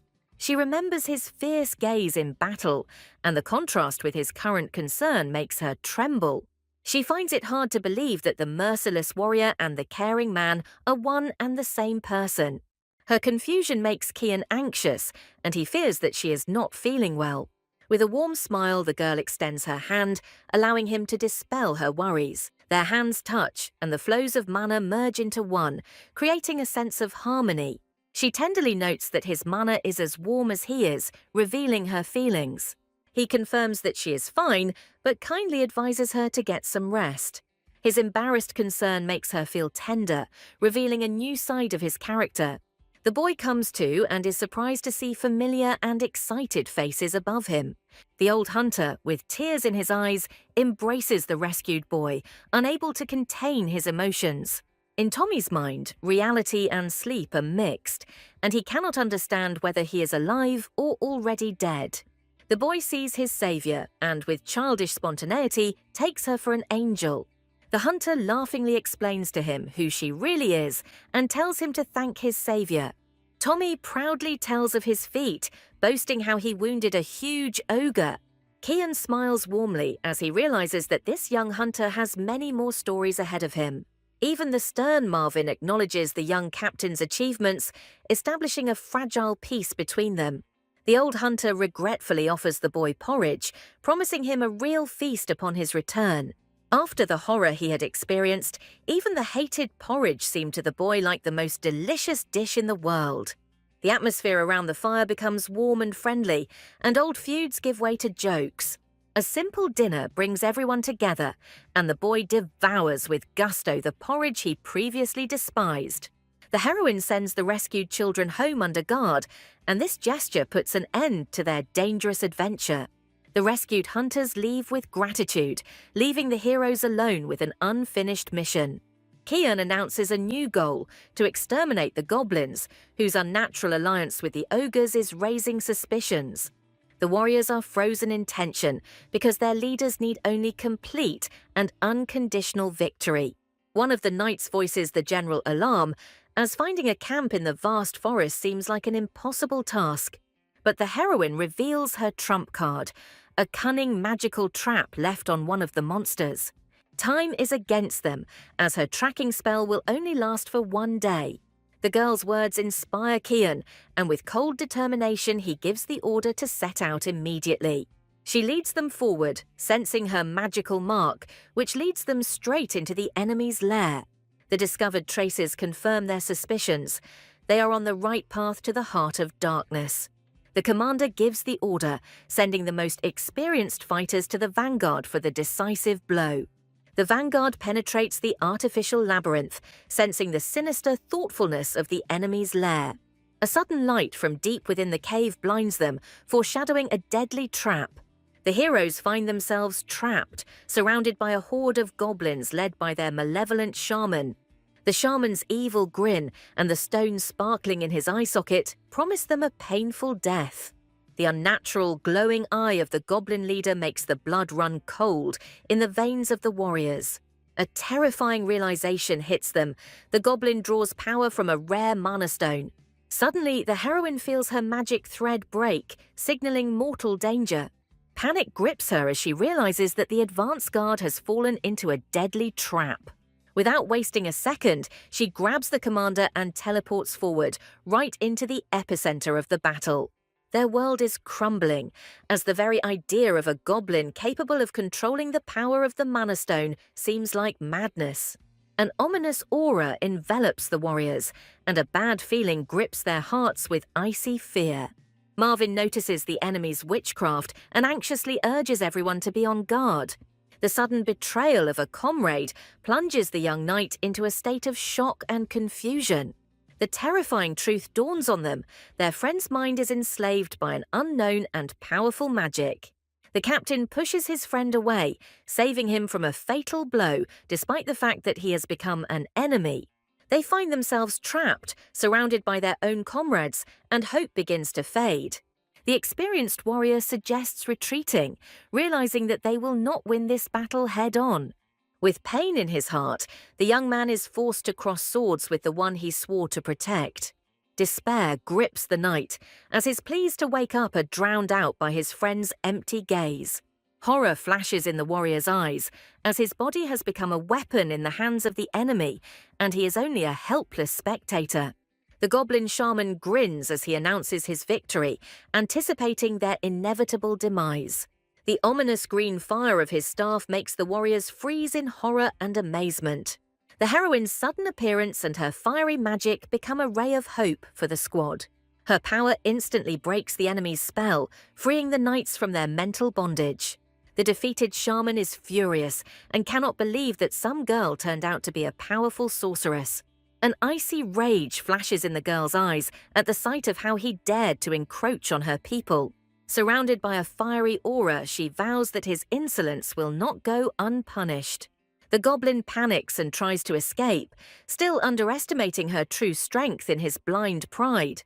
His self-confidence reaches its peak when he declares himself an invincible goblin mage. With cold contempt, the heroine passes sentence on him, pointing out the insignificance of his power. In Kian's arms, she tries to hide her weakness, but her body betrays extreme fatigue.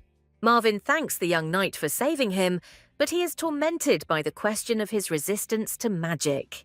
The young man sheepishly admits that he found only one desperate way to resist the spell.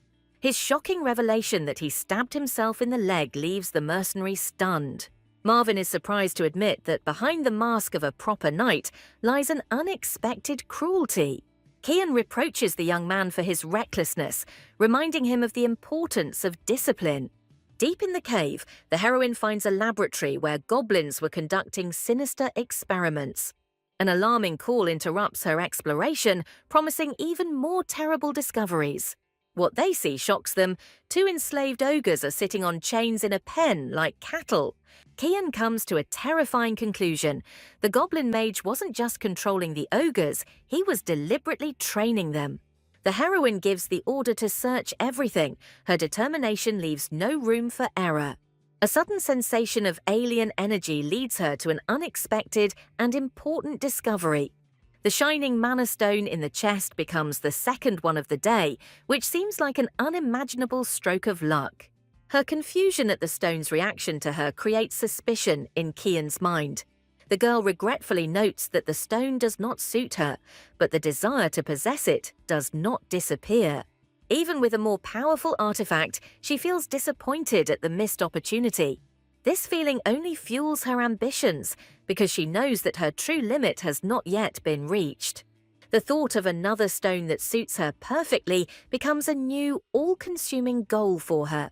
A sudden cry from the knight interrupts her thoughts, announcing the discovery of the goblin treasure. Kian generously allows his men to take the spoils, rewarding them for their bravery in battle. Thoughts about the sudden appearance of mythical creatures give rise to an alarming question in the heroine's soul. A young man falls in despair before a mysterious woman begging for help. Her cold and distant gaze does not promise him easy sympathy. He tearfully complains about the bandit who ruined him, appealing to her for justice. In a fit of anger, he tells how he was deceived and forced to leave with nothing. His plea for help turns into a desperate cry that echoes throughout the luxurious room. Hiding his true intentions, he asks for details with feigned curiosity. His cunning gaze is full of anticipation because he already knows how to use this information. The woman reflects on the fact that Kian has now become the husband of an influential countess. She is irritated by his talkativeness, but she understands that Kian's marriage is a problem that she has to solve. The mysterious lady realizes that she is faced with an alliance of two legendary forces. The woman confirms that her faithful seer has been spying on Motia's holdings. Obeying the order, the seer begins to cast a spell to show her the countess and her husband. Ancient magic creates a living vision, revealing secrets hidden hundreds of miles away. The beautiful face of the red-haired heroine, Countess Motia, appears in the magic mirror. The woman, with cold contempt, recognizes in her the very archmage that everyone is talking about.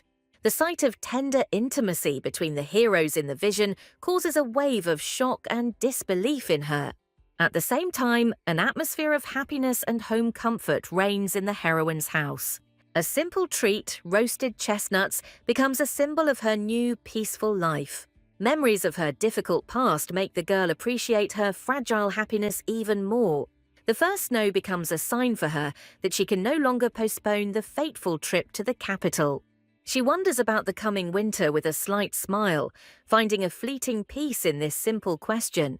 The assistant brings the long-awaited news: their prototypes have been safely delivered to the palace.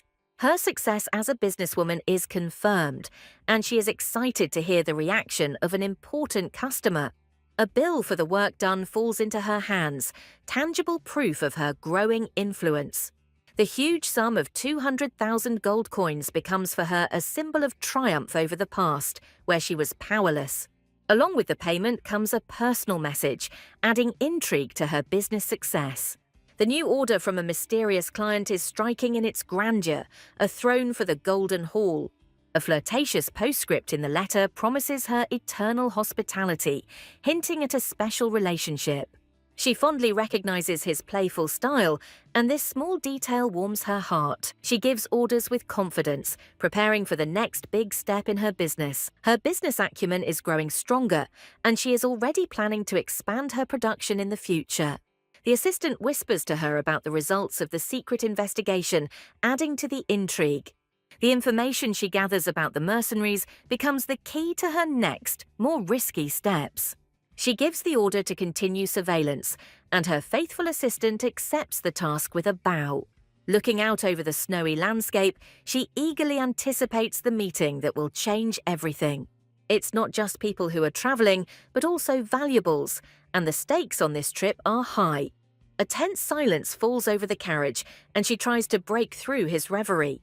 Her sudden touch breaks his thoughts, catching him off guard with its tenderness. She teases him with a hint of jealousy, suspecting that his thoughts are occupied with someone else. His strange behavior on the road gives rise to suspicions in her, which she tries to dispel with a joke. An embarrassed confession of jealousy comes as an unexpected revelation to both of them. She, slightly offended, demands more attention from him, trying to bring him back to reality. His apologies seem unconvincing to her, and she feels that he is hiding something from her. A sudden jolt throws her into his arms, and for a moment their play is interrupted by anxiety. The carriage's sudden stop makes them freeze, anticipating unexpected problems. The knight's report of the carriage stuck in the snow explains the reason for the sudden stop. Kian sends his men to help without hesitation, showing nobility and compassion. With their combined efforts, they free the stuck carriage, and relief fills the air. An unexpected visit from a knight in shining armor promises a new, intriguing encounter. Kian, with a hint of irritation, takes the initiative, breaking the awkward silence. He proudly introduces his wife, emphasizing that he is just her husband. The polite knight bows respectfully, and the heroine accepts his apology with dignity. She is surprised by his quick reaction and wonders about his mysterious owner. The invitation from the marquise becomes an unexpected turn of events that she cannot ignore. Kian gently helps her out, his touch giving her confidence. An elegant woman emerges from a luxurious carriage, her appearance shrouded in an aura of power and mystery. She thanks them for their help, but her words sound more like an order than a request. Taking off her hat, she reveals her face, and her beauty is striking, but something about her is alarming. A sudden memory from a past life befalls the heroine. This woman was executed for treason. The memory of her tragic fate intertwines with the present, and the heroine understands that before her is a key figure from the past. The name of the Marquise Jessica Melchior sounds like a death sentence, resurrecting the ghosts of an executed empire. The similarity of the color of her eyes to Kian's gives rise to an alarming and terrible suspicion in the girl's soul. She glances at her husband, and the puzzle begins to fall into place, but she is afraid to admit the obvious. Despite the internal storm, the heroes exchange pleasantries, hiding their true thoughts. Dreams of a warm fireplace and hot tea are shattered by the cold reality of this unexpected meeting. A sudden gesture of goodwill, the creation of a magical heater, takes the marquise by surprise. Touching the warm magic ball causes her surprise and a fleeting feeling of gratitude. She looks at the gift with curiosity, not understanding the true motives behind this generous gesture. The heroine explains that it is just a small heater, but there is a hidden meaning in her words. The marquise accepts the gift with gratitude, but her words sound like a subtle reminder of duty. The exchange of names becomes a formality that conceals tension and unspoken questions. Kian's sudden bow and his address as Your Highness reveal the true status of their new acquaintance.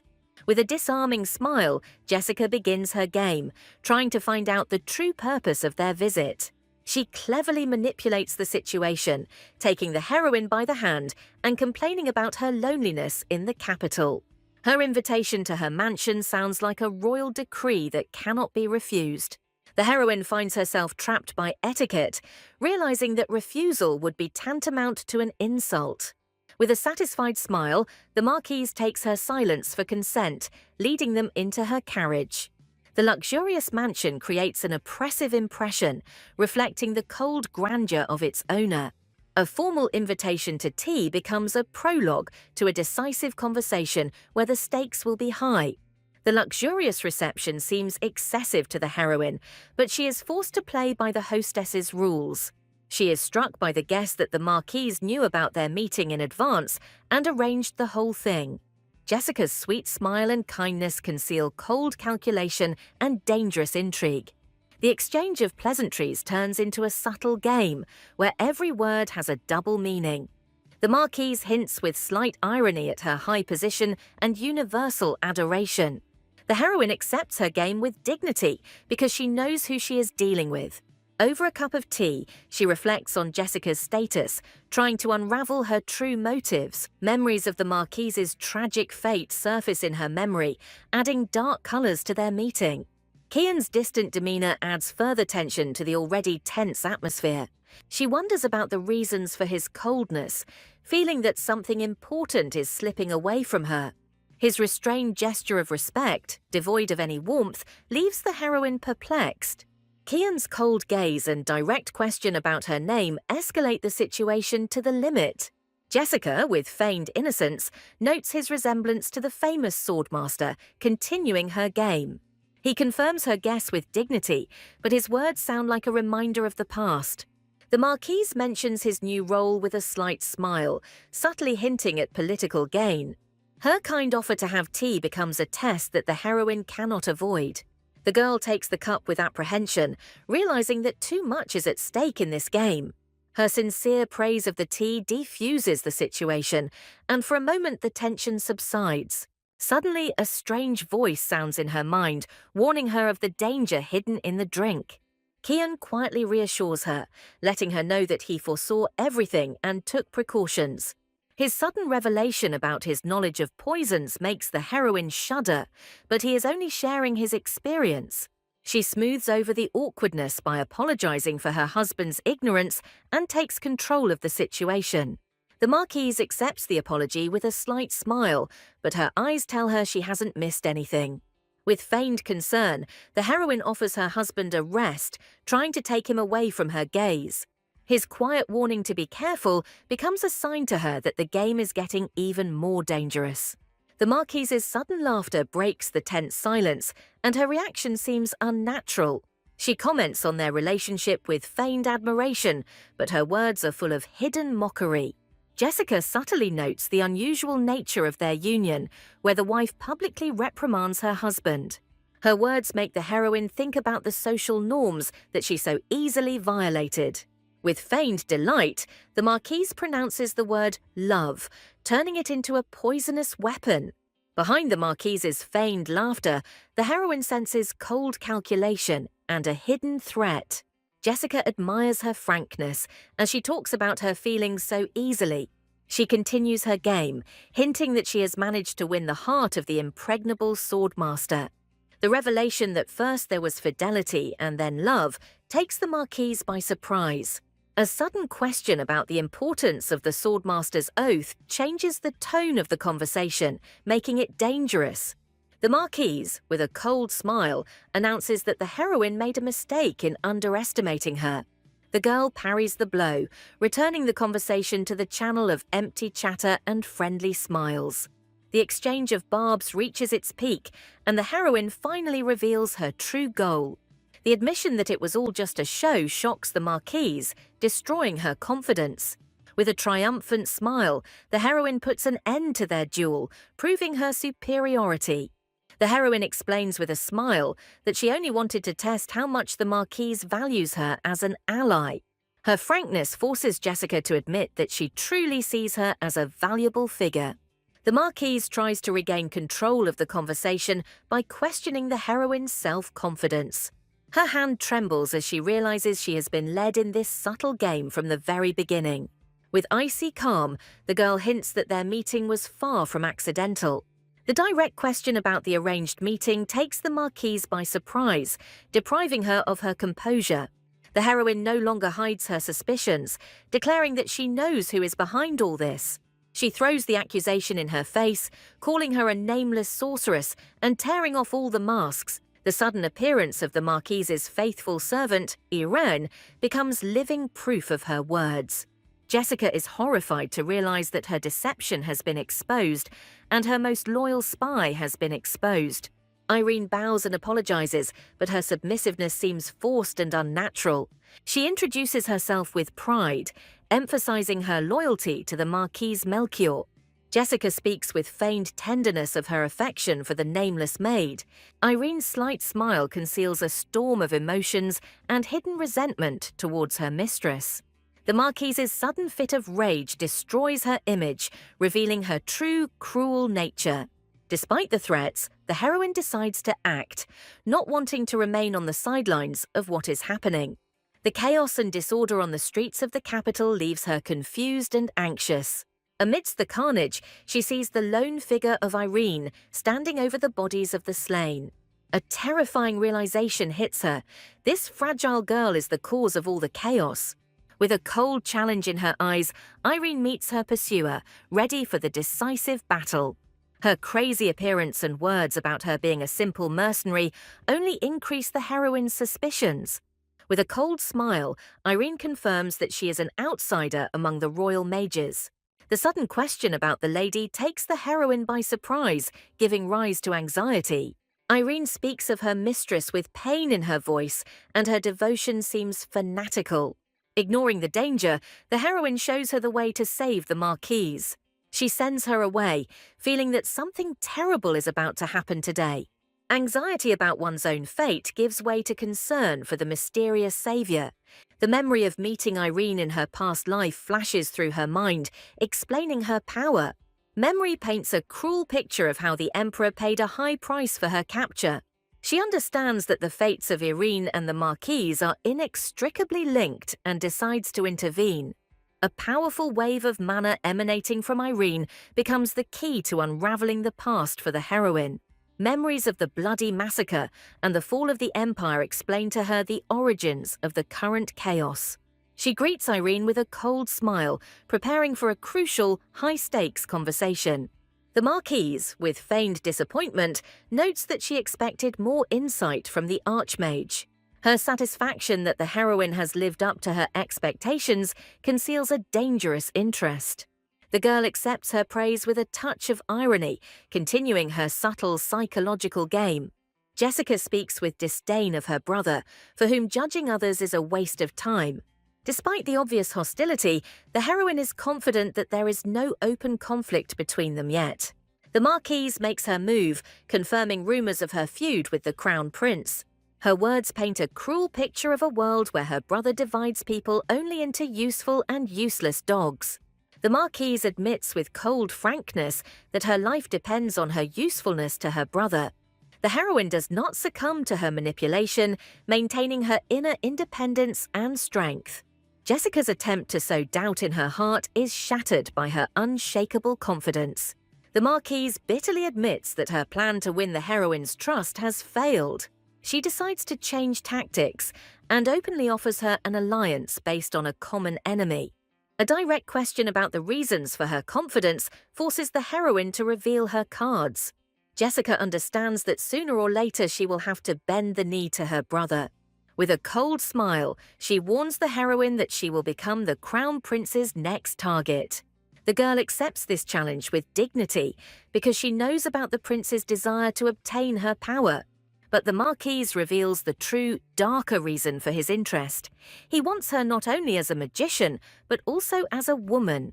Her hand trembles as she realizes that for the prince, her marriage is just an empty obstacle.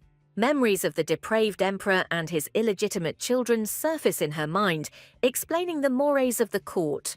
The Marquise, with a slight smile, confirms that she knows about her father's 3 illegitimate children. The heroine is overcome with disgust, but she cannot understand why the prince is so obsessed with her. Jessica explains that his distrust of people drives him to seek other, more base ways of control. The realization that her gender is the reason for his interest shocks and offends the heroine. With a venomous smile, the Marquise reveals the cruel truth. For him, she is just an object to be subdued. Irene gratefully recalls how the heroine saved her and explains the reason for her loyalty. She tries to warn her savior, not wanting to be treated as cruelly. The sudden interruption of the conversation leaves tension and an unspoken threat in the air. The Marquise announces the gift with a mysterious smile, and her offer sounds like a challenge. Her words take the heroine by surprise, and she does not know what to expect from this cunning woman. Kian senses a hidden threat and decides to accompany his wife to protect her. The butler tries to stop him, citing etiquette, but Kian is adamant in his decision. A polite reminder that the Countess herself had suggested he take a rest baffles him. He hesitates, torn between the desire to protect his wife and the need to maintain propriety. The internal struggle ends, and he decides to find another way to ensure her safety. They descend into a dark dungeon, and the question of a gift in such a place sounds ominous. Irene's words that everything will become clear to them only increase the tension and foreboding. A man driven mad by rage ends up behind bars, and his name leaves everyone in shock. Recognizing the captive as the same merchant who asked her for help leaves the heroine in shock. Her faithful assistant also remembers this visit, and the puzzle begins to come together to form a disturbing picture. The heroine admits that she knew about Whoreson's connections at court, but did not attach any importance to it. With disdain, the Marquise explains that he is one of those who are trying to cling to her glory.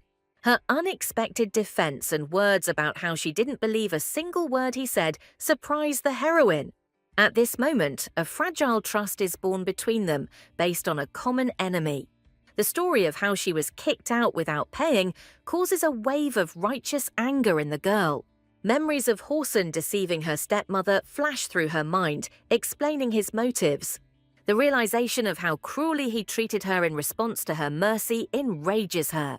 With a cold smile, the Marquise reassures her, because she knew from the very beginning that he was a fraud. The heroine scornfully rejects the swindler's tricks, but she is tormented by the question of the Marquise's motives. With a cold smile, Jessica explains that now his lies will never be heard again. Her hatred of noisy men and the captive's wild look give rise to a terrible guess. The realization that he was silent against his will plunges the heroine into a state of shock. With horror in her voice, she asks if she has deprived the Marquis of his tongue, afraid to hear the answer. The sweet smile and question become an eerie confirmation of her worst guess. The appearance of the exhausted prisoner proves that he had been in captivity all this time. She expected her awakening to be noticed, but she was not prepared for such sophisticated cruelty. She is amazed by the cold-bloodedness of the Marquise, who is capable of such monstrous torture for her own purpose. She decides to go on the offensive, demanding an answer to what the Marquise really wants from her. The Marquise reveals her cards, explaining why the heroine has become a desirable target for all contenders for the throne. A direct question about her own desires leaves Jessica stumped, but she quickly finds an answer. She shifts the blame onto the heroine, declaring that her choice will determine the outcome of this political game. The Marquise's words sound like a challenge, and the heroine understands that a huge responsibility falls on her shoulders. An inner voice tells her that with such power as hers, she should not serve anyone. Jessica lists all the players, emphasizing that none of them can offer her decent conditions. With a slight smile, she questions her decision, but in her eyes one can see the confidence that she is right. The Marquise decides to go all in, offering her an alliance that will change the balance of power in the empire. The unexpected proposal for a political alliance takes the heroine by surprise, but she does not show her surprise. With confidence in her voice, Jessica declares that the time will come when the heroine herself will ask for her help. The Marquise warns that her status as an archmage will oblige her to swear allegiance to the Emperor. Her advice to swear allegiance to the prince, not the Emperor, takes the heroine by surprise with its audacity. The revelation that her true power is not yet known in the capital shocks and frightens her. Jessica uncovers the prince's cunning plan to extract her oath in secret from everyone. Her words sound like an ultimatum, and the heroine understands that she has fallen into a cunning political trap. The prince wishes to keep her identity a secret in order to use her as his secret weapon. The heroine realizes that by swearing allegiance to the prince, she will become the object of suspicion and wrath of the emperor. With a cold smile, the Marquise pushes her towards what she considers to be the only correct decision. At that moment, she remembers Kian's warnings and realizes how dangerous this woman is. With a defiant look in her eyes, the heroine accuses her of betrayal, seeing her true devotion to the prince. The heroine tries to justify herself by talking about the hopelessness of her situation, but her words sound unconvincing. With cold fury in her eyes, she accuses the Marquise of hypocrisy and two-faced play. She demands a straight answer, tired of the lies and omissions that surround this meeting. Jessica realizes that her tricks are no longer working and decides to reveal her true intentions. Her quiet plea for help becomes the prologue to a shocking and bloody proposal. With a mad gleam in her eyes, she asks for help in taking the throne, revealing her ambitions. She promises her untold riches and the return of her lost title, trying to buy her loyalty. But the heroine is not interested in her promises. She wants to know the reason for her mortal hatred of her brother. Irene's sudden appearance interrupts their tense conversation, and she tries to take her mistress away. With despair in her voice, the Marquise asks her faithful servant to help her, realizing that there is no other way out. The Marquise unbuttons her dress, preparing to reveal her most terrible and painful secret. Her back, covered in ugly scars, becomes a silent testimony to the cruelty of her past. The revelation that these scars are the work of her own brother plunges the heroine into horror. Through the pain, she remembers how she was forced to smile, hiding her suffering behind the mask of the perfect sister. Her hand clenches into a fist and she vows revenge, paying him back in kind. She recalls the prince's paranoid mistrust, and this gives rise to a new question in the heroine's soul. She doesn't understand why he left a magician next to him, whom, according to him, he doesn't trust. The memory of how he mercilessly dealt with his faithful servant provides the answer to this question. She bitterly admits that she is forced to follow him, despite her hatred and fear. The Marquise's final words reveal her greatest vulnerability. Her children are being held hostage by her brother. Suddenly, Kian finds himself mentally trapped, hearing echoes of their conversation. Memories of the hated house and the only bright spot in it flash through his mind. He is alarmed to realize that his worst fears are beginning to come true right before his eyes. Concern for his wife made him overhear the conversation, and now he knows everything. The Marquise asks defiantly whether her story evokes pity, testing the heroine's reaction. The unexpected offer to accept her sympathy takes Jessica by surprise with its directness. She proudly declares that violence did not break her will or force her to submit. Her thirst for revenge and romantic belief in justice become the driving force behind her actions. The awareness of the threat to her children forces her to seek allies and act decisively. The heroine accepts her offer, but her words of distrust leave room for future intrigue. With firmness in her voice, the heroine declares that she does not dare to pity such a strong personality. Her words about the Marquise deserving of respect, not pity, touch Jessica to the depths of her soul. She admits that she now understands her, and this moment becomes the beginning of their union. Sincere sympathy and recognition of their own struggle for freedom finally break down the wall between them.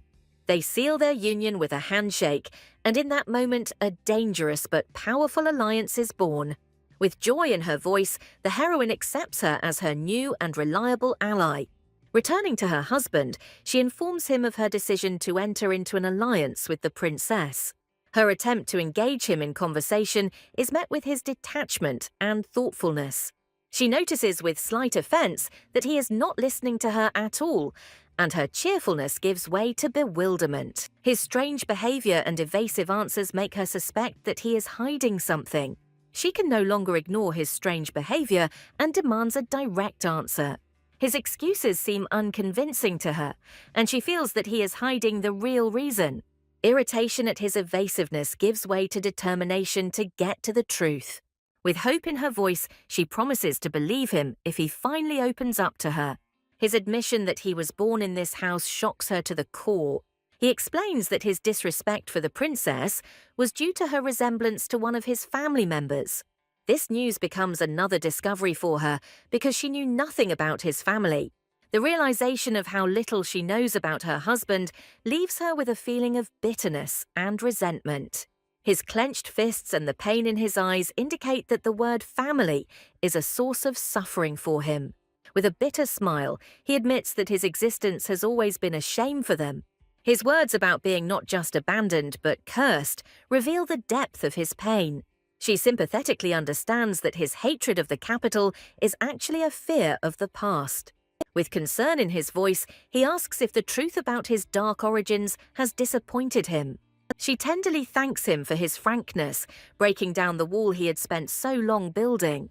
Her sincere declaration of sympathy becomes an unexpected and healing balm for him. She understands that he can't tell her everything, and this strengthens their bond. His quiet, "but I didn't lie to you," becomes a promise full of unspoken feelings and hopes. He finds comfort in her arms, and she promises to wait until he is ready to open up completely. The Marquise's sudden visit disturbs their privacy, and her appearance foreshadows a new storm. Her cold gaze and question about the reason for the visit sound like a challenge, and the tension rises again. His cold gaze meets hers, and he says a name she didn't expect to hear. With dignity, he rejects his past, accepting a new identity and a new destiny. The Marquise accepts his words with understanding, but her look suggests that she knows more. He denies any connection to the past, but his eyes reveal a storm of emotions that he is trying to hide. She reveals that she saw his face in a vision, which puts him in a bind. The thought that she is like them sends him into a fit of uncontrollable rage. Irene's intervention interrupts his anger, but the tension in the room reaches its peak. His cry, full of pain and despair, becomes a plea not to pronounce the damned name. The memory of being given the name of the first killer reveals the source of his eternal suffering. With a heavy sigh, he accepts his fate, but his words sound like a promise not to give in to the past anymore. With pain in his voice, he asks to be considered an ordinary mercenary, renouncing his past. He tries to distance himself from her by directing all questions to his wife, the owner of his sword. His words of loyalty to Scylla become the final barrier he builds between them. The sudden mention of Lady Valeria catches him off guard, creating a hole in his defenses. The offer of help and meeting with her sounds like a temptation that he finds difficult to refuse. He rejects her help, knowing it would be best for everyone, and there is bitterness in his voice. With a heavy sigh, she accepts his decision, apologizing for making him worry. They make a pact. From tomorrow they will be strangers, and this moment is full of unspoken pain. Her words about him finding a good partner sound like a farewell and a blessing at the same time. With sincere joy mixed with sadness, she lets him go, wishing him happiness in his new life. His clenched fist and the pain in his eyes suggest that even pretending to be family is torture for him. A tense breakfast for three becomes a test, where every word and gesture is full of hidden meaning. The Marquise's question about the fate of her gift sounds like a reminder of her power and cruelty. With cold indifference, the heroine distances herself from Whoreson's fate, but a storm rages in her soul. Jessica accepts her decision with a satisfied smile, promising to pretend that nothing happened. Heavy snowfall in the capital becomes an excuse for the heroine to hide her true strength. The anticipation of meeting the mysterious man makes her heart beat with anxiety and excitement. Thoughts that her teacher is really here are mixed with doubt and hope. Her interest in the stranger makes Kian jealous, and he looks at her suspiciously. She reveals her secret with a slight smile. The mysterious stranger she is looking for is her teacher. His surprise that she knew about his spies was mixed with slight resentment. The embarrassed admission that he was worried about her reveals his true feelings. She asks him playfully about his spy's pay, but his answer surprises her. The words that he is always there and she doesn't need any other protection sound like an oath. They approach the house and she excitedly prepares for her first meeting with her future teacher. Her amendment that he will only become her teacher adds a touch of intrigue and ambiguity. The strange place he chose for the meeting leaves her puzzled and suspicious. The awkward situation of lack of money makes her nervous, but she does not give up. A stranger opens the door, and his wary appearance suggests that he was not expecting guests. His words about debt collectors and the question of who they are completely confuse her. Memories of the cheerful and carefree Hawk do not fit with the image of this gloomy man. He confirms his name, but his cold and wary gaze does not bode well. His current appearance shocks her, because he doesn't look at all like the teacher she remembered. The words that he is a mercenary only increase her bewilderment and suspicion. His contemptuous smirk and words about them working with mercenaries sound like an insult. Kian can't believe that this degenerate man could be his wife's teacher. The desperation and anger in his voice suggest that he is on the verge of a breakdown. The sudden manifestation of her magic takes him by surprise, and he looks at her in amazement. Realizing who is in front of him, he cannot believe that such a powerful magician has come to collect debts. His question about what she was doing in such a wretched place sounds like a challenge and a mockery at the same time. His rudeness hurts her, but she understands that behind it lies deep pain and disappointment. The heroine's sudden fall forces both men to rush to her aid, forgetting their enmity. His cry, full of anxiety, reveals his true feelings, hidden behind the mask of indifference. The memory of how he cared for her in the past flashes through her mind, breaking down the wall between them. With a warm smile, she recognizes in him the same stubborn but kind teacher from her past. He tries to push her away, but her persistence leaves him no choice. Their squabble on the doorstep attracts Kian's attention, and he realizes that something important is happening. Her unexpected offer to hire him as a teacher leaves him in a state of shock. Resigned, he invites them into the house, but his words are full of sarcasm and hidden resentment. His question about how she knows his nickname becomes the beginning of their long and difficult conversation. She tries to hide the true reason for her visit with an innocent lie about a chance meeting. His shocked face at the mention of the Mana Stone gives him away. With a business acumen, she offers him any price for the artifact that she so desperately needs. His violent reaction and scream indicate that she had touched a nerve. Embarrassed by his gaze, she tries to laugh it off, but the tension in the room only increases. He bitterly reports that they are too late and he no longer has the stone. Her world is collapsing because in a past life he gave her the stone, and this change ruins all her plans. Thoughts about why everything went wrong are mixed with anxiety and a premonition of disaster. A sudden cry of pain interrupts their conversation and they jump up, prepared for the worst. A wounded girl runs into the room and her appearance becomes an ominous omen. His desperate concern for his sick daughter reveals the true reason for his plight. He bitterly admits that he would have sold the stone if he had it to save his daughter. The memory of asking him the same question in a past life pierces her with pain. She understands that in this life his daughter is still alive, and this gives her hope to change her fate. In a past life, he spoke with despair that he would give her his heart, and these words echo in her memory. The Mana Stone he had kept all his life finally found its true owner. She realizes that he was talking about her when he gave her the stone in her past life. The knowledge that the stone has been taken from him ignites in her a determination to reclaim what is rightfully hers. She changes her request, and her unexpected offer takes him by surprise. With firmness in her voice, she offers him a deal. She will return the stone, and he will tell who took it. Her promise to save his daughter becomes the decisive argument that breaks his resistance. She reminds him of how he once saved her, and now she is ready to repay him in kind. He is shocked by her offer because he did not expect such generosity from an unknown aristocrat. Overwhelmed with gratitude, he accepts her help in tears, unable to believe his good fortune. At the same time, anxiety is growing in the Marquise's palace due to the absence of the Countess and her husband. She reflects on their disappearance, knowing that the heroine has no acquaintances in the capital. Her thoughts turn to Kian, and her refusal to help makes her slightly irritated. The news that the Countess has asked for a doctor to be sent to her takes her by surprise. The question of which of her servants is ill hangs in the air, arousing her suspicions. The report of unknown people arriving at the annex with a child only increases her curiosity. The Duchess learns of the arrival of a guest with a child, which arouses her suspicions. The thought of spying on someone who trusts her unsettles her.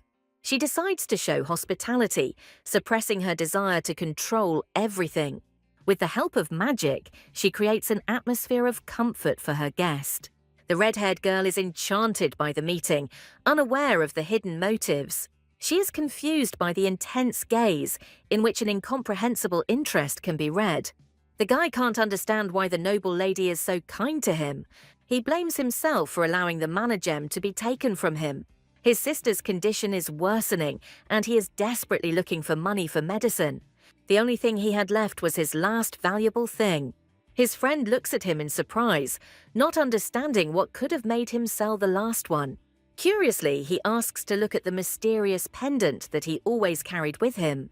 With a kind smile, he assures his friend that his daughter's health is more important than any treasure. Unsuspecting, Hux waits for an appraisal of his product, trusting his old acquaintance. He takes a sip of tea, and his consciousness begins to slowly fade, succumbing to the effects of the poison. In the last seconds, he realizes that his trust has been cruelly betrayed. When he wakes up, he finds himself locked in and desperately tries to break down the door.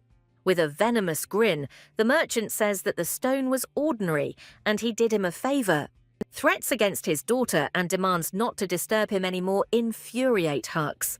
His cry, full of pain and despair, becomes a plea to return what was the last hope. He is tormented by doubts. He cannot understand what this mysterious woman is planning. The thought of whether they will be able to return the stone fills him with anxiety and uncertainty. Suddenly, the guards' crossed swords block their path, and the tension reaches its limit. Mocking words about a fake magician sound like an insult and foreshadow a fight. With cold fury, Hux demands that what is rightfully his be returned. His boldness only evokes mocking laughter, and they call him crazy. The rough touch and the words about him not knowing his place make him angry. The threat of breaking his limbs becomes the last straw, and he decides to take action. A sudden burst of magical energy takes the bandit by surprise, and he cries out in pain. This familiar feeling of mana awakening makes the heroine understand that her teacher is not as simple as he seems. Kian immediately realized that Scylla was a mage and saw her as a potential ally. Despite his strength, she still feels hostility towards him, not trusting him completely. Hux proudly displays his power, proving that he was not pretending to be a magician. Her attempt to touch his magic causes him to panic. He is afraid of harming her.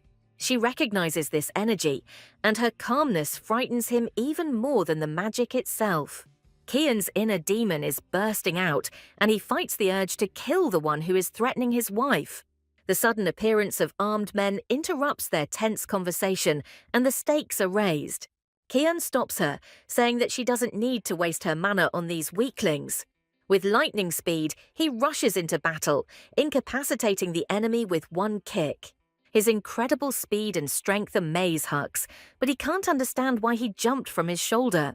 With one swing of his sword, he scatters all his enemies, demonstrating his incredible strength. Hux notes with admiration that he didn't need any fancy moves to win. Her pride in her man is mixed with tenderness, and she calls him amazing. With a bitter smile, he realizes that he has become the third wheel in this love story. The sudden appearance of the very merchant who deceived him takes him by surprise. With a malicious grin, he greets his victim, anticipating a new portion of bullying. His laughter and words about how he helped him infuriate Hux, and he rushes into a fight. One blow and the merchant falls, but his words about helping him often sound ominous. With a mad smile, he reminds her of his daughter's suffering, and this becomes the last straw. His words that he doesn't even deserve to die, and the sudden knife blow leave everyone terrified. Hux looks at his fallen enemy with contempt, realizing that his revenge hasn't even begun yet. A sudden idea of how to use his newfound power strikes him. He uses his magic with caution, afraid of miscalculating the force and accidentally killing him. Having come to his senses, the merchant begs for mercy in horror, not understanding what is happening. With icy fury, Hux demands the return of what is rightfully his. The frightened merchant hands over the stone, and its glow fills the room with magical light. He is surprised to recognize it as his own mana stone, which he thought was lost. Realizing that he had kept this relic for 20 years, he decides to give it up to save his daughter. With a heavy heart, he hands the stone to the heroine, and this gesture becomes a symbol of his sacrifice. She accepts his gift, and now her promise to cure Lenny is sealed with magic and hope. With a warm smile, she promises him that his daughter will definitely get better. She looks tenderly at the stone that became the first key to her awakening. Her decision to awaken the power right here leaves both men in a state of shock. Kian worries about the consequences of a second awakening, fearing for her life. Despite his worries, he trusts her strength, but his heart is still not in the right place. A powerful stream of magic envelops her, and she floats in the air like a goddess. Kian realizes that if the explosion happens, he will have to save Hux at any cost. The awakening is complete, and she lands lightly on her feet, full of new strength. She reassures a worried Kian by saying that it wasn't difficult for her. Hux looks at her in amazement, seeing the mage awaken in person for the first time. With a mysterious smile, she says that her case is special, and this intrigues him even more. Having realized her greatness, he feels inferior and unworthy of her attention. Her unexpected gesture, an offer to teleport him to his daughter, takes him by surprise. He gratefully accepts her help, and his eyes glow with hope for salvation. A jealous Kian rudely pushes him away, interrupting their touching moment. With cold detachment, he explains that such contact is sufficient for teleportation. Her laughter and words about his jealousy diffuse the situation, turning the tension into a joke. She looks at her husband tenderly, and her gaze is full of love and affection. Seeing their shared room, Hux can't believe she brought him here. He stands frozen in shock on the threshold, unable to understand what this unpredictable woman has planned. The golden glow emanating from the mirror fills the room with magic and anticipation of a miracle. The idea of what she's about to do makes Kian smile in anticipation. The box contains the shining Mana Stone that they had been searching for so long and unsuccessfully. At this moment, Hux realizes that he has found the true owner of the stone, for whom it was intended. Kian admits with a touch of jealousy that this stone rightfully belongs to his teacher. In Hux's hands, the stone flashes with a bright light, and his body is filled with unprecedented power.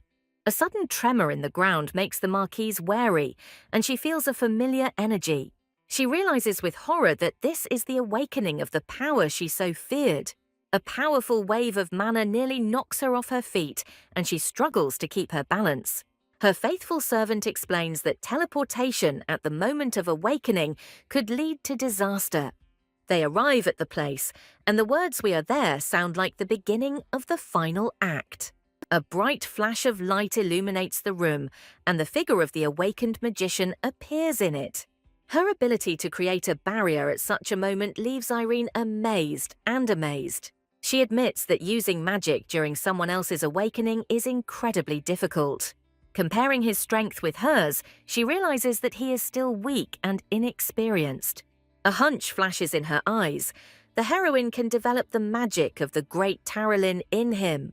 A direct question about whether this is connected with her story takes the Marquise by surprise. With a mysterious smile, she asks for a little more time, promising to reveal all her cards.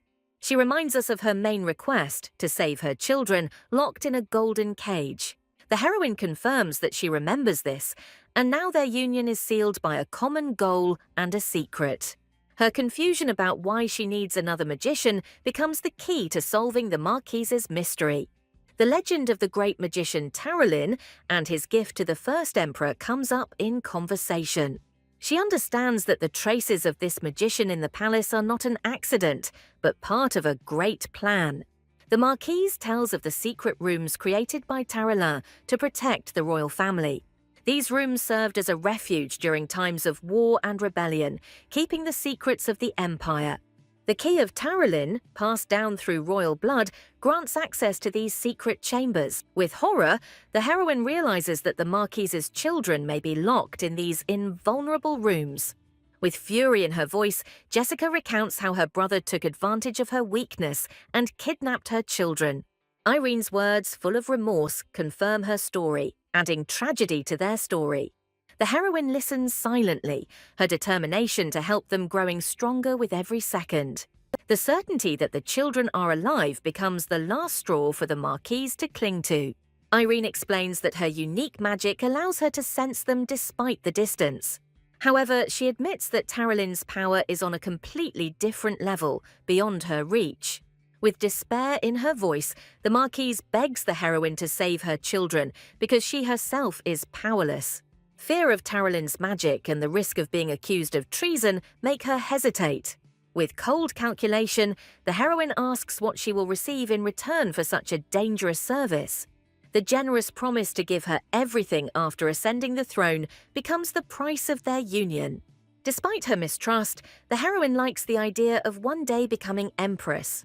The Marquise bitterly admits that her entire life has been spent behind the purple veil, the symbol of royal power.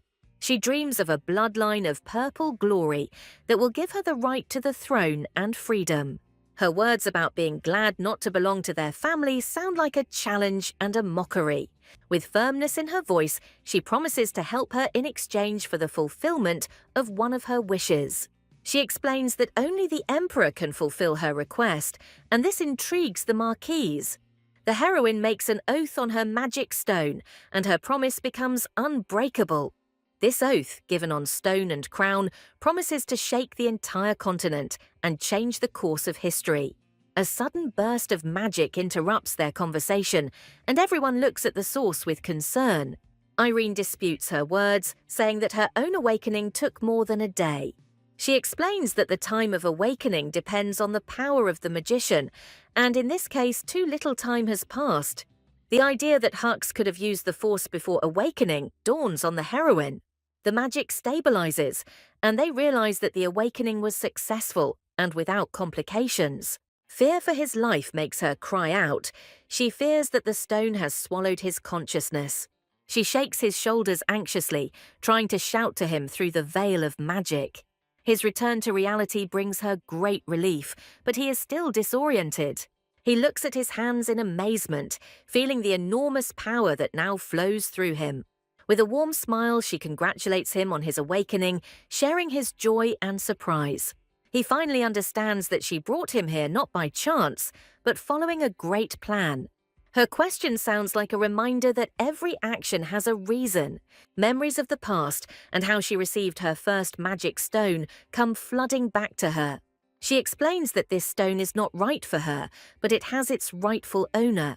With reverence, he drops to one knee, accepting the gift that will change his destiny forever. She admits with a slight smile that the stone she gave him was useless to her.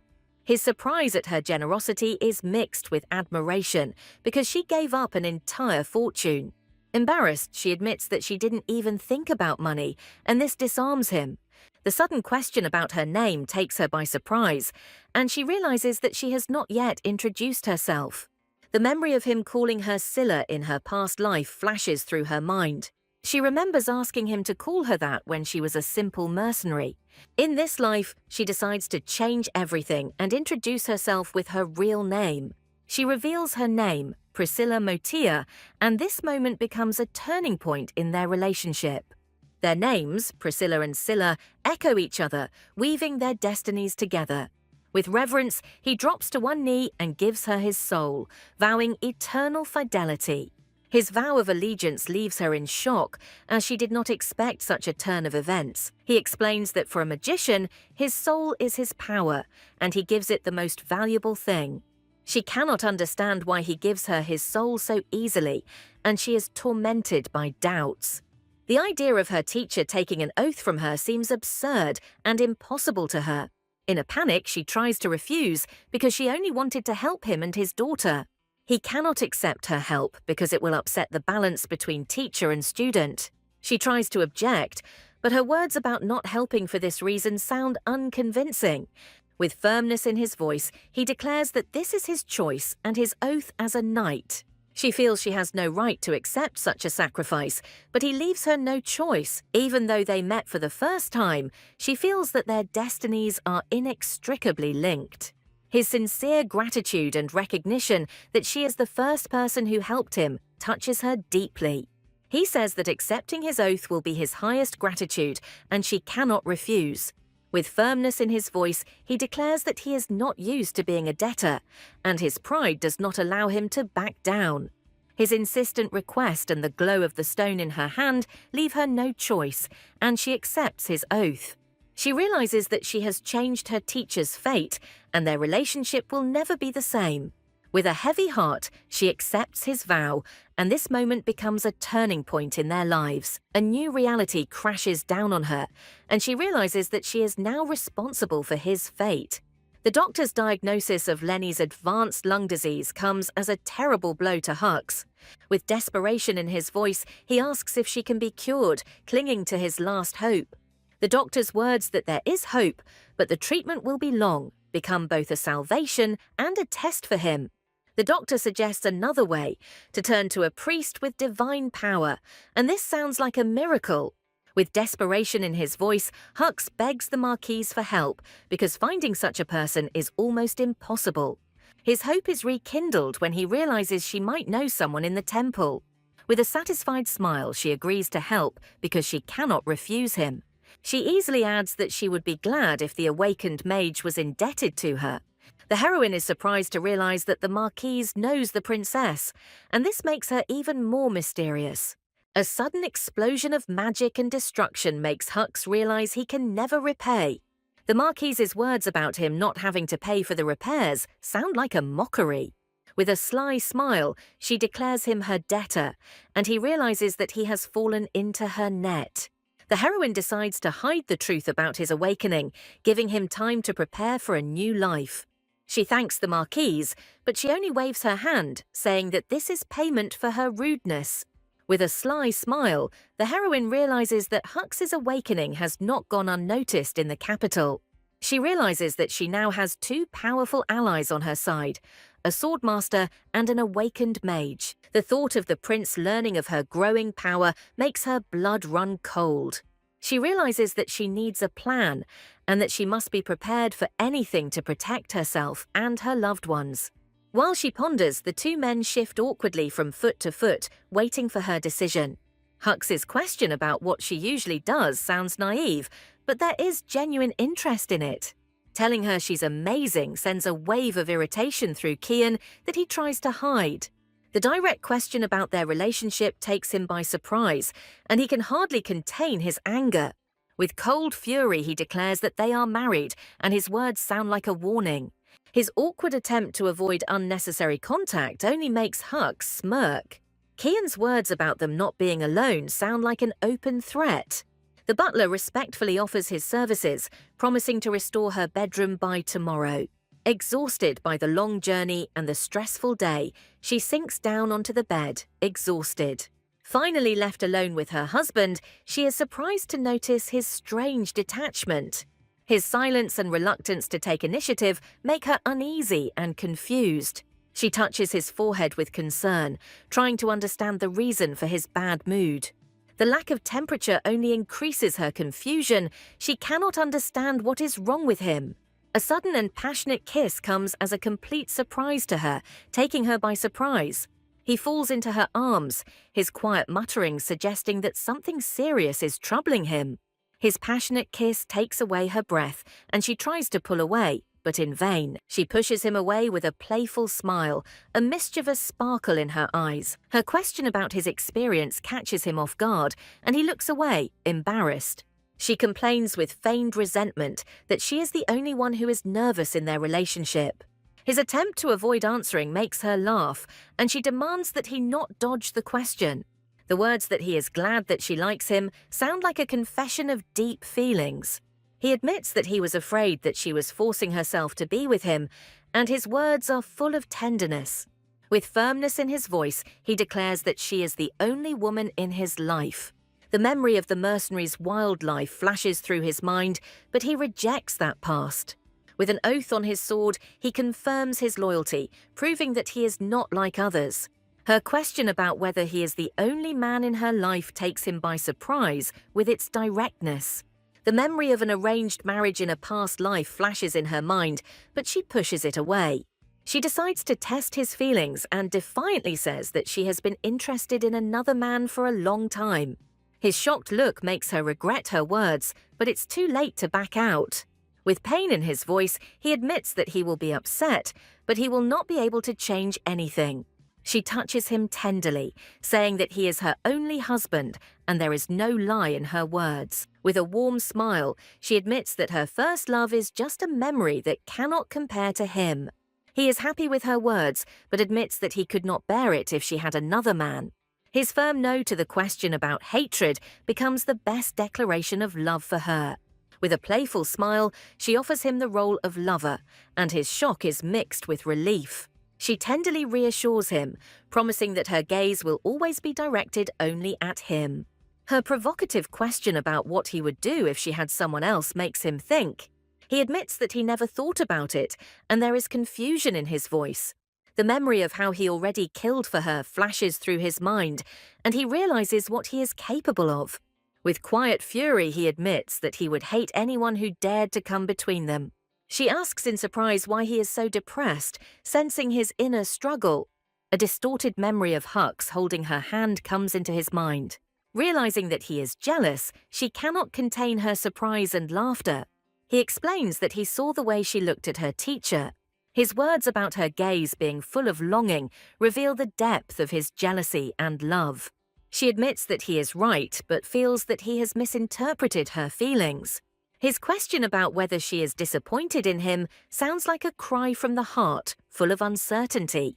She explains that Hux is like a father to her, and there is not a hint of romantic interest in her voice. The memory of his fatherly love for his daughter and how he was a guardian to her touches her deeply. Her happy laughter takes him by surprise. He cannot understand the reason for her sudden joy. She explains that his jealousy is the best proof of his feelings for her. His embarrassed smile and question about whether he might be jealous of her with others sound like a confession. With a playful smile, she wonders how she can make her dear husband happier.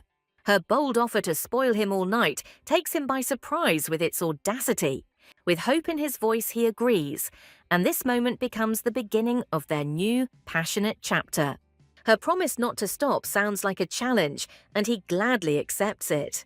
An atmosphere of reverence reigns in the temple, and the old priest reminds us of the importance of the oath. The appearance of the youngest cardinal, Anthos, brings a touch of intrigue to the quiet life of the temple. The old priest fondly recalls his last meeting with His Holiness a year ago. Words about His Holiness's anxiety sound like a reproach for his long absence. Returning to the native walls of the great temple fills his heart with joy and humility. A warm meeting with his mentor, His Holiness, promises an important and difficult conversation. He bows his head with respect, ready to listen to the will of the one to whom he has sworn allegiance. An invitation to speak privately suggests that they are looking forward to more than just a conversation. Lady Melchior's request for help and the search for a healer becomes the main topic of their conversation. His Holiness confirms that it is the princess in question, and it is his duty to fulfill her request. He stops his student, saying that he already has someone in mind. The proposal to send Valeria takes the cardinal by surprise, and he can hardly hide his surprise. The memory of his twin sister, whose name he had not spoken for many years, flashes through his mind. He tries to dissuade his mentor, believing that it is too dangerous for a member of the emperor's family. With a heavy heart, His Holiness acknowledges the risk, but his decision remains unwavering. He talks about the princess's gentle nature and her frequent visits to Valeria at the monastery. This comes as a revelation to the cardinal, who had hesitated for fear of harming her. With a wise smile, the old man says that it is time to heal old wounds and come out into the light. But his student recalls the tragedy of 25 years ago, which deprived Valeria of her divine powers. Rumors that the princess saw Valeria use her powers turn out to be a lie, but the truth is even more terrifying. The memory of the birth of a brilliant twin sister with amazing divine powers comes flooding back to him. Despite the fact that a woman could not ascend the throne, the Pope saw her as his only successor. With fury in his voice, he cannot believe that they still talk about her as strong, because he thought she was forgotten. At this time, Hux, looking at the starry sky, cannot believe his luck and sudden salvation. In just 2 days, his life has changed dramatically, and he can't fully comprehend what happened. A caring maid sent by the Countess surrounds his daughter with attention and affection. Waking up in a luxurious room that looks like a princess's castle, Lenny can't believe his eyes. She tells her father with delight about shiny things and kind maids, but he does not share her joy. He decides to tell her about the Mana Stone, which became the reason for their sudden wealth and new life. He tells his daughter about a generous countess who bought a stone from him and promised to help her recover. Tears of joy flow down her cheeks because now they will no longer have to suffer. She falls asleep with a smile on her face, and he feels his heart fill with hope. The thought of a happy future for his daughter makes his body tremble with excitement. At this moment, he finally accepts his new identity. He is a magician, and he will change their lives. Kian's sudden appearance takes him by surprise, and he doesn't know how to act. He is struck by the change in Kian's behavior, who previously looked at him with undisguised hatred. He tries to smooth over the awkwardness with feigned cheerfulness, but the tension in the air only increases. The sudden sensation of his powerful manner makes Hux freeze in surprise and fear. He can't believe that this man, whom he thought was a simple mercenary, is actually a swordmaster. His question about whether Kian Rastin, the inimitable swordmaster, sounds like a challenge. The realization that the Countess is an archmage, her husband is a swordmaster, and she is in alliance with the princess leaves him in shock. He realizes that their combined influence is enough to found a new country. The words that he will join them as Scylla's teacher take him by surprise. The idea that he should teach a great magician seems absurd and impossible to him. Kian explains with a grin that she will tell him everything herself, but not until he has rested.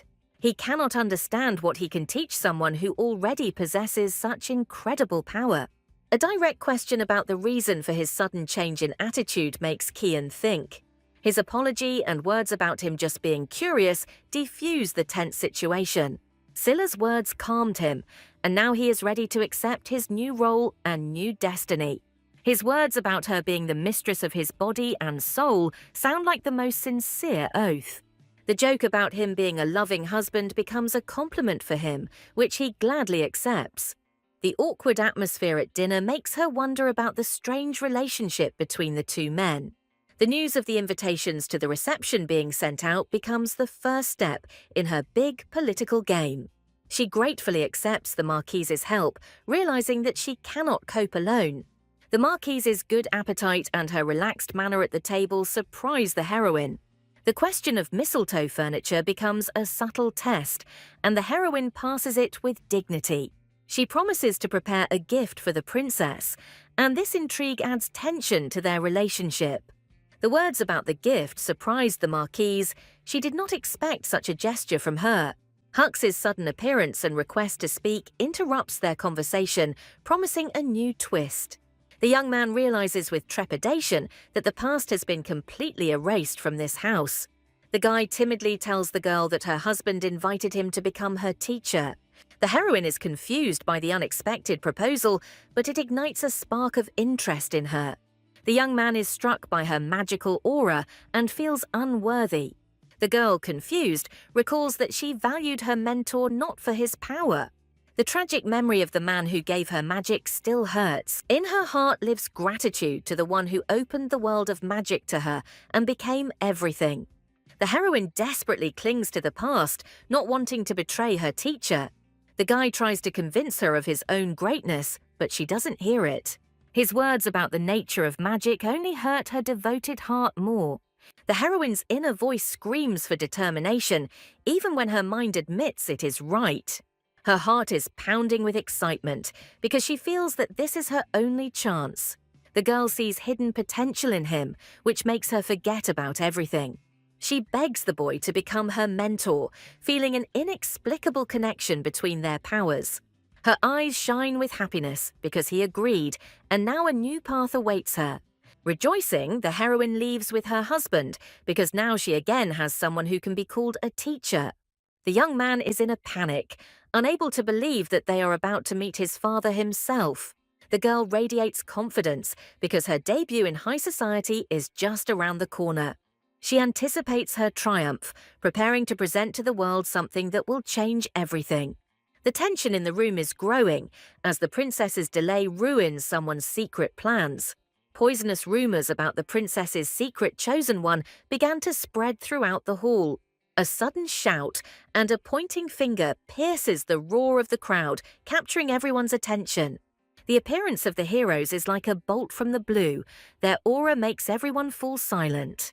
The recognizable coat of arms on the stranger's dress sows seeds of doubt and curiosity in the crowd. A feeling of bewilderment sweeps through the room as the appearance of this couple breaks all stereotypes. Behind his attractive appearance, socialites see only provincial simplicity. Envy and pity mingle in the eyes of the aristocrats, who are certain that the couple spent everything on clothes. Hidden malice and hope for someone else's failure can be seen in the gestures of the capital's nobility. The hero can barely contain his anger, but his wife's smile extinguishes his rage because their opinion is like dust to her. Behind her calm lies the hell of a past life, where she already knew all the pain of humiliation. Ghosts of the past torment her, but the ridicule of today is nothing compared to the horror she experienced. Now she is not alone, and with her husband at her back, the girl is ready to face the main threat of the evening. The appearance of the princess makes the hall freeze. Her cold grandeur is felt in every step. Courtiers swarm around her, thirsting for a grain of her attention and favor. The princess ignores everyone, heading straight towards the couple, causing shock among the gossips. The name spoken by the princess shatters all their assumptions and makes them look at the heroine differently. Suddenly, the truth about her kinship comes to light, and in the eyes of the aristocrats, she acquires a new, frightening status. The Marquise of Soho approaches with a venomous smile, confident in their humiliated position. Her words, like poisoned daggers, are aimed at the most painful part, but the heroine meets them with icy calm. Having failed to achieve her goal, she turns the attack on her husband, desperately searching for a weak spot in their armor. The noble lady can hardly hide her disgust upon learning of the hero's simple origins. The Marquise drops a poisonous hint, trying to convince everyone that the heroine is ashamed of her husband. Her words are full of false sympathy, but in reality they are a subtle and cruel insult. This brazen lie takes the girl by surprise, causing her to freeze in cold rage. In response to the poison, the heroine demonstrates only her love, demonstrating the inviolability of their union. The young man proudly announces that he is not just a husband, but a faithful knight of his countess. Their devotion to each other only causes misunderstanding and contempt for his lack of willpower among his enemies. An arrogant aristocrat tries to humiliate the hero, calling his marriage to the countess blind luck.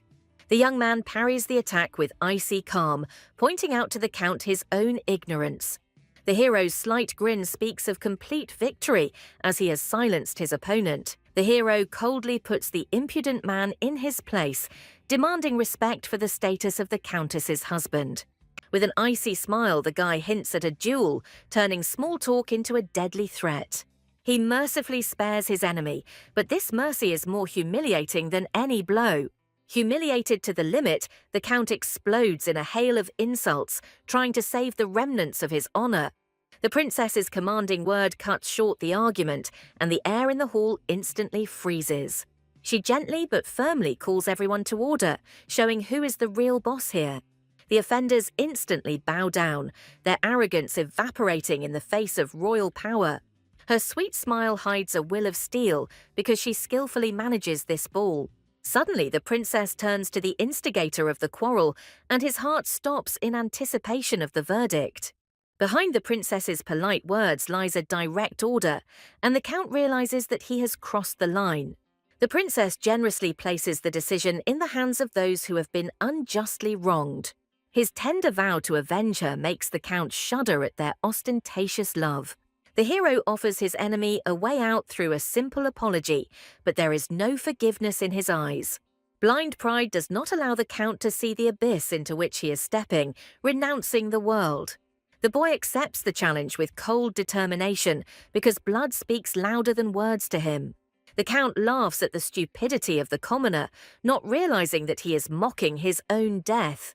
The mere sound of the young man's name hits the count like an icy bucket of realization.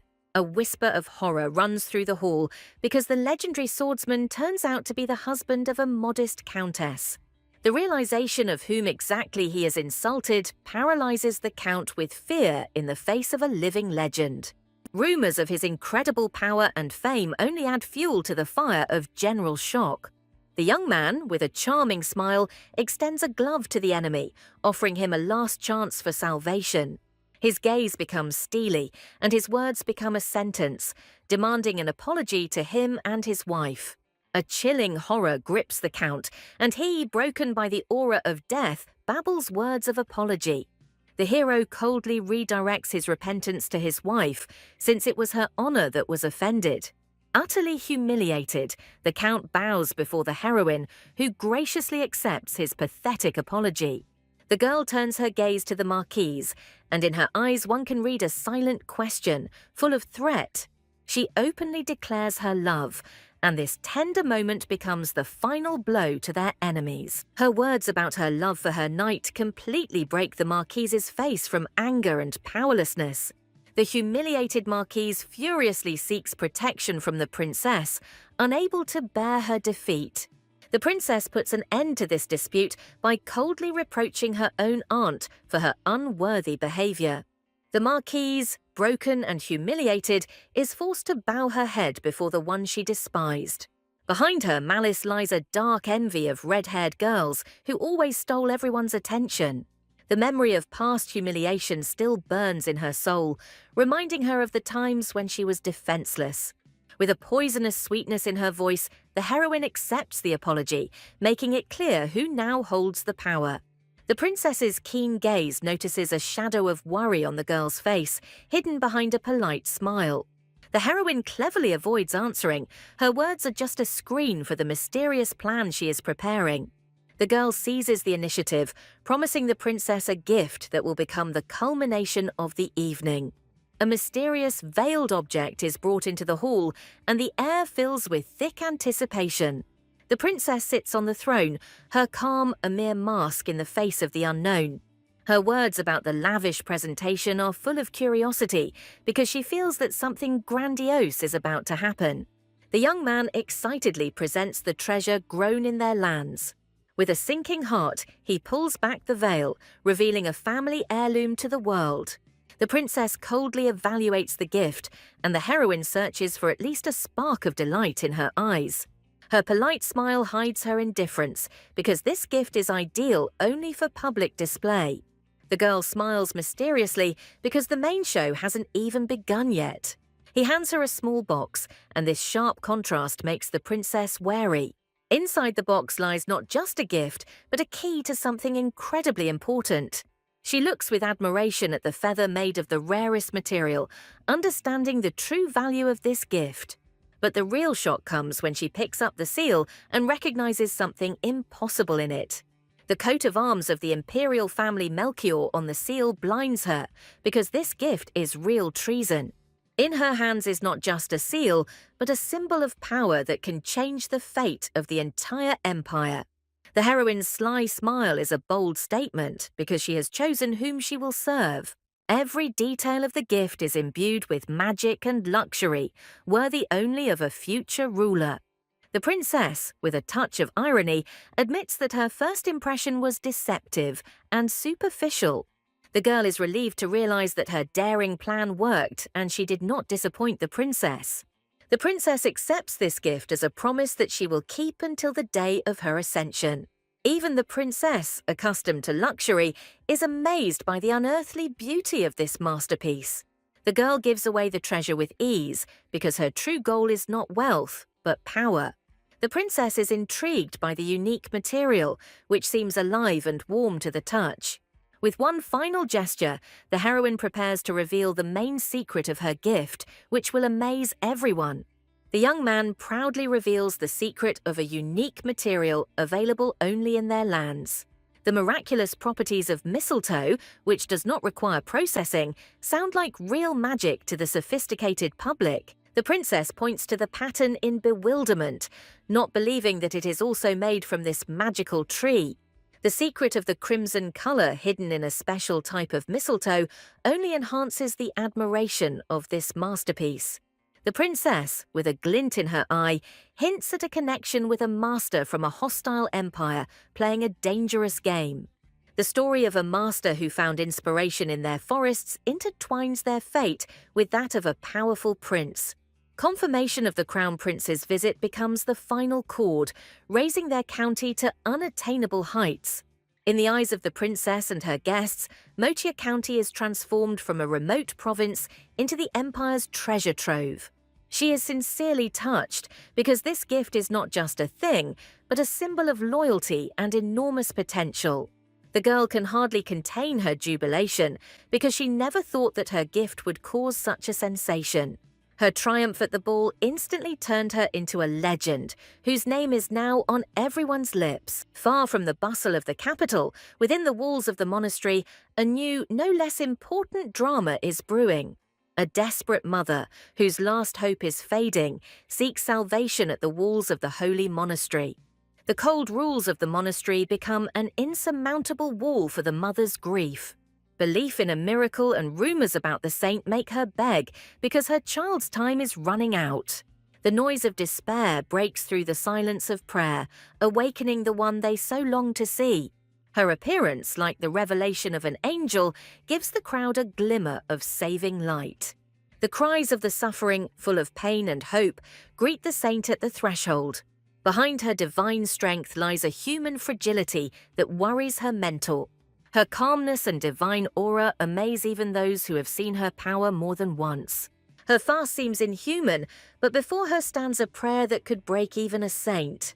The girl denies her status because in her eyes she is not a deity, but only a person who sees someone else's pain. A divine light shines through her humble words, giving hope to the dying baby. The crowd does not hear her words. Their faith has created a deity, and they will pray to him until the end. The old nun proudly watches Valeria, whose fame has become legendary among pilgrims. In the shadows lurks one who remembers her weakness, and now sees with alarm her renewed strength. Behind her healing lies a secret from the past. The wounds in her heart have only just begun to heal. The prophecy of her return becomes a threat to the one who yearns to take her rightful place. His cold gaze is full of envy, and he will not allow her to perform a miracle that will elevate her even higher.